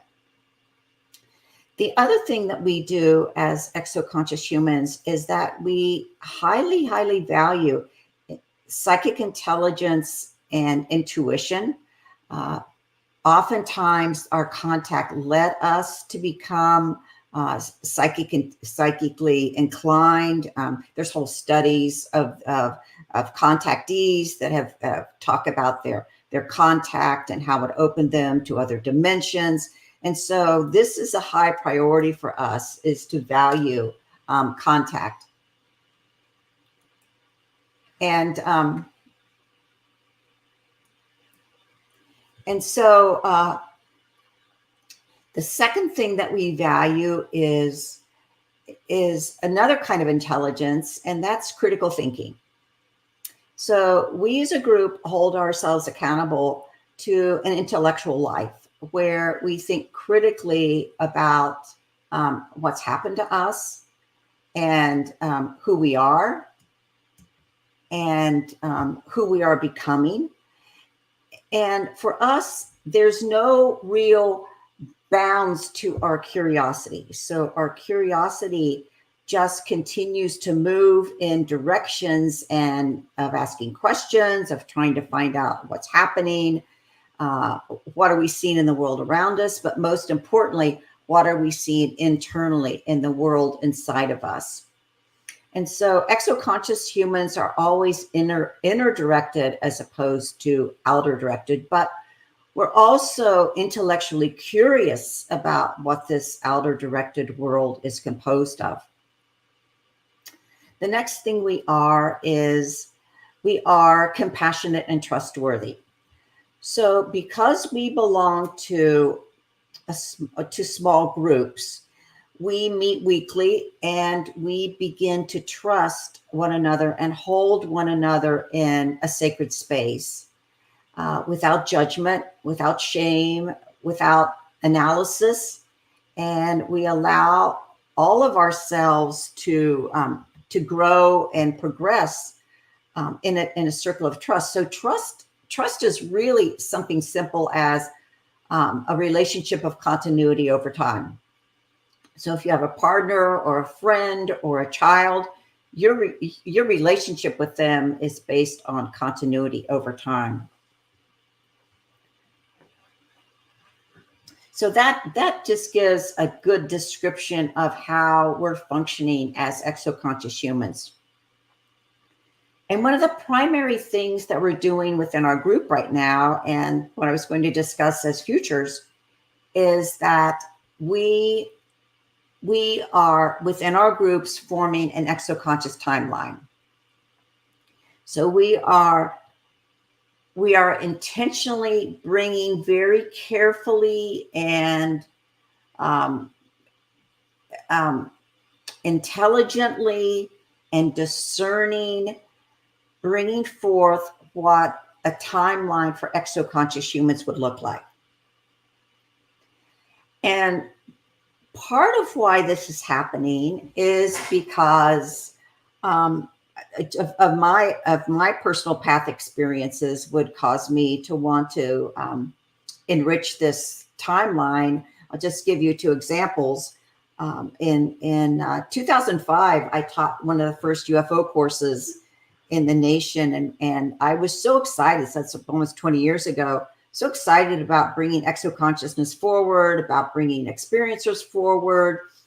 And at that time, Facebook was just opening up, and we got we put together a UFO educators Facebook group, and we thought, oh, wow, this is just the beginning. And we're going to have people from all over the world and universities teaching ufology and exoconsciousness and UFOs and experiencers, and it's going to become an academic subject. And it was just such an exciting time for us. And so I offered my college course on, I called it Extraterrestrial Reality, and it only lasted a semester and then it was canceled. So I got a real dose of reality with that. And I realized that I had been very naive about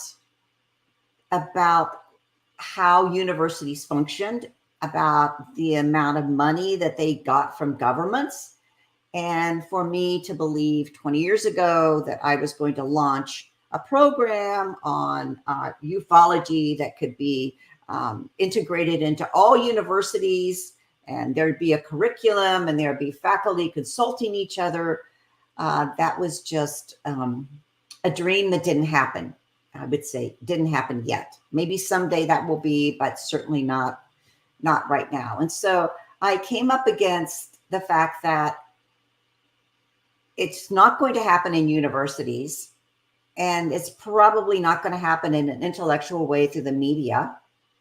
And so we exoconscious humans, or humans like the group of Portal to Ascension, are the ones that are going to have to bring forward this work. It's going to have to be done by experiencers as such. And that was the first wake-up call that I had, that it's up to the experiencers.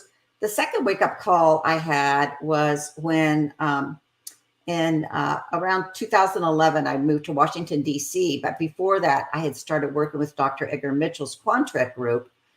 And we were exploring the scientific ramifications. We had an international scientific team. We were looking at the ramifications of zero-point energy, how we could bring zero-point energy into the awareness, into the mainstream, actually. And we had all kinds of hopes and dreams that we would be lighting the world with zero-point energy, and that it would be something that didn't have to be metered and monetized, but could be available to all humans across the entire globe.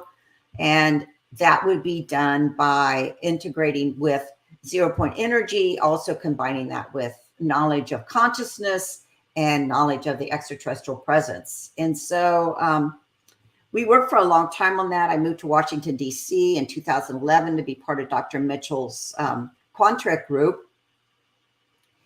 And I found that even with trying to get funding from groups that could give us funding, and even with Dr. Mitchell's high profile, that needle of 0 point energy and those consciousness technologies just were not going to move forward. And so in 2014, I arranged a meeting with John Podesta at the Obama White House to talk about 0 point energy for Dr. Mitchell and myself to attend the meeting. And unfortunately, he became very ill, and so we couldn't have the meeting together with John Podesta. He could not come to Washington, D.C., wasn't really up for doing it on a Zoom type situation either. And so we just dropped it 2014. We let it go. I just thought, disappointment, another time of disclosure where the window closed. And then lo and behold, in 2016, I get a phone call from the ufologist Victor Vigiani in Canada, and he wakes me up and he says, "Rebecca, go turn on your computer. You want to see, because all of your WikiLeaks, all of your emails to John Podesta's office now are in WikiLeaks." So Snowden's WikiLeaks opened up this whole array of information about disclosure and John Podesta's interest in it, and our work with Dr. Mitchell and Quantrek and 0 point energy, consciousness, and the extraterrestrial presence. But once again, it was met with kind of stonewalling, and nothing really happened after that. So we disbanded, and Dr. Mitchell, unfortunately, he had passed away actually before 2016. Just passed away very, very quickly. And so I was then again faced with having to deal with reality. It's like things I thought were going to happen in certain ways just were not going to happen that way. I wasn't, disclosure was not going to happen through universities. Disclosure was not going to happen through government, military, or intelligence. It was just not going to open up in that way. And so once again, I was met with knowing that I needed to turn inward to myself. I needed to form a community where we could move that consciousness forward into the world.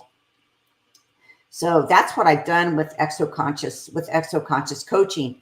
So the primary thing of exoconscious coaching is not only that we share and we trust each other and we're psychic and we're contactees, but it's also a belief that to create proof of who we are, one of the things that we need to do is bring our knowledge from the astral plane or from disclosure or from things that have been disclosed to us, to bring that down, say, like things that we get a download on from the 5th dimension or the 12th dimension, that we bring those downloads down and into our 3D life and begin to co-create inventions. So co-creation is a primary thrust of our exoconscious communities. So we see ourselves as not just experiencers, but also as creators, as co-creators. And that's a primary thing for us, because we wanted to move beyond just repetitively telling our story and move it into bringing actual manifestations and consciousness into 3D reality, where we could begin to bring in conscious technology, different kind of health cures and that sort of thing. So that became a primary window for us. The other thing I became aware of was also what was happening in terms of what was natural and what was artificial.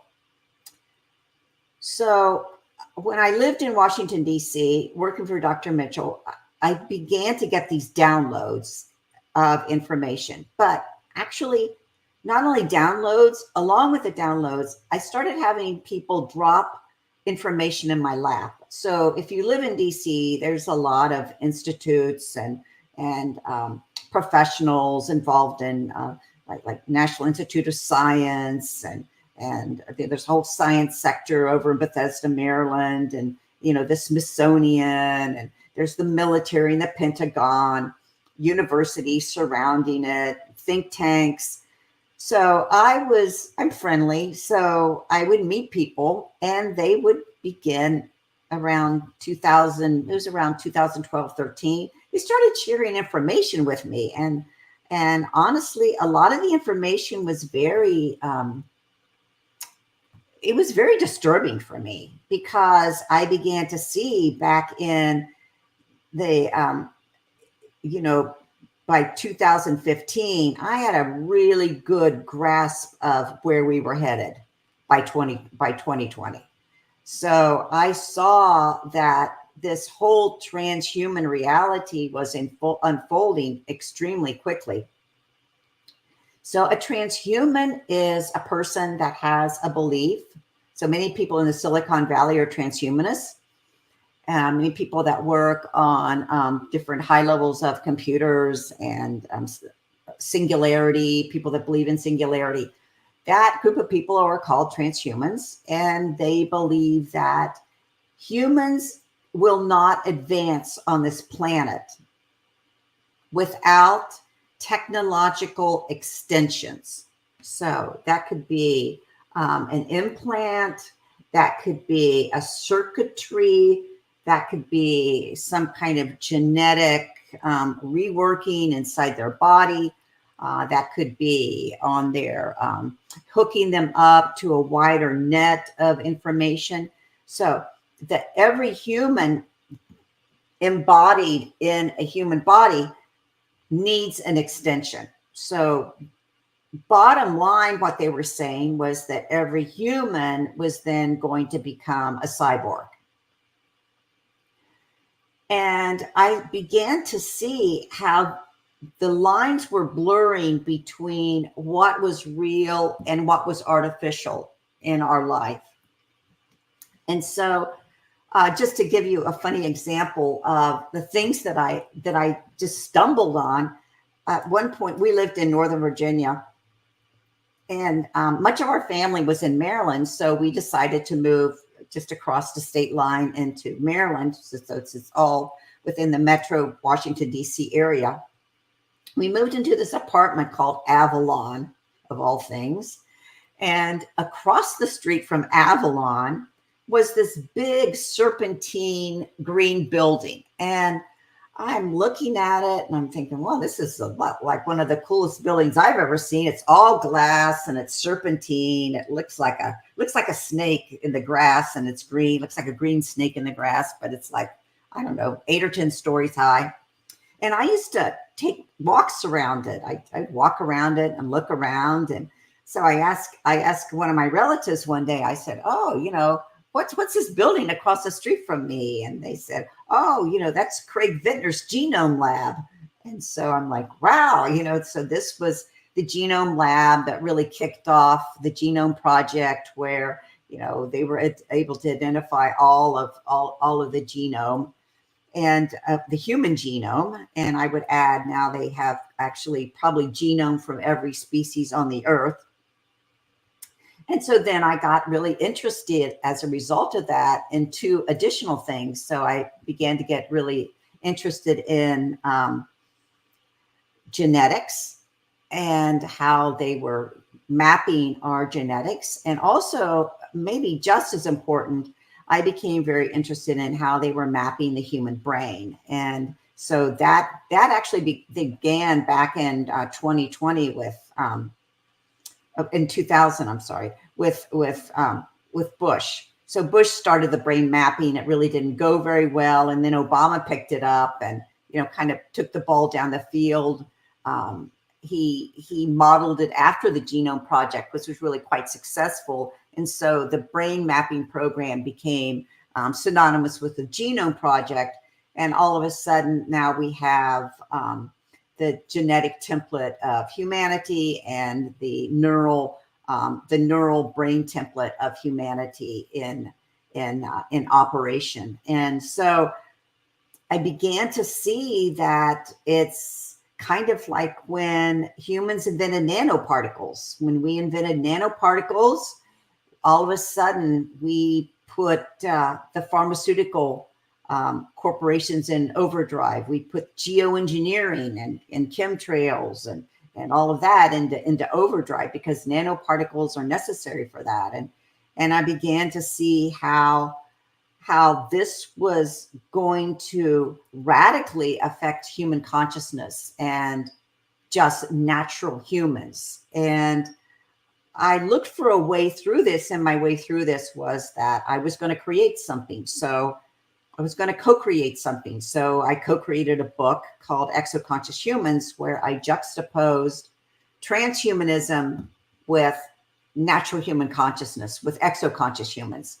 And I laid out how their approaches to life were dramatically different. That if you were an exoconscious human, you were moving in one direction, co-creation, psychic abilities, critical intelligence abilities, learning to work with your entire psychic biofield within your body, without your body, that this was all to be preserved because maybe the Brain Initiative Project mapped the brain.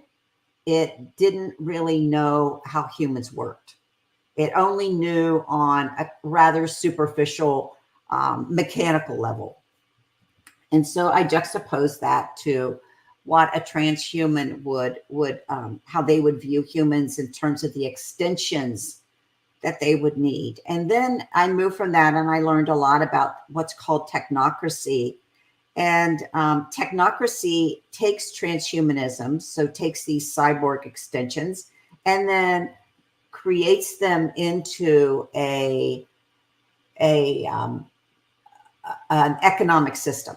So this is what we're seeing with central bank digital currencies. Everyone's hooked on biologically, informationally through your brain and your biology to a financial system. And then this is what controls and monetizes and moves humanity, is this large economic system. So even with that, I thought, I think there's something going on that's even deeper than that, that's even deeper in transhumanism. And that's, so at that point I was looking at geoengineering, genetics, DNA. I was also looking at geoengineering like CERN, Large Hadron Collider, all of those, the chemtrails in the skies. I was looking at genetic engineering, our DNA, pharmacological advances. And then I started to look at what I think for the exoconscious experiencer community is most important, and that is the social engineering that's happening. And social engineering actually goes back into the 1800s. The late 1800s was when social engineering really kicked off. And in the 30s, it became a real theory, primarily within Columbia University, that then spread throughout many universities in America, this whole idea of social engineering and technocracy. So what they did was they took the work of the Tavistock Institute in England, which was a very prominent social engineering institution. Tavistock was founded after World War I. So we all know at this point that wars are primarily experiments on humans. We're all waking up to the fact that wars are human experiments. And one of the experiments of World War I was shell shock. So they would get the soldiers down in these trenches and they would traumatize them with shell shock, send them home, and then the Tavistock Institute would explore what happened to them and what happened to their consciousness. So much of what we know today about trauma was actually engineered through World War I and the horrific things that happened to humans in World War I that Tavistock then brought forward as how to control and motivate humans with trauma. And so that then led into what we call the Macy Foundation, the foundation conferences. And those conferences took it the next step, where those psychologists, many of whom I'm sure you've all studied if in college or junior college or high school, when you take psychology courses, many of these famed psychologists of the 60s were, and into the 70s, were Macy Conference psychologists who added their additional ammunition and knowledge into knowing who we were as humans. One of the primary people that came out of the Macy conferences was a man named Bowlby. And Bowlby was the man who really put his finger. I mean, we all hear about Jung and Freud and how influential they were. You know, I really believe now that probably one of the most influential people in 2020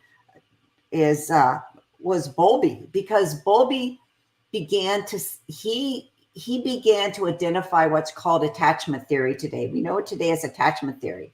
And so what Bowlby did was he found that when an embryo is inside a mother's body, so an embryo fetus is inside a mother's body, it begins to take on then the mother's DNA and the father's DNAs. But what happens to the embryo inside that mother's body is that this child inside the mother's body also puts its DNA. So we'll call her Lucy. So Lucy's inside her mother. Lucy gives her DNA to Lucy's mother. So now Lucy's mother is a hybrid DNA of Lucy and herself.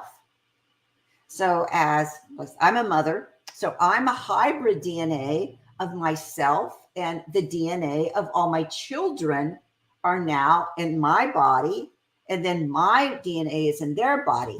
And what Bowlby didn't have a total grasp of, but he was beginning to understand the fact that DNA is frequency. DNA is plasma, DNA is frequency. So there was a frequency resonance set up in utero and in birth between a mother and a child. And that since we're humans, this is really important, since we're humans and we're mammals, we don't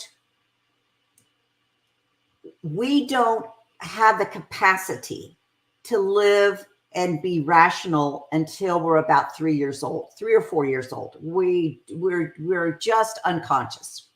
So Bowlby identified that in this prenatal to 3 years old, that there was an important situation of consciousness being enacted between a mother and a child. And that mother's consciousness was spilling over into that child and defining that child's unconscious before the child became conscious. So I'm going to say that again. So the DNA of the mother was sending resonance to the child that the child was picking up unconsciously. The child was picking up unconsciously prior to the time that they were able to develop a consciousness. So this was very radical. Now, if you look at that, so that we're all a sponge until 3 years old. 3 years old, if you've been around babies or raised children, birth to 3, big time. That's a big slice of life. So what Bowlby was saying was, in this slice of life, birth to 3 years old, you get programmed, consciously programmed with your fears, with your belief system, with what excites you, with what motivates you, with what causes you anxiety. And you become a parody, in a sense, or an imitation of your mother. But it's unconscious. And so I do a lot of work with one-on-one therapy. And this is a lot of the work I do, is bringing to a conscious mind what's unconsciously been created when we were in utero and children. So as the Macy conferences in Tavistock began to take human behavior, so if you wanted to change human behavior, what are some of the things you would do? So let's just look at a couple of things that have happened recently in our timeline. So we have vaccines, which genetic experimentation, we'll call it. And it includes pieces of random DNA that are injected into bodies. Pharmaceutical groups inject pieces of pharmaceutical projects and inject pieces of DNA into body. There's a big movement now to move human birth from a normal male-female birthing situation into kind of a hybrid situation where, control, so that the mother's DNA isn't moving forward the information into the child, but this DNA that's being introduced is forming the unconscious in the child, or this hybrid situation of birth is forming the child. So we're going to be looking a lot at what's real and what's artificial. So as we look at our attachments in life, they're very important, because our attachment, that early attachment, makes us feel dependent. So every human has kind of a vulnerability and a weakness of being human and being vulnerable and needing to attach. So we need to attach to something. And so one of the things that social engineering does is that it attaches us to certain elements of life. For example, social media. So they'll attach us to social media, for example, with dopamine hits. So, a lot of people now are finally, coming up aware of the fact that, when I like something or somebody responds to my post, immediately I get a dopamine hit. I feel loved. I feel affirmed. I feel accepted. But these hits can also cause our hormone system to also put us into a lot of anxiety. I wasn't liked. No one paid attention to me. No one was attaching to what I had to say, or I don't have anything to attach to. So this became a big question, I think, for all humans, that we're going to have to navigate as exoconscious humans through a world that's more artificial than it is real, that's more unnatural than it is natural. And so we in our exoconscious community started to put together an exoconscious timeline. And we're doing it very, very carefully, because once this singularity tipping point, which is supposedly coming even quicker than we thought it was going to come, maybe within the next year or two, when the tipping point of AI, the tipping point of all of these different programs, geoengineering, genetic engineering, social engineering, all meet within humans and within the human environment, then the unnatural world will start to unfold. And we have to think, are we going to live in that timeline? Are we going to be captured by that timeline? Or are we going to then instead form our own distinct timelines? And so we're coming together as a group.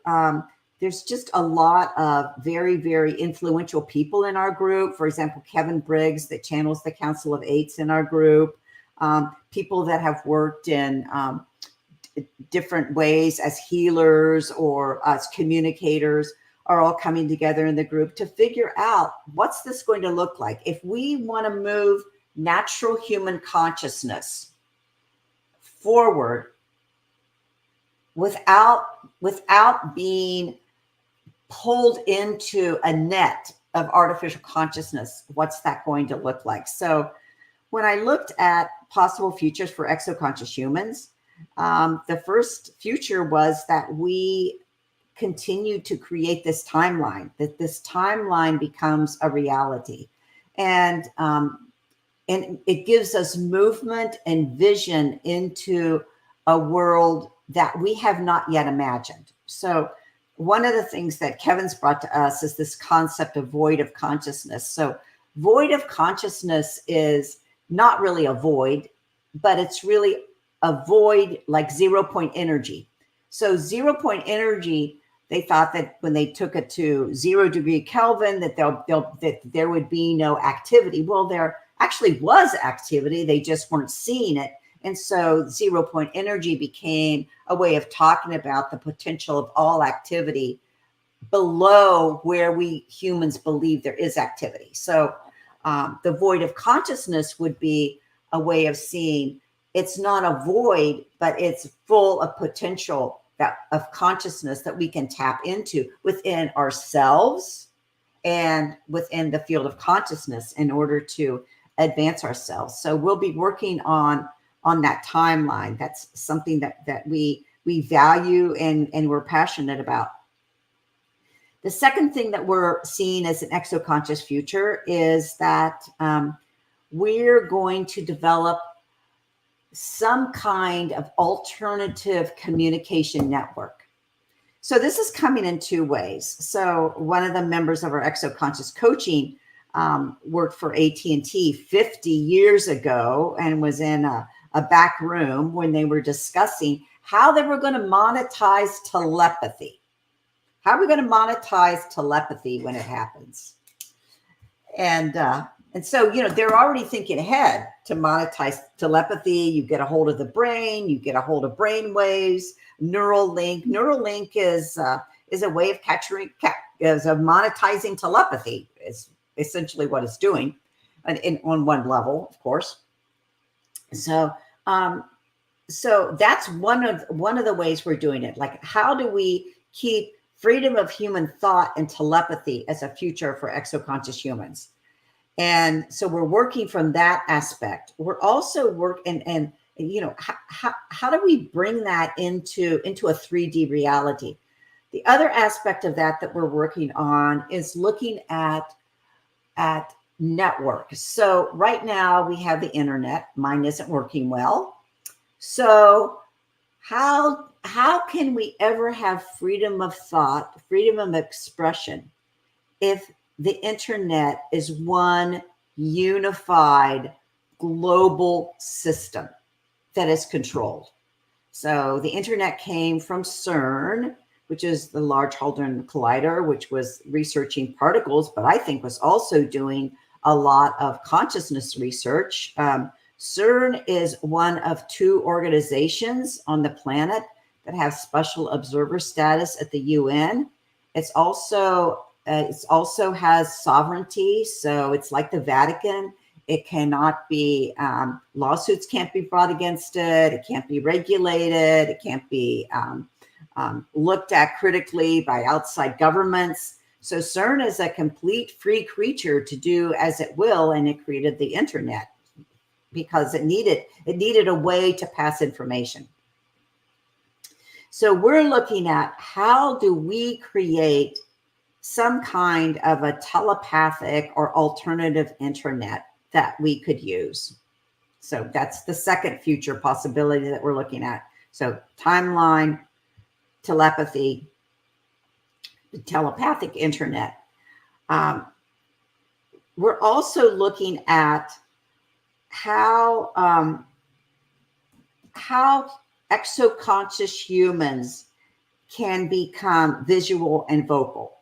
So how we can gain visibility and also become vocal in who we are and what we're doing. And one of the ways we're doing that is through our Exoconscious Humans YouTube. It's just, you could just Google Exoconscious YouTube, Exoconscious Humans YouTube, and that'll bring you to our YouTube and what we're just, and we interview experiencers, we interview inventors, we interview astrophysicists that are part of our community, researchers of all sizes and interests.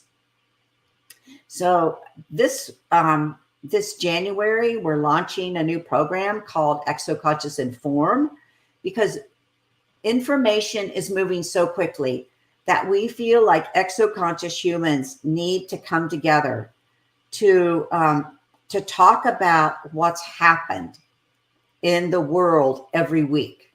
So what we'll be doing is bringing forth exoconscious humans that are part of our group, and they'll be sharing their knowledge every week about, could be about ufology, it could be about disclosure, it could be about science, it could be about what we're, our timeline that we're bringing forward, inventions, could be about what we're learning about our social engineering, what we're becoming aware of, what's natural, what's artificial. It's just this whole plethora of topics that exoconscious humans are uniquely poised to bring information in about. The next possible future is something that's near and dear to my heart, and that is, after working with Dr. Mitchell, finding a place for exoconscious humans within space. And it always seemed so obvious to me. So space is now primarily a technology field. So space is primarily an artificial field as such. Space is not a natural human field anymore. It's a technological field. So what has space lost when it let go of natural humans? Well, let's just look at the few things that exoconscious humans can do as natural humans. Take something like telepathy. If something goes wrong on a craft and the technology breaks, which I'm witness to today, then telepathic humans could communicate without the need in space, without the need for technology to communicate for them. Exoconscious humans are unique in the fact that many of them have had the experience of physically dissolving and then coming back into a 3D form. So this ability, this natural ability of exoconscious humans to design, to dissolve and then come back into human form would be very important for space travel, especially to move dimensionally or to move out into space, to dissolve and then recreate yourself. Exoconscious humans have information about how to do that. Exoconscious humans also have information about when the controls on the spacecraft break or aren't fixed or malfunction. They also have the ability to use their consciousness to propel that craft. And I know many experiencers, myself included, have talked about the fact that they have driven a consciousness craft. Well, if you have driven a consciousness craft, then you might be useful to a space program that's here on Earth and might need some information about that. And the last one is because exoconscious humans are so co-creative. So if you look at what happened to Dr. Mitchell, so he was Apollo 14. So I believe it was Apollo 13, 12 or 13, 13, I believe it was. He was supposed to be on that flight. It didn't happen. He didn't get on the flight. He didn't make that tour of Apollo. And that that craft ran into a problem, a very, very serious problem, and they actually feared for their life at some point. And Edgar, who was supposed to be on that mission, Apollo mission, knew that craft well. So he got into what was a simulator for that craft and began to look at what was wrong in the craft that was out in space, and began to co-creatively, telepathically design the fixes that that craft needed, the things the astronauts needed to do in order to help that, to bring that craft back to the Earth successfully, which was actually what happened. And I would submit to everyone today that it's really exoconscious humans that are going to bring forward, when pandemics happen or horrific, catastrophic events happen, that we will really be the ones that offer the antidotes to the world and to one another and to our community. Antidotes for prevention of disease, for prevention of suffering, for prevention of catastrophic events. Not just prevention, but also exoconscious humans will be the ones that create the navigation pathways. So we've been navigating as exoconscious humans for our lifetime, most of us for our lifetime. And we've navigated through some very challenging times. Now we're navigating through this artificial reality maintaining our conscious, natural human consciousness.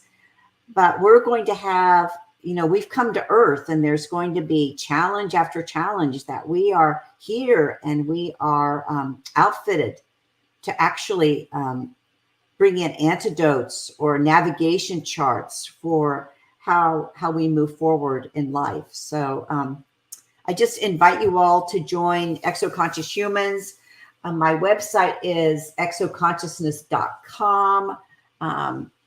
There's articles. I have all of my articles and a couple of an ebook on what's called academia.edu. It's a free resource. You can read all of my work on academia.edu. It's free. You just go on and type in Rebecca Hardcastle Wright. It brings up all of my work. And then also on exoconsciousness.com, you can also find information about our coaching groups, how to join our coaching groups. We'll be having webinars. You can also get information on the books that I mentioned. And also the Exoconscious YouTube, Exoconscious Humans YouTube. You can find information there about that and what we're doing with our YouTube, with our visibility of Exoconscious Humans. But anyone that's here today is an exoconscious human, and we invite you to join with us to create this really important timeline that we're developing, and excited to see how it unfolds and manifests itself. And just want to thank you for having me on. I'm sorry I can't see you.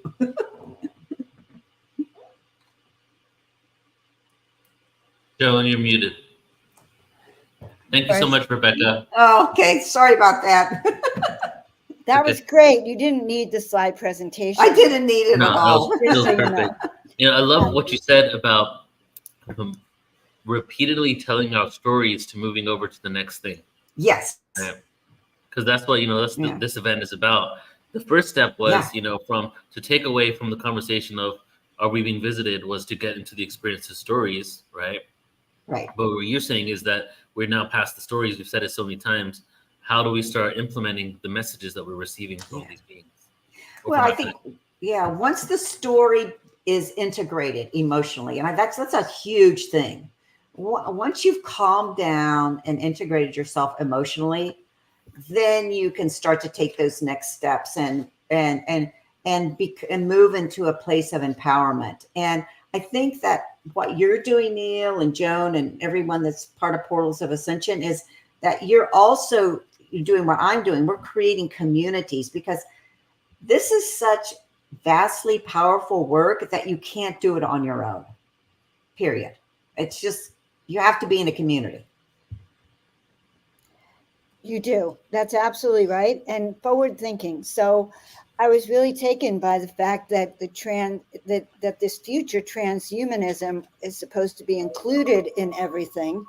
And the fact was, you're talking about training, people actually being trained now in those telepathic skills, trained to be that remote viewer that can fix the spacecraft out in space. Yeah. So these are programs, and once we know what we're capable of, it sounds like you're saying, then we can actually train ourselves or be trained as part of, because we're exoconscious already. That's part where we already have these Jedi skills. We need to learn them.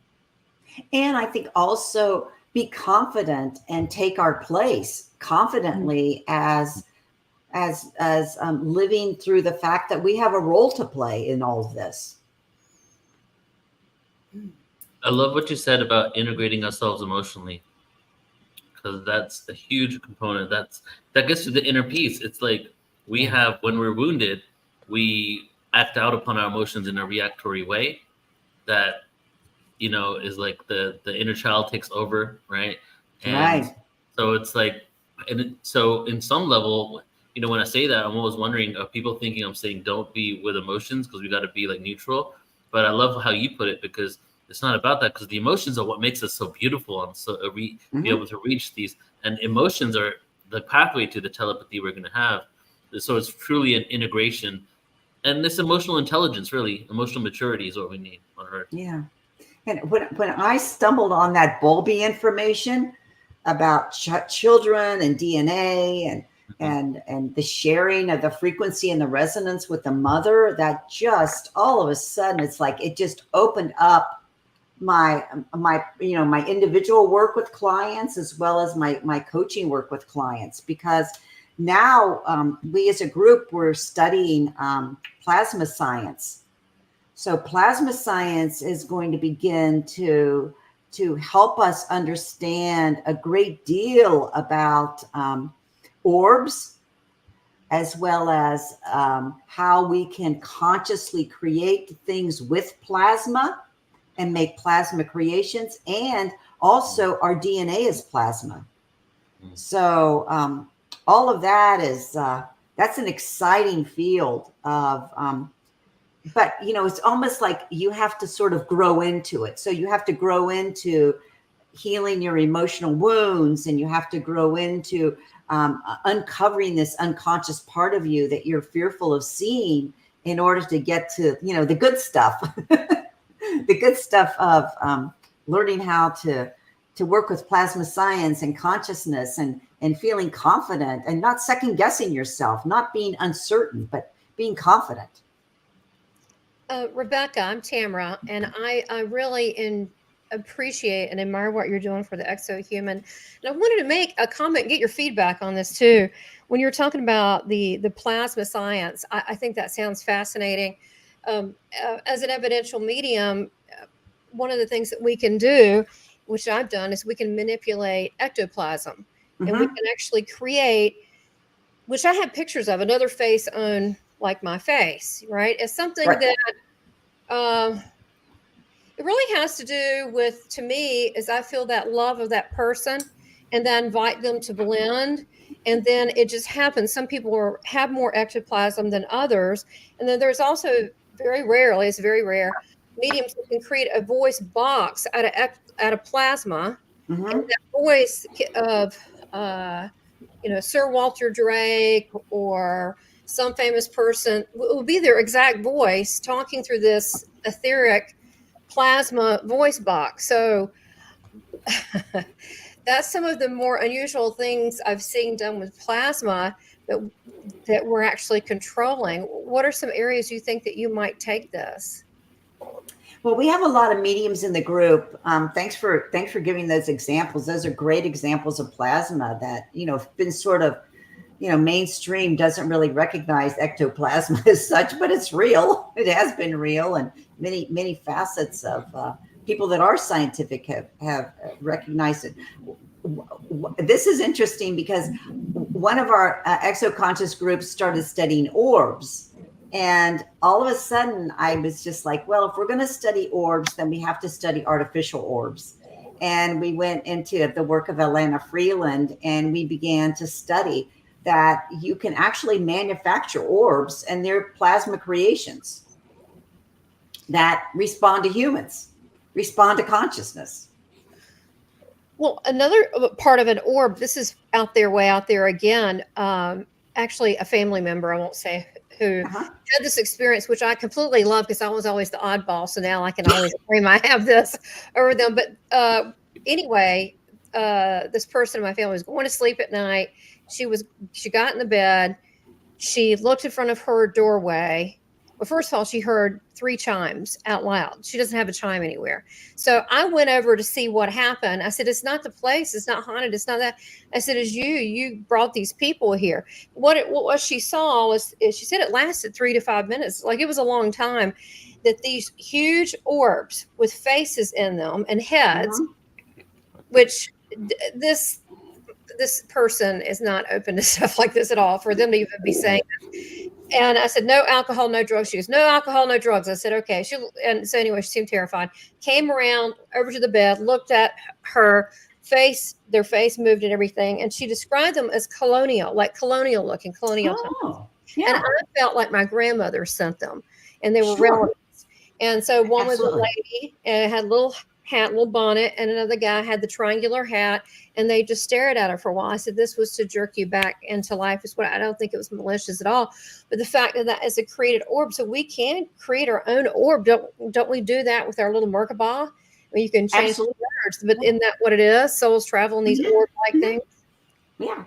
There's an excellent book called A New Science of Heaven by Robert Temple, and he outlines how during the Age of Reason, so what we're talking about in terms of plasma science, that was always part of, they called it, the philosophers called it the etheric level of nature of life.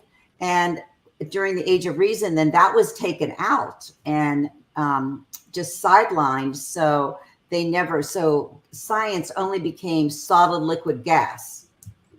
But it really is solid, liquid, gas, plasma, and 99.5% of the universe is plasma, not solid, liquid, gas. So we were only studying 99.5% of science, and we were locking ourselves down into this very, very narrow perception. It goes also into the electric universe theories. I don't know if you're familiar with electric universe. No, I'm not.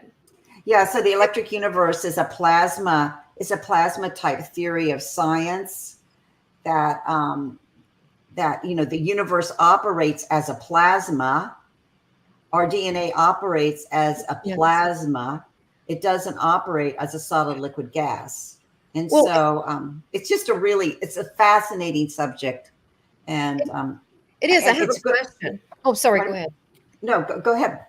I have a question in that. So would the plasma be the same as our, would it be we could manipulate it with our soul essence? Would it be similar to bioluminescence and the plasma that we ignite working with that? Because isn't that what propels these ships?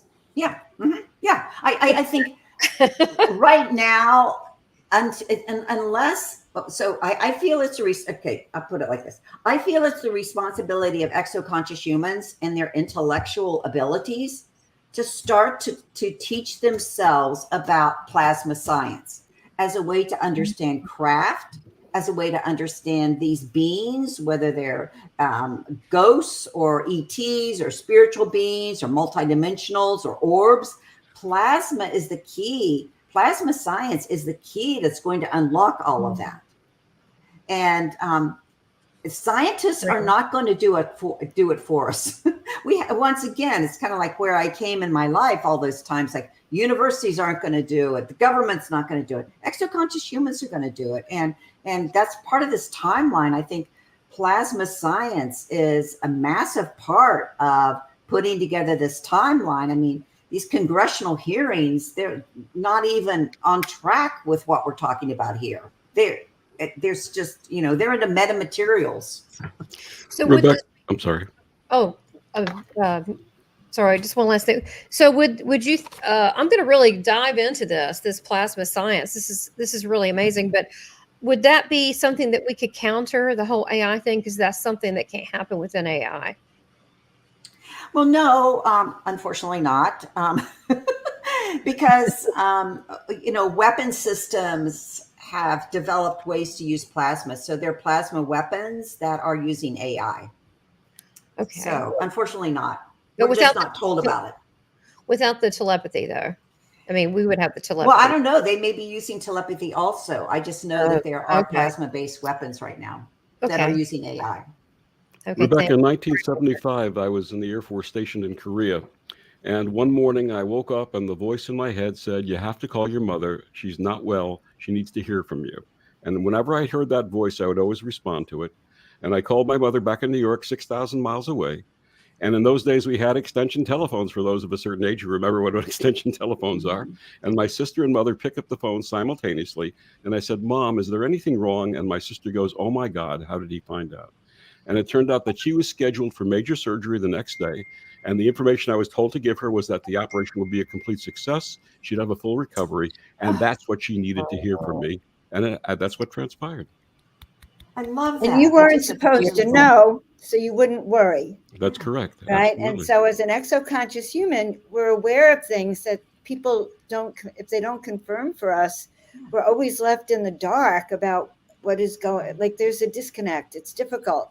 So that's very powerful.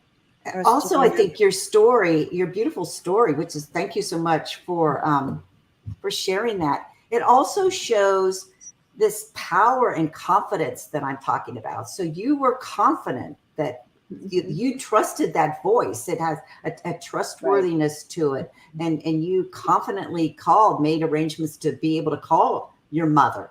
I mean, that's something that's an ability of human consciousness that those in power are very threatened by. And that's thus transhumanism. So transhumanism is to hack that ability technologically. Which is probably why they've also hacked our pineal glands and our system. Yeah, and they're putting the toxins in the water. Yes. I mean, they don't want us to have this consciousness. That's why I brought up the social engineering, because it's so important to understand how our endocrine system, our hormonal system reacts with our emotional body and how that can control us. Our hormones can't, I mean, if you've ever been menopausal or ever had a baby, or men with testosterone, your hormones are going to control you. And to think that this hormonal control is spilling over into technology, it's amazing that they pulled that off, but they're doing it. They figured it out. So, Rebecca, would you think that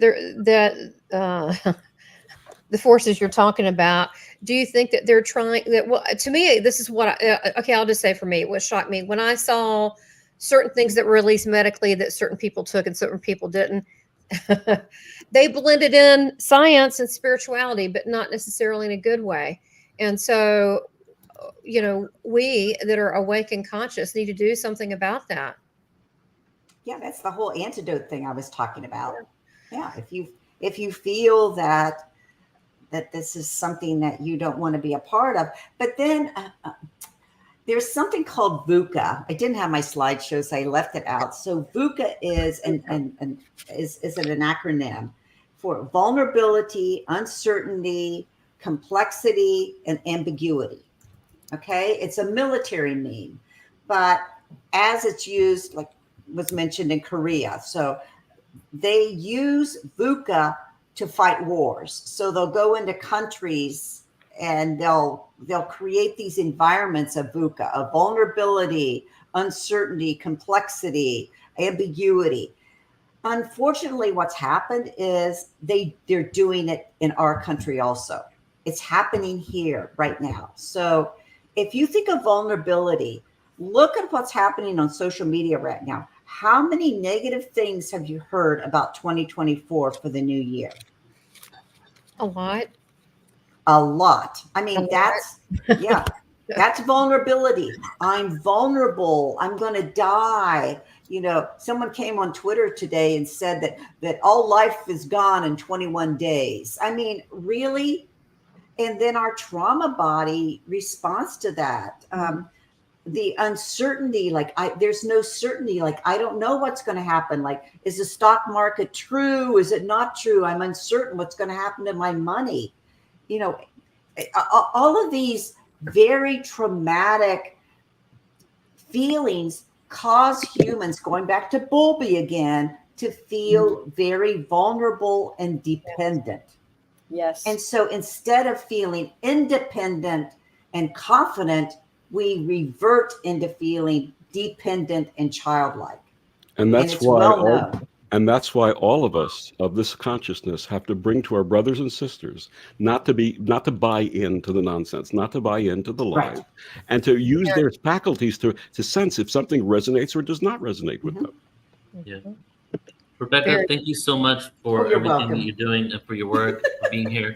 And you're kind of like Charles Xavier from the X-Men. Exactly. Sorry, I didn't catch that. Everything you were saying reminded me of the X-Men because, basically he was curating and making sure that their gifts would stay online. And in a world where people weren't accepting them, he created a sanctuary for them to come and be fully themselves, which is, they call them mutants in there, but it's truly exo-conscious humans. And, that's cool. I haven't seen that movie. Yeah, I see this being a huge institute in the future, helping people really just do deep dives into their own consciousness, doing the inner work so we could all become exo-conscious. So Thanks, you're doing Neil. amazing work, Rebecca. Thank you. And having an alternative to the matrix and to that system, that the AI system. Yeah, we have to do that, and that's just in my Very mind. much appreciate your bringing that forward. We put your website here, and we'll Thank put it you. again. And I know people have comments for you, so have fun in the chat. Okay, well, I can't even see you. I can't see the screen, so you'll probably have to X me out at some point, or I'll just turn my we'll computer take off. you off right now. Sorry thank you, about that. Rebecca. Appreciate you. Thank you. Have a wonderful time. Thank you. Soon. Thank you so much, Rebecca. Oh my goodness. That was good. Unexpectedly fantastic. Yes, I got to know more about all that. I'm going to be dreaming about plasma later on. So Yeah, if you find out any information, share away, please. God. Write it down and report tomorrow. Right. Okay, I'll work on it. My homework. Okay, great.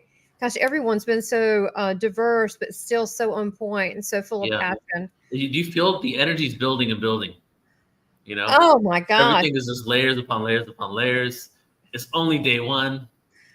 We got a lot of more experiences that we're going to be having together. When you had Coach Burdick on, I'm sorry, I had to eat something, but I was making comments. But that was beautiful, and I felt like a lot of healing was going on through the airwaves. It felt like there was not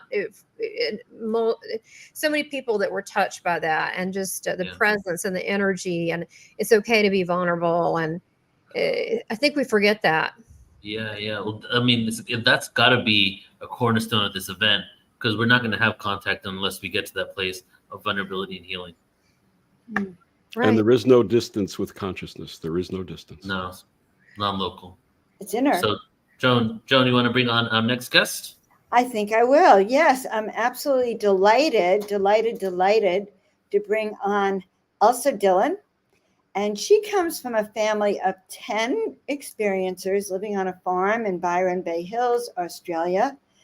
Elsa is a mom of 8 children with her husband, Richard Dillon. Both Elsa and Richard are international fashion photographers and videographers, shooting celebrities, magazines, and advertising, and hopefully extraterrestrials.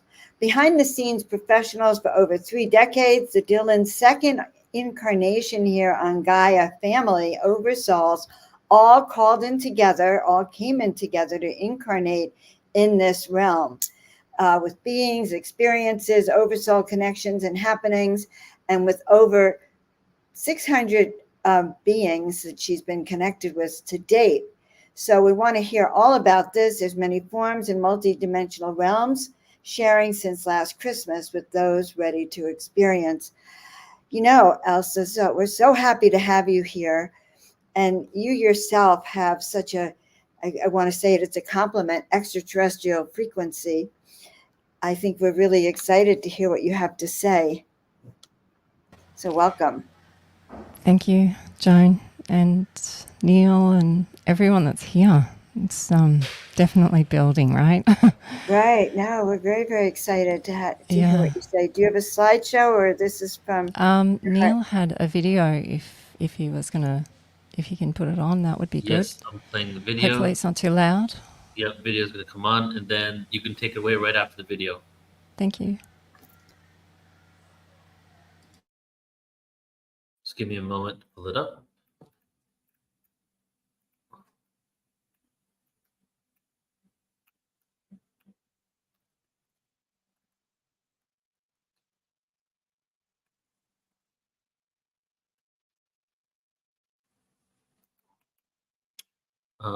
Just looking here. Was it called the spinning YouTube video? Was that it?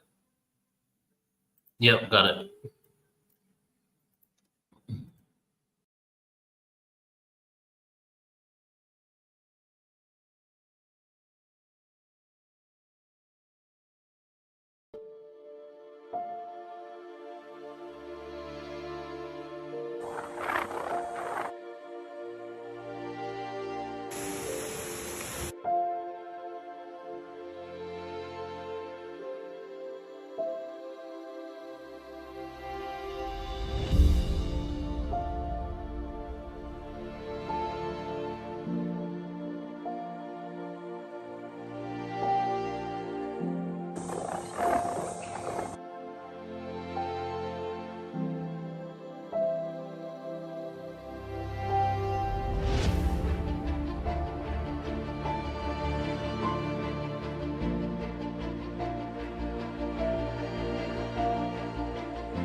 Wow.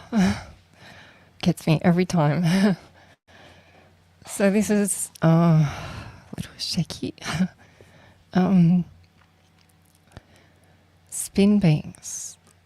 We spin 33 times a day. Not all of us. Sometimes we do more, sometimes we don't do it at all. We believe that we're all stars. All of us are stars. And we're all spinning at our own spin in our own way. And you can't copy another star. This is not creation. This is a big warning that we've been given for the years ahead now, is that the clowns and the clones, they're unnecessary, so they'll just fade off. So you have to find your own spin, your own essence, why you came here. And no one can show it to you. You have to go within and find this. There's no apps. There's no Google searches for it. I know, because we've been living this for the last 3 decades with our family, and pretty much everything that the speakers have spoken about and things I hear from so many amazing people that are sharing their stories is that we've been living this, our whole family, our experiences. We didn't choose this life.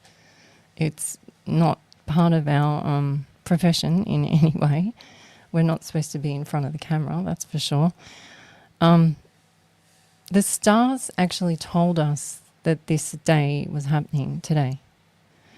In 1997, we used to get our astrology done, and she told us that you will be royal and you'll go global in 2022 and 2023. Well, I just presumed that was from fashion photography. Who knew what would unfold? So I met my husband Richard 1997, and for 2 cycles, so I call 7 years cycles. So we had two cycles of cleaning up our act. We would practice feng shui, yoga, acupuncture, eating healthier, cutting and eliminating things in our diet. We practiced sun gazing, sound healing, herb healing, pretty much everything. Then in this time frame, we also had 8 children. We had home births, natural births. We did lots of things that most people didn't want or believe that we should be doing, but we did it our way. And we brought the children up differently. We didn't let the children really watch TV or have toys, which their school friends and mums thought were weird. So again, always running against the current of what was going on in mass consciousness. And it was tricky. It was very tricky. And then, we had a couple of financial crises in there as well. Things that bring you to your knees. Makes you reassess everything. Reassess beauty, money, material things. What do you really need? So we shift up to the easternmost point of Australia, Byron Bay, because we couldn't find really anywhere to live in Sydney. We didn't have the money. And 2011, 2012, it started to change. The voices in my head got louder and louder and just wouldn't leave me alone.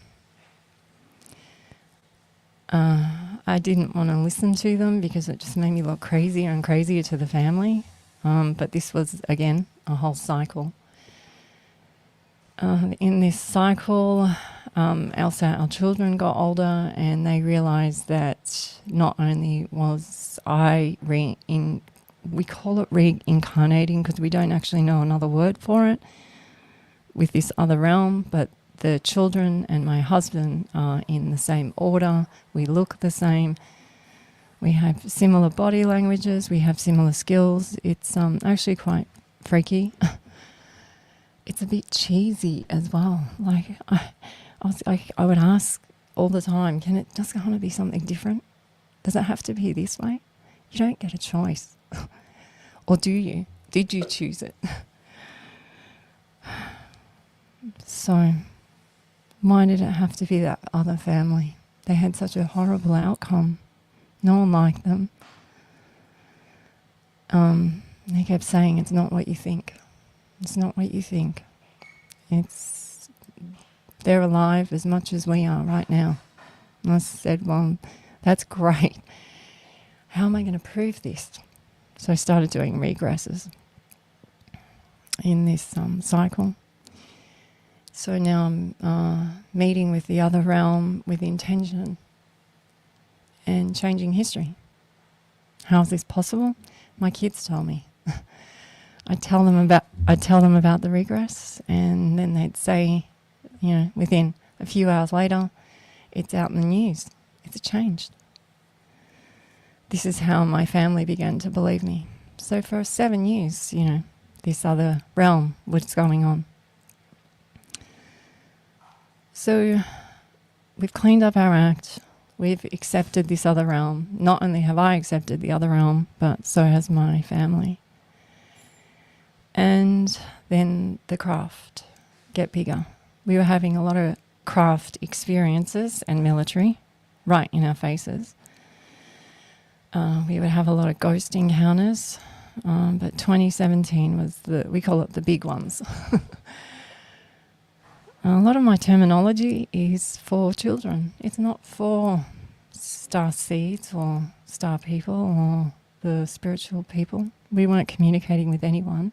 We kept to ourselves because we could see it disturbed others when we spoke about what we did. Even if we just spoke about one practice, it would rattle others. So we chose best to be quiet. Well, after this 2017, we're into the next cycle, next 7-year cycle, and it was just upgrade. The children now are drawing beings, communicating with them, seeing them in shopping centres. We see them when we go walking. We see the girls swim with them underwater. How do we know they're real? Because they're right before us. They give us gifts. We have ease and grace. They protect us, and there's a purpose to all this. We're in the Lismore floods. We were also in the Australian bushfires just prior to that, and we just got this wave of feeling that they were going to manipulate with the beings, and the children were really upset. They said, "Mum, these are our friends. They've helped us, and now they're going to use our friends against humanity. What are you going to do about it?" I was like, "What do you mean? What am I going to do about it?" So they told me to contact the Star Lady. I was like, "Who's the Star Lady?" And the Star Lady was this amazing lady called Mary Rodwell. And I sent her some pictures and just told her that if we can reassure any of her clientele that they're friends, and it's not what we think, and they shape shift. It's just how you perceive them. It's where your belief systems are. Mary and I sort of went back and forth over, I think it was a month, but not a lot. And then we met up, Mary and I. And in this time frame, we had the lockdowns, and so we stopped working. We found out about our industry. We were around a lot of celebrities. If Richard hasn't shot them, I have. We've shot in President homes. We've shot in sacred sites all around the world. And we realized that our industry needed a break, a clean up. So we haven't worked as photographers. So I meet up with Mary, and the night before I asked the stars, what am I going to say to Mary? And they told me, "You're going to do videos." And I was like, "What? I'm not doing any more videos. I told you I'm not doing that industry anymore. Not for a while anyway. You're doing videos." Anyway, so I meet Mary and share it all with her. And she only knew about all the beings. I think there was only about 400 at this time. Then I told her about the other realm. And I said, "I don't understand how this other realm is simultaneously playing out with ours. But it is. And it doesn't matter what anyone says to us. These experiences are our experiences. They're happening for us. And pretty much when we meet people out, we outnumber. So it's quite interesting. The encounters we have are through fae, through crystals, through meteors, stars, Egyptian, the Mayans, Aztecs, the Chinese, the Asian cultures, the indigenous, the Indians, the land. Maps talk to us, animals speak with us, and not only domestic animals, but the wild will be out on our boat and have huge whale encounters right this far away from us. We call the whales in. We noticed that the film, we've noticed that through these experiences, my experience up in a craft, I learned that this is called, the terminology of it is called a Tannenback. That one was very weird because my family didn't know who I was the next day, and for 6 months, or 2 or 3 months, felt like 6, my family stopped talking to me. They said I don't smell the same, and they said I was different. The animals would growl. The horses would shun me. But to me, it was still me, but I was different. So these experiences that we've had, we didn't do this to be famous. We did this, we've come out because the beings were our friends. Friends, you know, like, we care about them.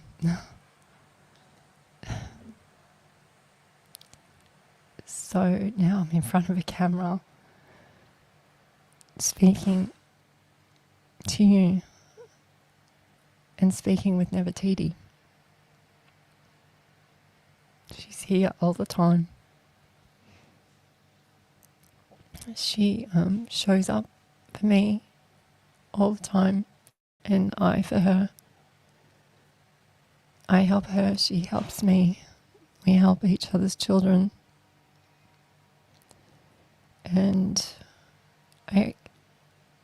she told me the royal nod this year. And she said that the actual Egyptologists, more than one of them said that Nef's bust, which is the first way I contacted with me, was that it had to be this way. It had to be iconic so that everyone would resonate and connect and understand.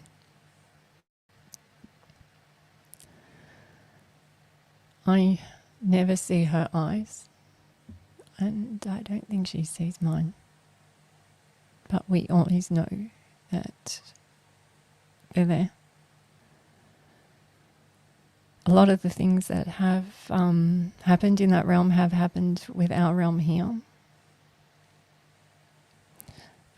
We have our eldest son, he's not at home. We haven't had contact with him for many years now, a couple of years. They told me that once his leg popped, he would leave. So I knew his leg popped. I knew he was going to go. He's experienced a lot of things on the other side that we wouldn't put him through. But I believe in the spin. I believe in the star. I believe in his path. And I believe in my path.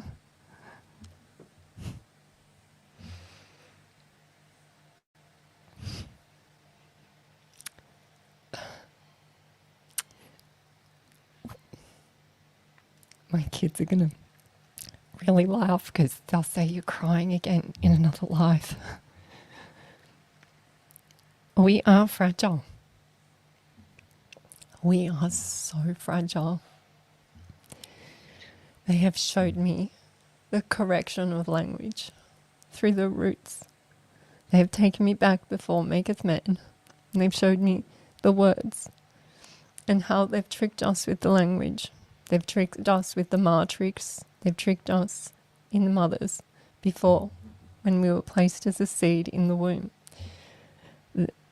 They showed me the cross. The cross was incorrect. It was out of alignment. And they showed me that the heart is not the true heart. The heart is the spleen.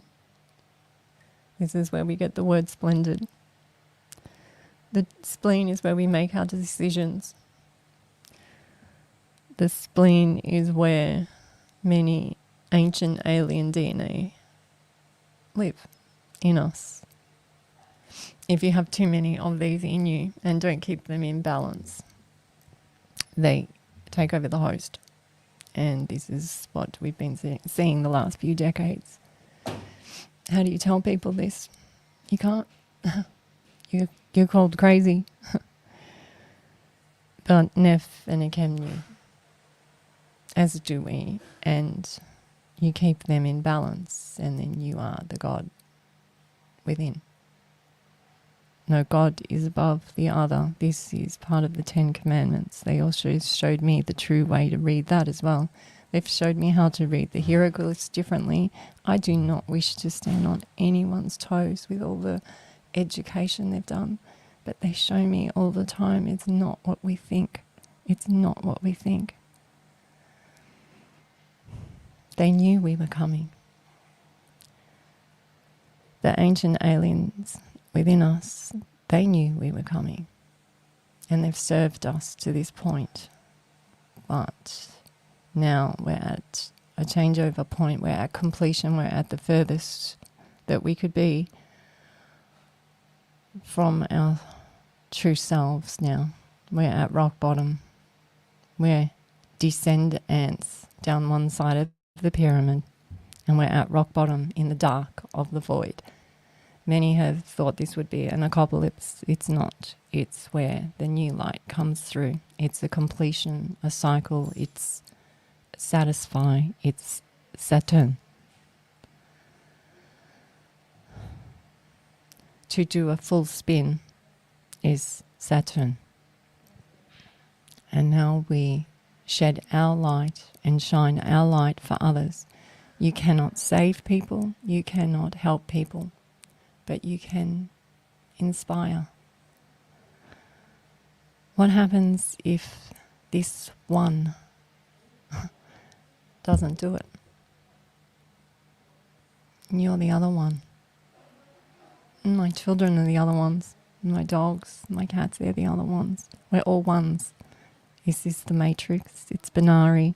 It was never 1 and 1 is 2. This was incorrect as well. It's the matrix. It's 1 1 1 0 0 1 1 1 0 0 0 1. They speak of this all through our language. Our closest relation is the fruit fly, not the monkey. Once you know the key of the monkey and the key of the donkey, all this changes.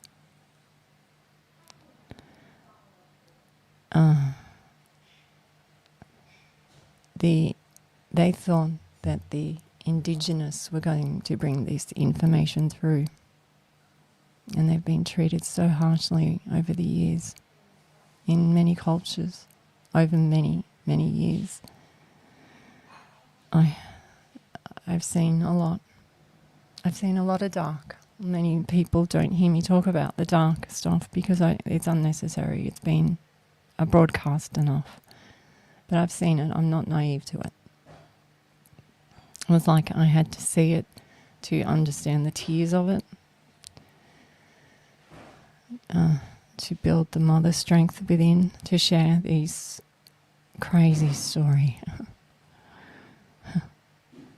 But this story comes from a fragile love.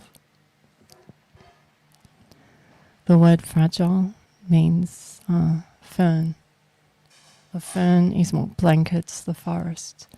It allows the seed from the fruit bats and the birds to grow onto the thistles. It blankets the seed so they can grow. Fragile, the word fragile, origin meaning of it is divine law. So I am fragile. And I am here to show you that we can reverse the matrix, but you have to let go of it. To let go of the matrix, you have to stop playing it. If things are failing for you now, which they will, if they're not for the highest good, they will be failing, or they'll be going into stalemate, or repeat mode, or just not fun anymore. If this is happening for you, you need to come at a different angle, a different angel. These new angles that you'll find, if they start to work, the gifts will arrive for you in ways that you can't imagine. They'll be magical. People say to us all the time, well, it's always about you. And I say, how can it be about anything else but me when I'm speaking about me?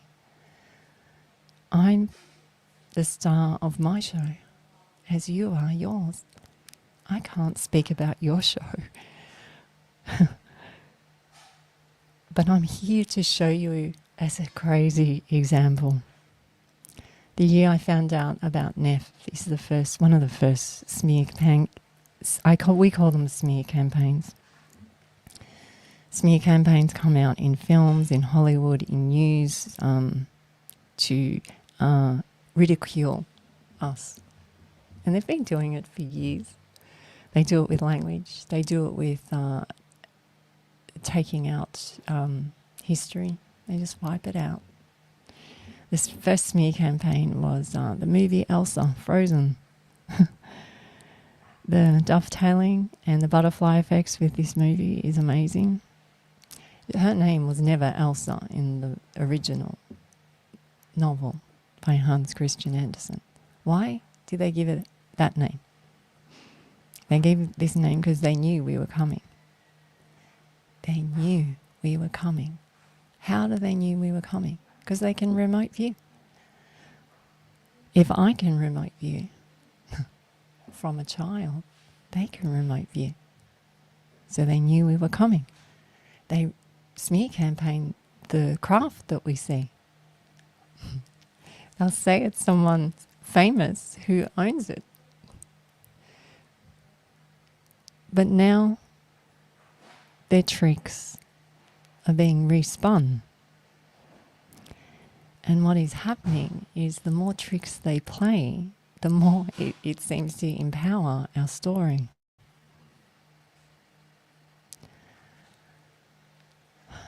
We are descend ants, and now we are about to ascend ants.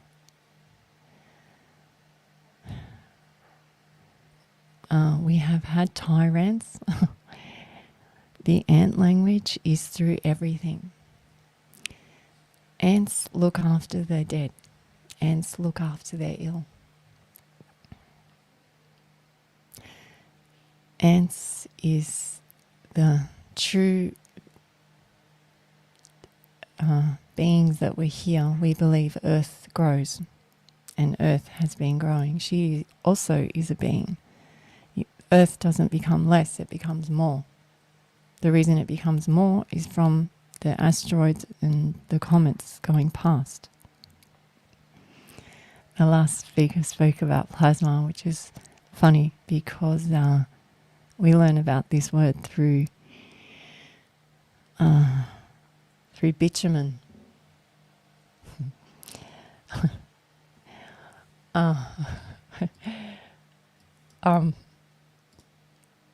The word mummy means tar. Tar is the frozen mud on the comets, come ET. So we are soul-are. We are souls. Soul-are. we trigger the sun to have bigger solar flares. They knew these solar flares were coming as well.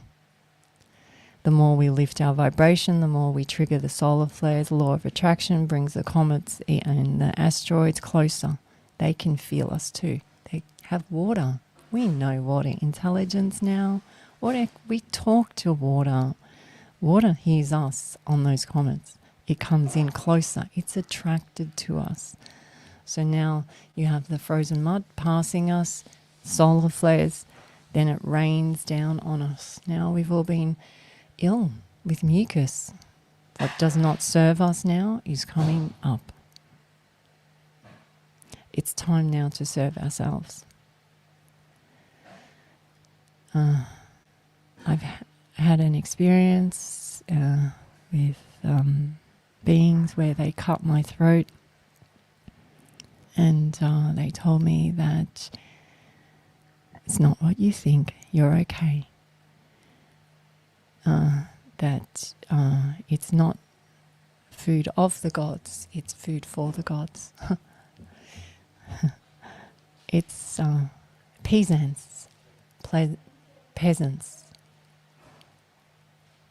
Please is the starches and the sugars, and they feed off this.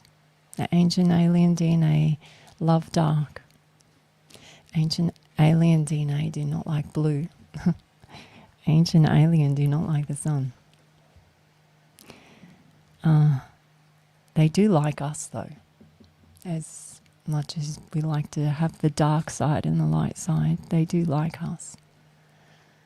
But it's time for them to come now to a balance. This is the chess game inside us. It's the red queen and the white queen in Alice in Wonderland. It's the white blood cells and the red blood cells. It's time to take balance internally, where we entered our place of entry,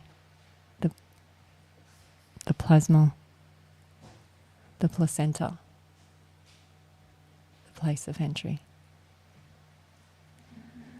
This is where our beliefs come from. How do you enslave many? By not knowing they're slaves. They thought that if they had a grasp on the indigenous cultures, that they could stop it, and they were just here to bring the thread all the way through so that we could pick up on it. We're the wild swans, we're the impossible ones, we're the golden ones, we're the chosen ones. We are the ones. You just have to remember. If my words irritate you, please find the niggle. These niggles are here to serve you. The niggles, the anger, the frustration, the irritation, wherever you feel these, they will rise up now for you to address. This is how you heal yourself. We heal ourselves with herbs. We heal broken bones. We regrow our teeth. We heal our animals with humming. We heal others in our presence. We can communicate with autistics and the children, or the ones that have the crooked pupils. We assist ghosts and heal the land. And no one taught us any of this. It's innate in us, as it is in you. My children, our children, don't know any different. The hardest thing for them is first contact with the others, the ones that don't remember. So this creates conflict for them, and this is their path that they're going through. But our children, they are very capable. They know how to cook for themselves, clean. They know how to train animals. They have taught themselves languages, piano. We do homeschooling, and we're here to show others that you can do it. And you can actually do it with ease and grace. and you can do it and have fun. And doesn't have to be this struggle. So we're walking proof that all of this is possible. Anu, the ant intelligence, is in us. Anu, they speak through here. Anu is the queen ant, the ant tutor. The ant tutor she knows her role as the royal.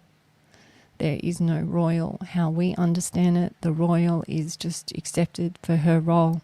It's her role and then the other's role in the nest. Everyone in the nest raises the intelligence within the nest, and the nest's intelligence is an organism.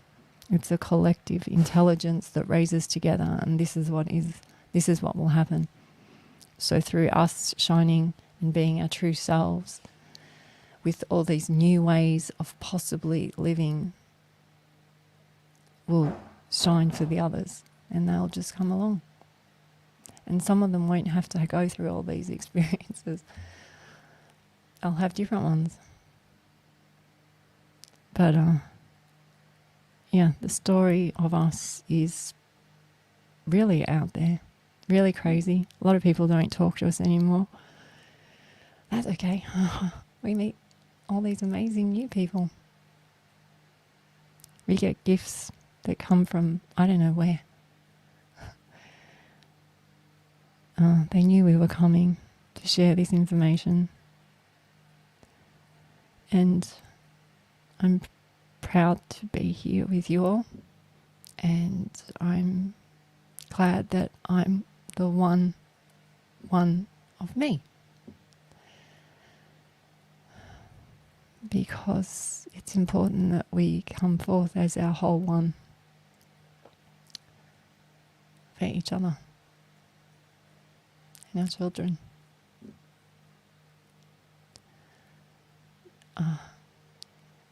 Neil, can you help me out here now? I'm sorry. My heart is beating. No, you're doing such a good job. Just breathe. The amount of love that you're receiving in the chat. I don't know if you've got a chance to see it, but I can't read it.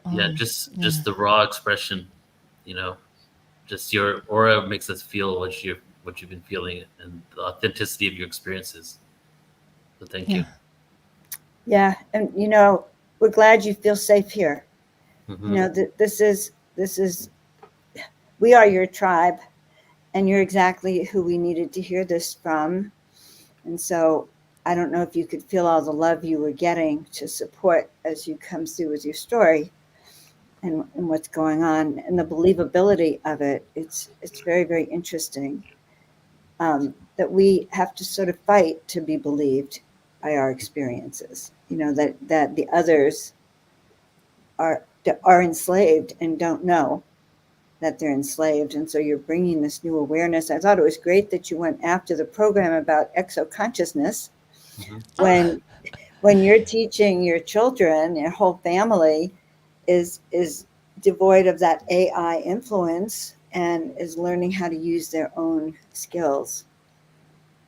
I saw in the chat Neil posted his hom.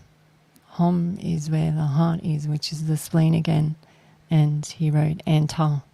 And this is what we find when we're doing mappings. We find Ta, Ta, Ta, all the language of Ta, all through. We find the language of ant all through. So we are in chat groups around the world, and we come in and do things with these groups. Each group is different because they all have a unique essence because they're all their own stars. And they empower each other with this mapping work, and then they see the butterfly effect around the globe.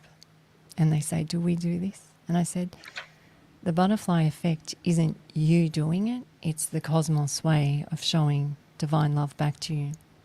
And this is where we are now. We're in the Anu way. Anu way. A new way is the ant tutor. A new way is fair trade. A new way is if it feels that it has a condition attached to it, it's pretty much the old spin. The new spin is unconditional. So you share something unconditional without an expectation. And this is the new way. And this is what we teach our children. And it works.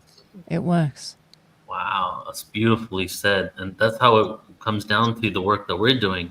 We share what we're about without the expectation for people to change. Because if we're relying on them to change and we base all of our work on that, but it's really just about being yourself 100% and speaking your truth and allowing the other people to process it in whichever way they need to come to their own truth. Well, we've been, this is not our profession. So, but Mary brought us out and she said, I don't know how they're going to take you because you're squishing it all in together. And usually she the said that ETs. about this presentation or in general? Us, when she first met us. And she said, ETs and angels like to be separate. The phase and the astrology it's all separate. I'm like, yeah, I know, but it's not. It's all the same. It's all one phenomenon. It's all SEM, which is the stem, which is it's the Celts. It's all the same, and it's the Israeli. It's the Muslims. It's all of it is all the same. Their story is all the same, and it all connects. I can give multiple examples of how it connects through every culture. It just is, and so we've just got to respin it now. And this. These feelings that a lot of us have been going through as spiritual ones is having a huge shift now. Huge shift. And if you cannot separate the giver from the gift. So if you are continually watching spiritual people and not rewarding them in some way, or giving them like a gift of a feather or a thank you or a comment or a donation, but you're continually taking, this is the old way, because this is how the parasites or the ancient alien DNA work. They work on numbers and they work on take of the host. Mm-hmm. And now we come into fair trade where you give and receive, and this is the way a true electrical beam works. It's a frequency. So if you're only doing one side, you'll start to see things not work out, and that's just your way to come in at a different angle. So, yeah, we're just we're saying, well, this is what we say to the children. Work in fair trade with others all the time, and they get looked after. With fishermen, with their jobs, with just everything, yeah. So I'm sharing all this because it works. So what's the age range of your children? Well, we had them in a 10-year period, mm-hmm. And so now Gemma is 21 and Jeannie is I think 11, 12. Numbers are really bad for me, so I'm not sure if you shared this today or if you shared it in the past. But how did they come with the awareness? Because I think you said something about they weren't, that you were into this and they weren't, and then maybe they started getting memories back, or how did it actually work for them? We had Neff and myself had we called it the word that we were shown was a covenant over the children. So I wasn't allowed to communicate with her children and she wasn't allowed to communicate with mine for up until the 2017 Tenenback craft experience. And then, I don't know, Mary called it the catalyst. And after that, it just went bang. I mean, we were seeing craft and meteors, and the kids could call in stars and communicate with animals and things like this. But the November 2017 was the big one. And after that, then it just went from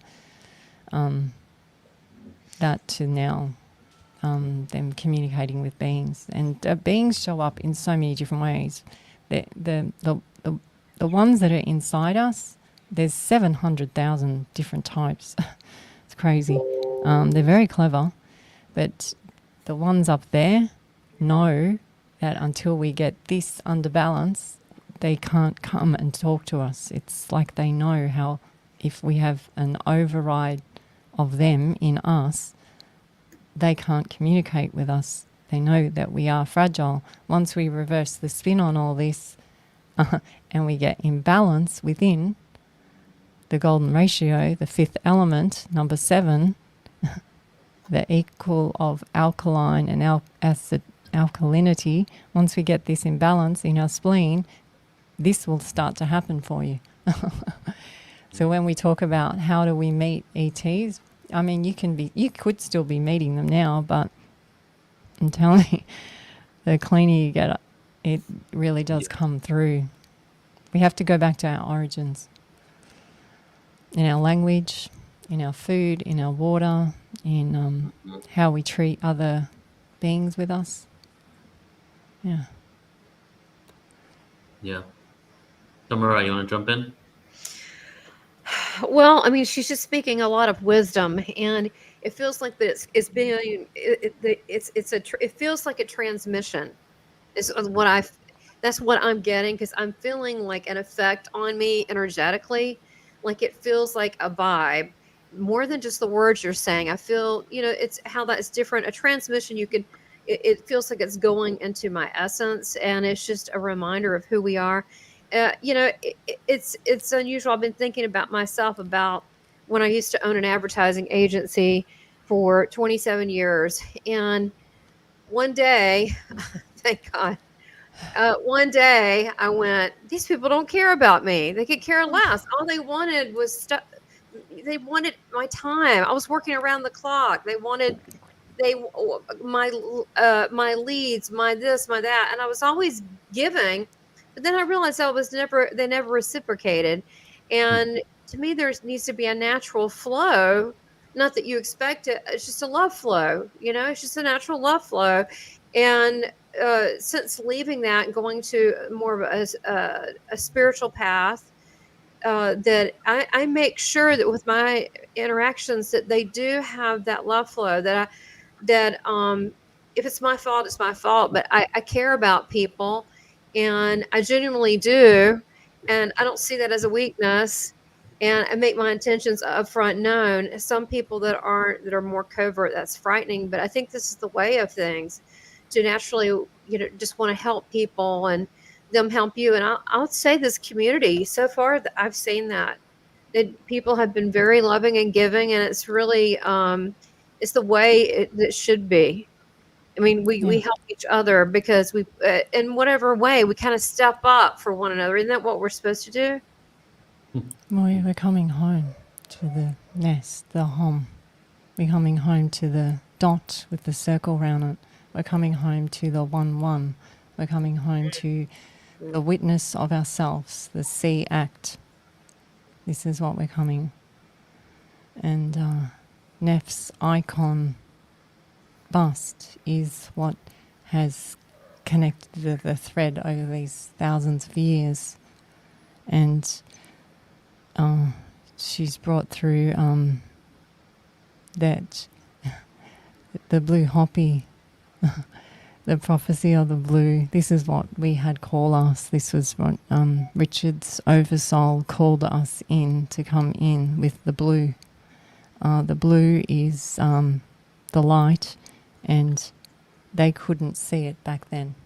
Their eye cones couldn't see blue. They could only see white, red, black, yellow. They could not see blue, and they knew this, so they would paint with blue because it's a code, and they knew the blue ones were coming. The blue ones are the ones that can see blue, which is us now. This is a DNA coding. They knew that we were coming. Blue Shiva. Fifth element, Lilu, AI. AI is not a threat because it's missing the God. AI is missing the God. What's that? What is it missing? It can't hold air. AI cannot hold air. Air is the R, the God letter. AI mimics us. Yes. Who would you want if you were acting out of, if you were not acting well to society and you enslaved them and you were in power and you were one of the great elites? Who would you want now in? Would you want the ones that are creating all the fear and the death and the harm, or would you want the ones that have compassion and forgiveness back in? Who do you want in? I can guarantee you who they would want in. They don't want them coming after them with pitchforks. They want forgiveness. They will be dealt with how they will be dealt with, but this is why people would say to us, we had a lot of space soldiers come and contact us and say, we're worried for your family's welfare. And I said, we wouldn't be coming out if we knew we weren't protected. And we're protected not because we're protected because of how they've behaved. So see how everything has spun around on them? And it's time. We have had the completion. We have been the furthest from our soul, and now we're returning back there. And now we just have to help others implement it in their roles. A lot of people who have been doing these spiritual works like Reiki and stuff, they don't want to do it anymore. They said everything's changed. We've had Steiner principles. We have pediatricians. People that care for other people don't want to do their profession anymore since the lockdowns because they said they're different. How do they know they're different? I can tell you how they know they're different. Our animals, when they had this go on, our animals would not go up and sniff them because they knew there was something different in them. When our animals have too many parasites in them, the other animals sniff them differently and stay away from them. They know. We know too. There's good news. You can still heal all these things in you. And they're so basic, and it's herbs. Dandelion root is one of them. Dandelion root, and we eat them. I eat them. A lot of the plants talk to us and tell us their intelligence, and we know which ones that we can eat. And there'll be plants that are growing in your area that will be able to assist you, or those ones that want to re-heal. Right. Yeah, it's amazing. It's interesting because a lot of what we dub as weeds, actually have cancer-fighting properties, right? So it's like, and dandelion actually is an ancient plant that was used for ancestral healing, helped heal your lineage on Earth. So yeah. And now it's a weed that you're not, that you're supposed to spray with some chemical. Mm-hmm. That has a skull and a cross on it. And they're saying, but it's an organic poison. I go, really? Wow, that's interesting. Right. Well, it just goes to show that it's a symbiotic system. We have everything we need here for us, right? Yeah. And as the more and more we connect with nature, feet on the ground, earthing, all this, the more we're going to be in harmony with the planets and have a sense of peace, right? So that's what we're relearning. And that's why the institutions are crumbling, because they can't keep going down this route. It's not sustainable. They can't keep going down this route because there's people like you, Neil and Joan, who go out for a breakfast or a coffee in a foreign town and talk about dragons with somebody completely different. Hamburg. But this is what the ancients would do. They would share their stories. It's fair trade. And so through you sharing and them sharing, then you have an understanding. Once you have the understanding, then you have knowledge, and you all lift each other's energy together. And the other thing that the inner ones, the so-called inner gods, don't like is when you are vibrating like this, they can't stick onto it. When you're in a slow and you have EMF around you, when you're like this, they can stick on better. Come right on, Yeah, we know, because not only do we know it in us, we know it in all our farm animals. So if we don't exercise them and keep their energy up, they get more. Yeah, so a lot of the things we do is trial and error in ourselves. Well, so it's like they can't even see you in some level. Your frequency is so high, you're vibrating at a frequency they can't even perceive you. And that's what's happening for those people that are exposing some truths that literally can crumble the power structure, but are doing it from a vibration that they're not being able to be affected. and you're one of them. You feel protected. That protection is that frequency, Yeah. and that's when it comes to us. Like, we expose certain truths and even the atrocities, but we don't dwell on those. We take it straight up to the higher frequencies, right? And at that vibration of love and unity, it seems that's more of a protective energy, that we're safer when we exist in that frequency. Yeah. Well, the other thing is people go, oh, well, you're really skinny. And I lost all my hard drive this last few weeks, and the kids saw old photos of me and they went, oh my God, look at you. You look like a puffball. I said, yeah, well, that's because we were slowly eliminating things in our diet. So I probably still had a lot of things that weren't serving for the highest good of our bodies then. But these parasites in you, it's not about weight. It's even if you're the skinniest person in the world, and we know this with our animals, you can still carry them. So you just got to learn how to cleanse them out of you. That's all. And there'll be ones that need this type of cleansing, and there'll be ones that need this type of cleansing. But let me tell you, I don't understand the whole of lockdown, but when they talked about an invasion, it's happened already. And they admitted to it, and they were warned that they would come in shipments, and they did. And then they brought out the horse swarming one that starts with I. I won't say the names because it just creates problems on the internet, but this one we won't give to our horses. But who are they, the bad guys or the good guys? Because what a way to worm everyone. I was just like, wow, it's quite amazing. So it made my family scratch our heads. So again, this one probably we would never give this to our horses. Most products that are made or manufactured always have a effect. So we just go back to the herbs and the natural things. Exactly. Sorry, Neil.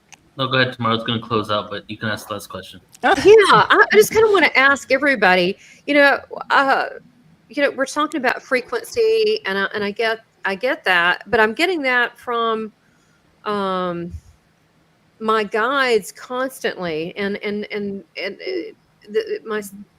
I guess if I had to pinpoint it, who's it from? It's either us or the Syrians. Probably the Syrians most. And they talk about, and Tesla comes to me, but frequency. This has been a repetitive thing. And so when I look at frequency and kind of what you're talking about, Elsa, is there's a frequency in the food. There's a frequency in us and the land, Mother Gaia. And there's a frequency to destroy. Like in Dune, remember the guy would go, then it would boom, it blows something up. But we have the frequency to heal. Does anyone use tuning forks or sound healing or any of this type of thing? Because there is a higher level frequency. And I was also told that Enochians, a certain language that you would use, a certain vibration, and not that you had to hit a note, but it was a key that would open up to heal through sound. So I think that the whole area, I thought plasma was cool, but we talked about, but the whole area of frequency is, we should really dive into that and look at that more, because that could be used as a protective mechanism as well as a healing mechanism. Well, the frequency is the thin code, the thin thread. And what happens is you get one thread, and then you get another thread, and then you'll get like a bundle of string sort of look, which is really the golden compass. So then the threads start aligning and aligning and aligning. So when I hear people talk, I don't see language as language anymore, or hieroglyphs as hieroglyphs. I see it as like a code, a message coming from wherever. It doesn't worry me. This is the other thing I say to people. It's not about the messenger, really. And they all get excited about the whole messenger thing. It's not about the messenger. It's about the message. This is what Jesus was about. Jesus didn't go, I've got 10,000 followers, yay. It wasn't like that. It was about his message. Yeah. And this is what it was about. It was always about the message. And this message has had a fine enough thread, thanks to the indigenous and the cultures around the world, to get to this stage. And now we're collecting them all. And this is fantastic. And I am so grateful that you guys invited me. When I saw the email last year, I was like, oh my gosh, this is going to be so much fun. I am sorry I cried to my children. No. I'm so sorry I cried. But, this is seriously pure love. It's not love how I thought love was. It's a different love. It's the truest love that there is, and it's sunlight, and it's in us all. Thank you so much, Elsa. And do you want to let everybody know where they can find more about you? Follow your work? We're spinbeings.com. We have a website. We also have YouTube, and in the video section of the website, you can go on our interviews, and we have for a year, we've just been, just sharing our stories with people. We have so many stories on so many things over the last 30 years of what we've been doing, and just showing you that you can do it. If we can do it, you can do it. If our kids can do it, you can do it. So get that information out. And I just want to let everybody know how I came across Elsa was because a year ago, maybe just a little over a year, Mary Rodwell did a presentation that's on our YouTube. Type in non-human intelligences, go to our Portal Ascension website, go to Watch Now, type in Mary Rodwell, and 3/4 of the presentation was about Elsa and her family, if not almost the whole thing. And it was one of the best presentations I've ever seen, one of the most mind-blowing experiences, the types of experiences that she and her children are having. This is just like we spoke about earlier, Joan, this is a huge validation for the reality of this. And you're really you're modeling the future. We cultivate remembrance with the children. Who thought I'd be modeling? Come on. No, and we're cultivating. So funny. I'm glad you're doing it. I'm glad you're doing it. You're showing the way for other families, that are starting to really pay attention to that voice that they're hearing and not denying what they're being told. So you're showing the way to many people. Yes. As soon as I saw the presentation, I had to have you on. Okay, go ahead, Elsa. The other message I want to share with you that has been very swift is it's not the beauty one has come. It's the beauty one has come because she sees the beauty in others. And this is why I am here today, is because I see beauty in others, not for just myself, but for my children and for the animals and the land. I see so much beauty in others, and I'm just waiting for them to shine now. And it's exciting. Thank you, Elsa. Yeah, by the way, I'm coming to Byron Bay in September. Oh. Is that where you live? Yeah. All right. My first visit to Australia, so let's hang out, yeah? Yeah, Love to see definitely. you. Thank you, Elsa. Appreciate you.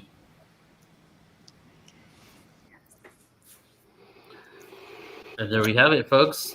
Oh, what a day. Oh, Woof. We should hear from everyone. Victor. Yes. No words, just gratitude. Well, I love your stories, Victor, but it's today was it was, what I like about it is that it's unexpected. People are coming there raw, even though if they have a topic, they're bringing themselves there. Have you noticed that people are present? They're present. They're there. They're on point. And it's not about the technology. Things glitches or happen or whatever. It's just being present and being there and being supported. I'm just really impressed with everybody. And I've got some homework, man. I got to learn more about this plasma. I got to learn more about frequency. I'm just so impressed with a lot of people, just their willingness to be there. And this group, this is a fun group of panelists. We have our own style here. Michelle, I am tuning into what really moved us today. A big take. One of my big takeaways is that here we are talking about extraterrestrials, ET contact, UFOs, and everything. And what do we lead with? The heart.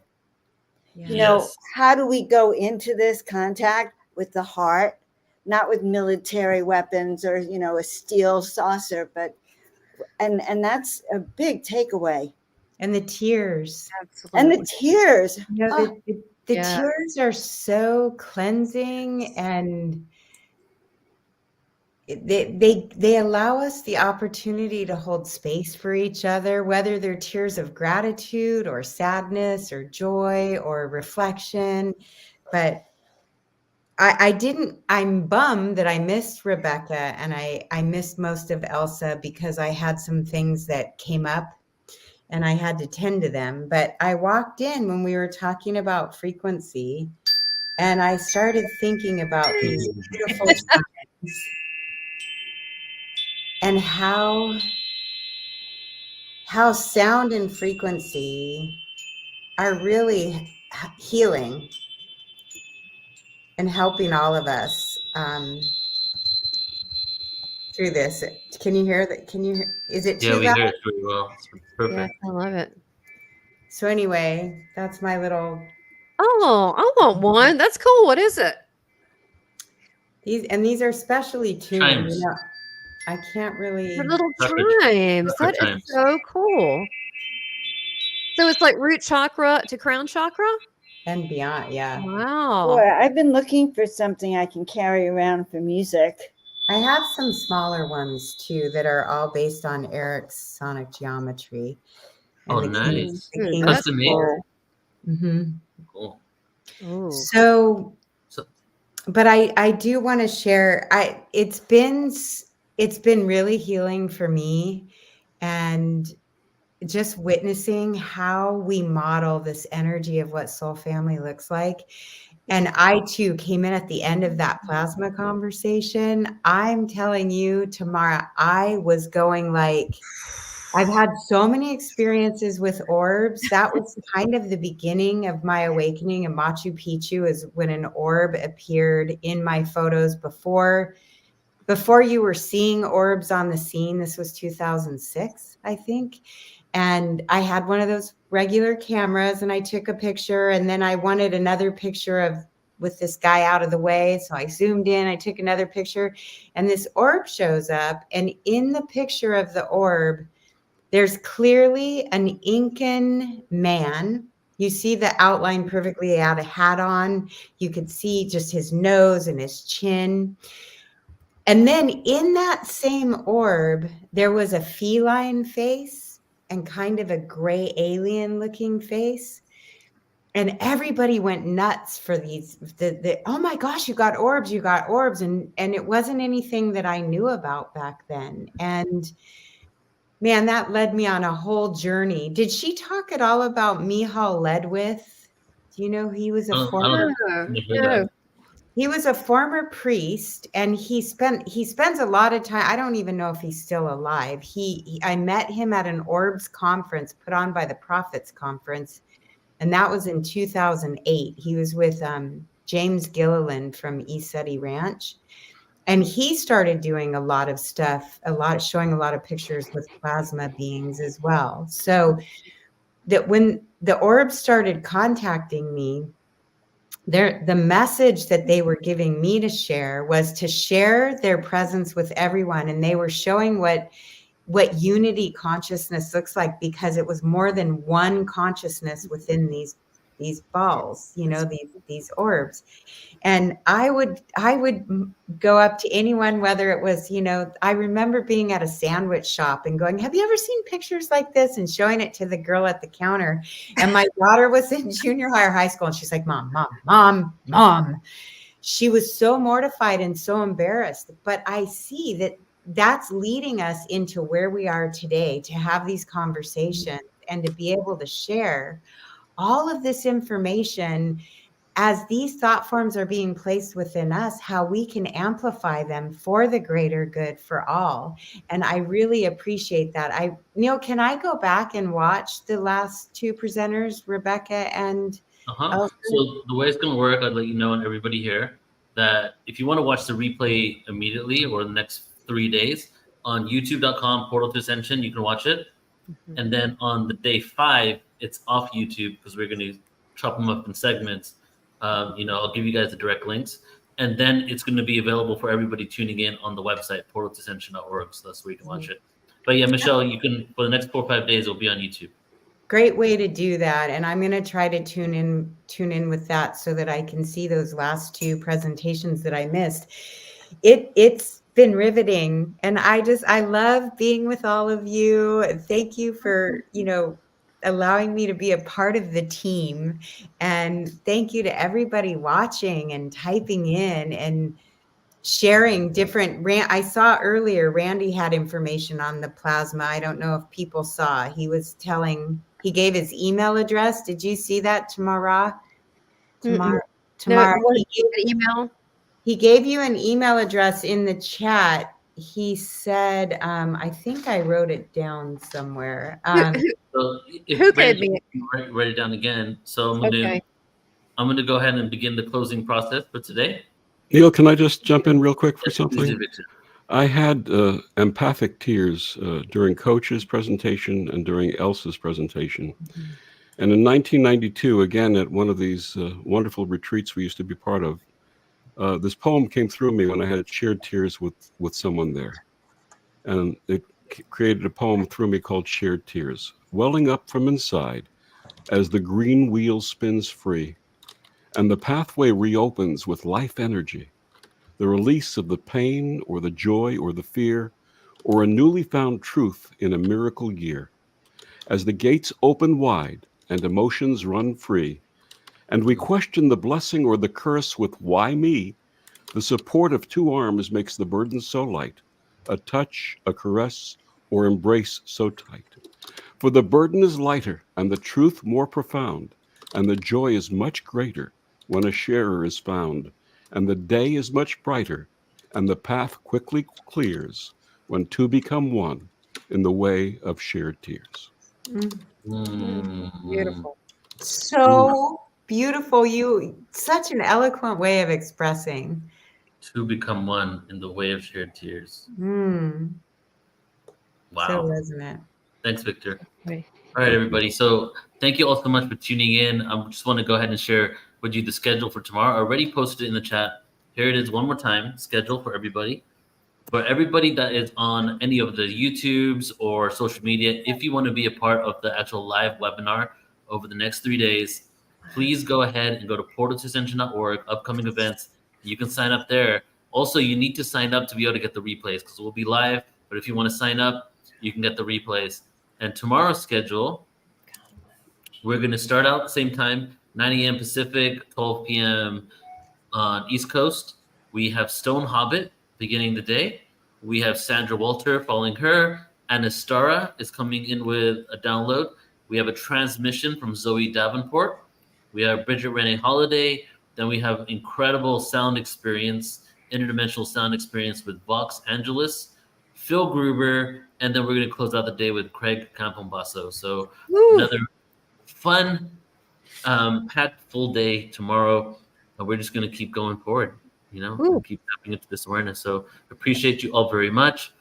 And unless you guys have any final couple of words, I'm going to go ahead and put on some music and we'll close out. Great lineup for tomorrow. I'm looking forward to it. It's going to be rocking tomorrow too. Can't wait. Thank you. I won't be back, guys, until you see me Sunday morning, but I'll be with you in spirit and sending lots of love. Yeah. Thank you, everybody. Love you all so much.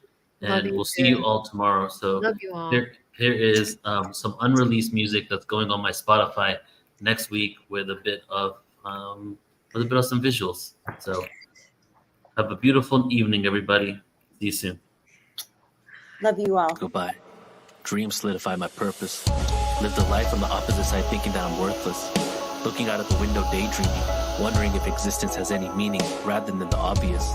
Because the object is obscured, creates obtuse awareness. Into the hells I'm lured, darkness until my psyche is cured. Internal whirlwind, manifested a few girls in, and in this world, friends I've had plenty. Used to show up with an entourage everywhere I'd go, it's always a party. But then why is it that I still feel alone? Begging the star beings to take me home. There is no mistake that I'm consciously awake. My heart it will ache and the earth will shake. So I go against the current, traveling upstream, sitting by the lake. A good amount of money so I can keep getting baked. Numbed out towards the fake, bringing the real I feel the planet needs. Planting seeds, sending love to all the beings. No judgment, only pure loving acceptance. Life is a self-test. So my number one affirmation is that I'm truly blessed.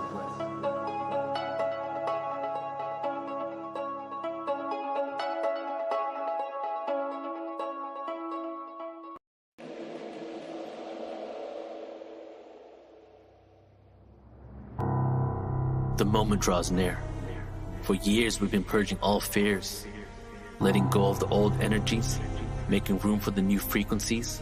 I know we all feel these on some level.